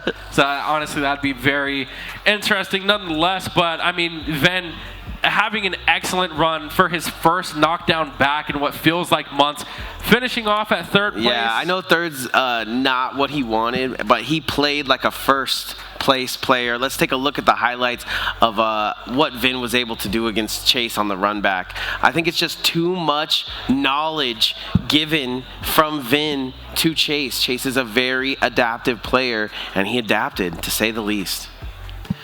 Bucklers left and right, too. That shield coming in big handy. Yep, couldn't have said it better myself. Also, the immediate start to the Palutena helped. True. Not really messing around with any secondaries. Not taking any risks, you know. We're just going what we're comfortable with. We're going with the safe bets. Yeah, and so that's got to be it, right? So he doesn't go down 0-2. He doesn't have to run back the game 5 with the Palutena already figured out. He comes back stronger. Chase finds himself in grand finals versus Capitancito, California versus Dominican Republic. Yeah. We claim him, though. He's Vegas. He plays for us. I know. It's just such a beautiful thing, though. People that may be watching from somewhere else or thinking, like, I'll never find myself in Las Vegas to go to this. Bro, we got every single nation. We got Fire Nation. We got Water Nation. Yeah. And also, as well, MVD's, I don't know if he was born in Puerto Rico, but he is Puerto Rican. So, I mean, like I said, I call that matchup the Island Boys, you know. Yeah. Capitancito versus MVD. And they got mad Warhammer vibes. Lots of explosions in that one, explosive battle. But Capitancito was able to crack that one out and finds himself in grand finals. Fo, who you got, man? I am lost from today's tournament. The PR has been shaken up. The entirety of Vegas lies in the hands of one man, one me, one captain, one LaQuisha. All right, game 1, grand final set 1, Capitancito versus Chase here on PS2. And to answer your question, I don't mean to be pessimistic here, but I think Chase has it. Yeah, I feel that. He's been playing a lot. Capitancito doesn't really have too many people to kind of be like, okay, let me practice with you in a top 4 scenario. Like, who did he go to if he did go to anybody, you know? There's nobody here to warm him up. So he's going to have to get warmed up on the fly here. On the other side, Chase has been warm for about 6 hours now. Yeah, wow. Oh! Okay, so... Yo! Back to ledge again. These guys are slamming. They're just going to keep down airing each other until someone dies. This is slam. Okay, uses the win box. That was an SD. Very unfortunate for Capitancito. Sick win box shift, though, as well, to push him off. I will say, though, the matchup really can go either way because it depends on if Chase knows what a Mii even is and if Capitancito can handle top-tier pressure. Right. Because he does believe that Mii is mid-tier, and I don't know how he personally... I've never seen him fight a Palutena before. That's pretty crazy. Well, I get Grandmaster, right? At some point. Have they ever fought? I think, yeah, they did, and I think Grandmaster actually probably won. Went Robin. I think he did go Robin, yeah. Sounds about right. Okay, and we're going to get boxes. The least sweetest spot from that of Smash. Something that we saw early in Capitancito's kind of career here at the HyperX Arena was he would have these perfect charge moves, and we haven't been seeing too much of that from him. As he gets the dash attack to go for the first stock. Charge moves? You mean his blaster? His up smash would be charged. There were certain things that attacks. Yeah, there were certain things that he would set up that would also lead into charged attacks. I haven't seen him been doing it too much as of lately. I wonder if he just realized it's better to get the one hit, but they were killing back in the day, so I'm not sure. Because I was going to say, if it's the blaster shot, Palutena does have that reflector. That's always going to be, true, you know, intimidating to deal with nonetheless. That's why he didn't just let it fly right there. Right. Capitancito is chunking his way He still back. got it charged up, too, so nice. Yeah, after an unfortunate SD, too. I mean, Capitancito is still starting to even up the percents a little bit. Oh, it's even. He's absolutely trying to bait Chase to counter. Yeah. 100%. He's just holding on to this ace in the hole here. Yeah, he could have shot it there. He could have shot it the time before. I think he's just going to hold it in the chamber. Smart move. Oh, but also smart from Chase right there. That has killed many men. Yeah, I mean, the Palutena back air at the ledge is like one of the most uncounterplayable things. That's what I've been seeing. In Smash. Uh-oh.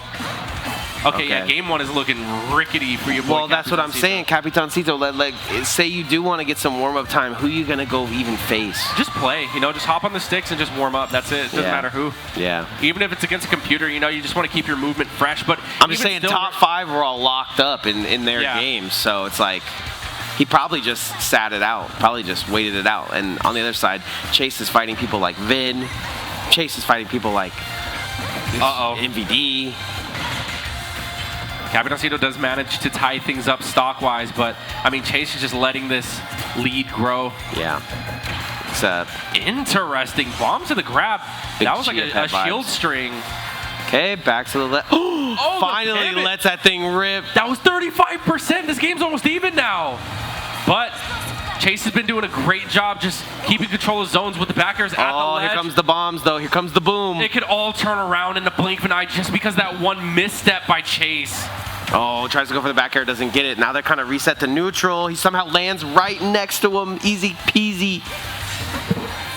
Oh, here's the setup. Here's the bombs. Oh, no. Whoa, that's it. Scoop. What a beautiful decision there from Chase. Just decides to just hit the pizza. That was definitely some good stuff. Definitely some good stuff. Pizza. Man, yeah, no, Capitancito is going to have to wake up a little bit because that wasn't the most pristine game. Was a good warm-up, though. I'm not going to lie. That's a good, yeah. To go 3 stocks in the warm-up. He brought it back to dead even, exactly. Too, like the whole way through. Yeah. And that was looking like his game to win, but nonetheless, Chase is going to take game 1. Game 2, though, we're going right back to PS2. Yeah, run the wannabe clip where he says he's one of the best in the world. Oh. Yep, he's showing us here. Capitancito need a wannabe. Oh. Explosive Flame keeping him locked in shield. And this auto reticle keeping him locked on the map. Whiff the grab.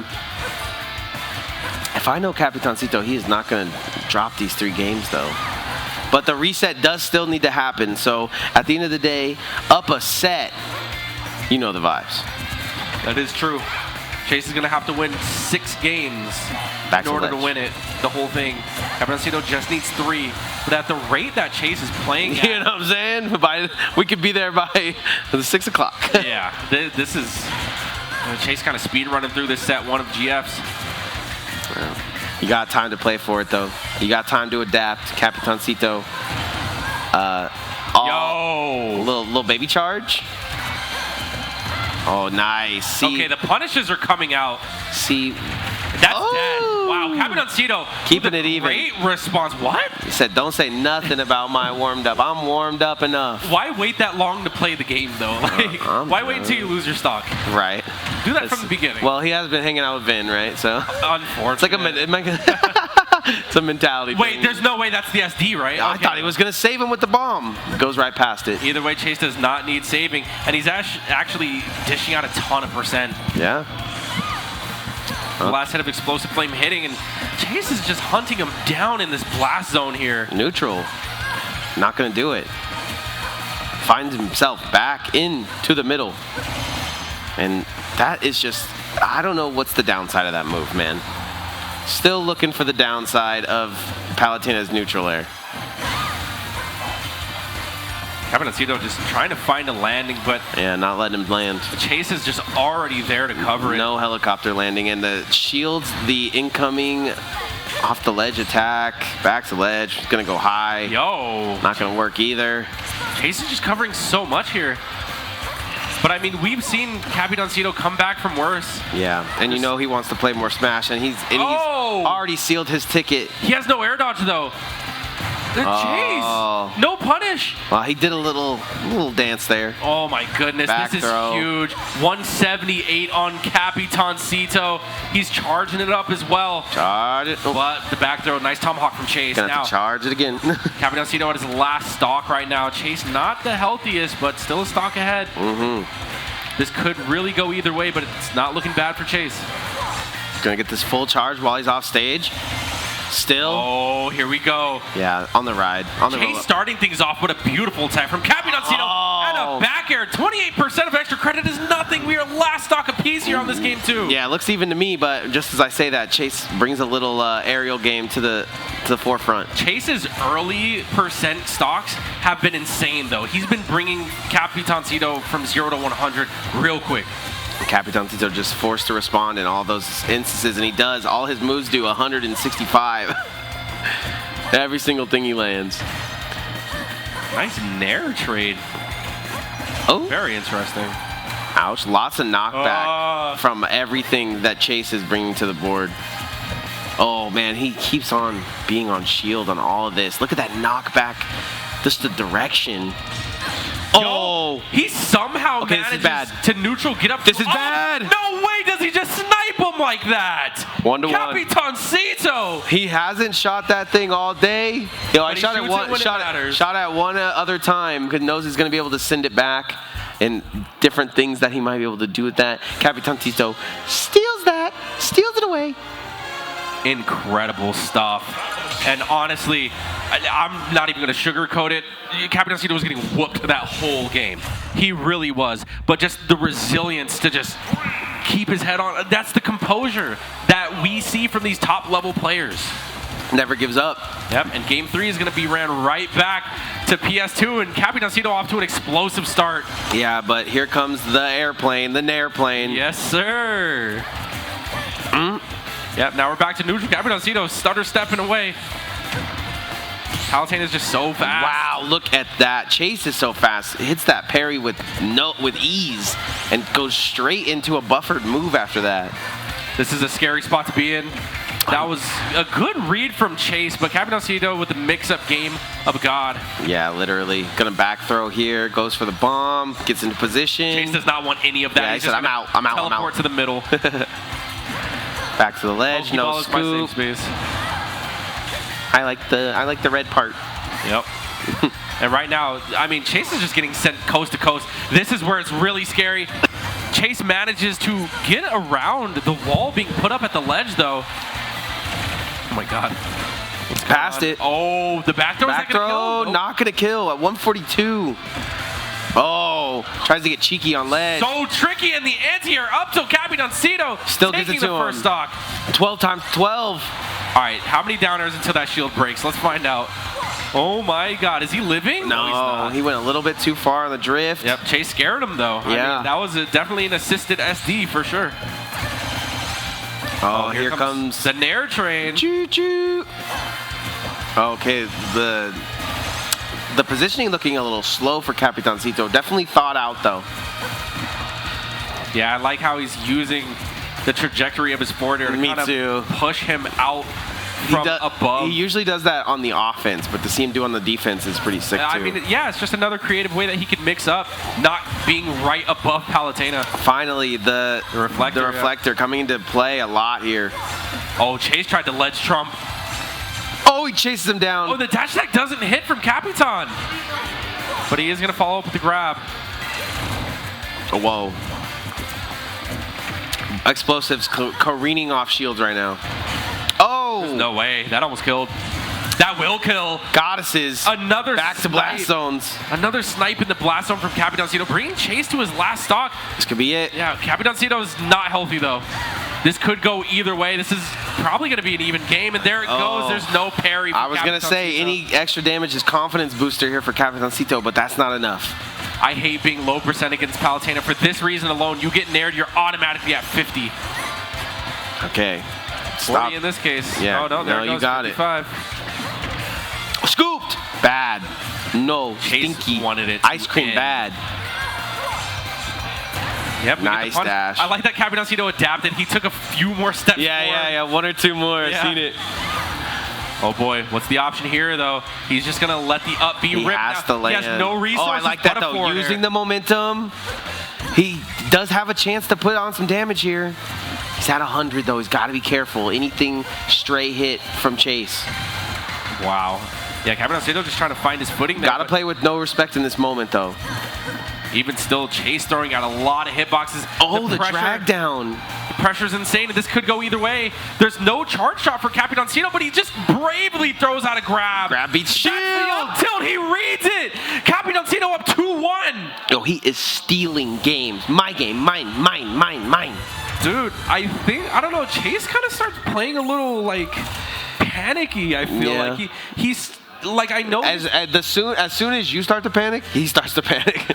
Well, yeah, when the going gets rough, but it's like Chase naturally does have an aggressive playstyle, but there comes a point where it looks like he's just desperately trying to land a hit, and Capitancito just kept his cool, and his positioning was just better at the end. He got the anti-air. So now for this game 4, back to PS2. This is Capitancito's tournament game. If he wins this, he wins Knockdown 89, but let's see if Chase has anything to say about it. Looks like he does. Couple of nairs as we start out the game, very similar to the last couple, and if it is any indication from the last games, it's that Capitancito can sneak one of those out. So Chase has to show me here that he deserves game 5.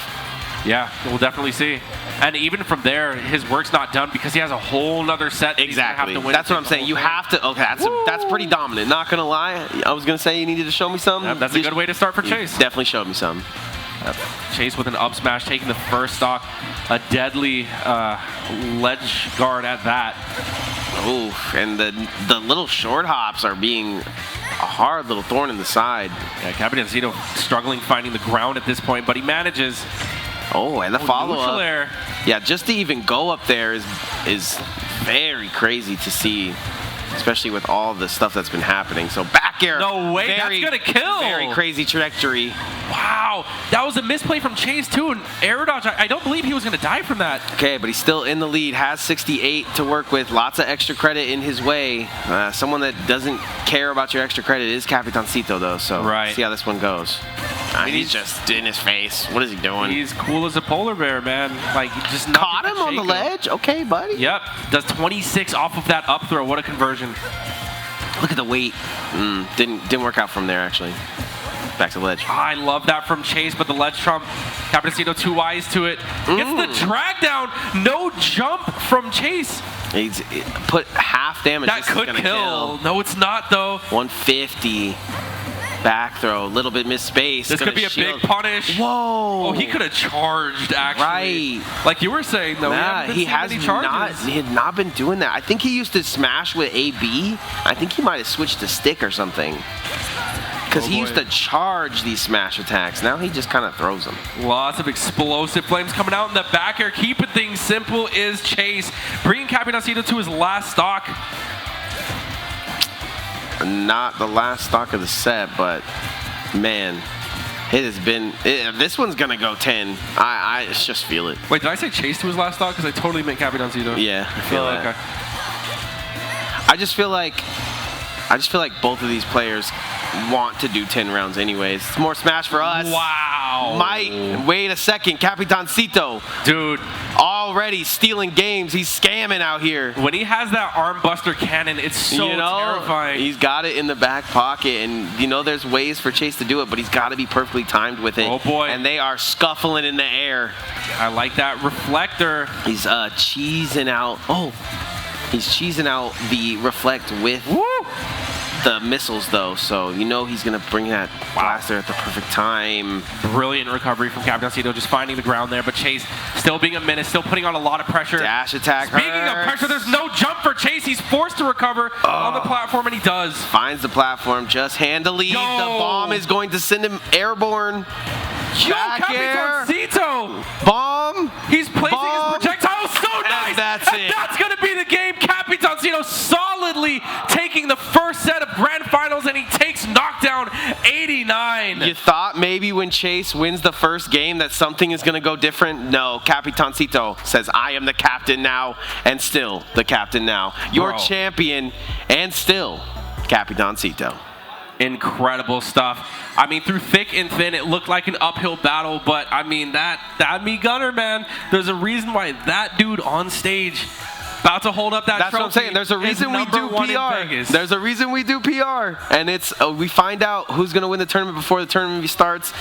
Applicably, here comes Capitancito. But nonetheless, I mean, Chase did play Shout it out to very Chase, well, man. taking that second place, but Capitancito is just too good. With that being said, guys, this concludes Knockdown 89. Thank you guys so much for being a part of it. Don't forget to follow the channel. Don't forget to come out to Knockdown 90. 90. That's a big one. 90 of these things, If you missed 89 knockdowns, coming out to 90 will make up for it in my heart. Absolutely. And remember, even if you're just here to kick it and just be at the center, the pinnacle of esports, remember that, I mean, you can compete too. There's $1,700, Eat, drink, $50. play, repeat.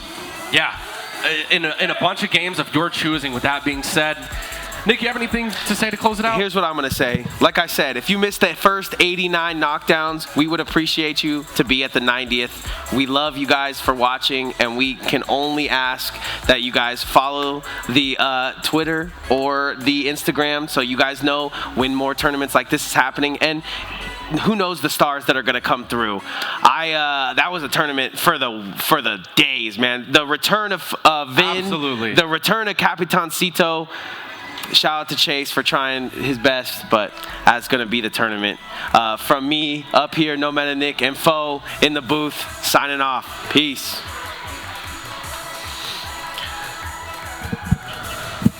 You too. Thank you too.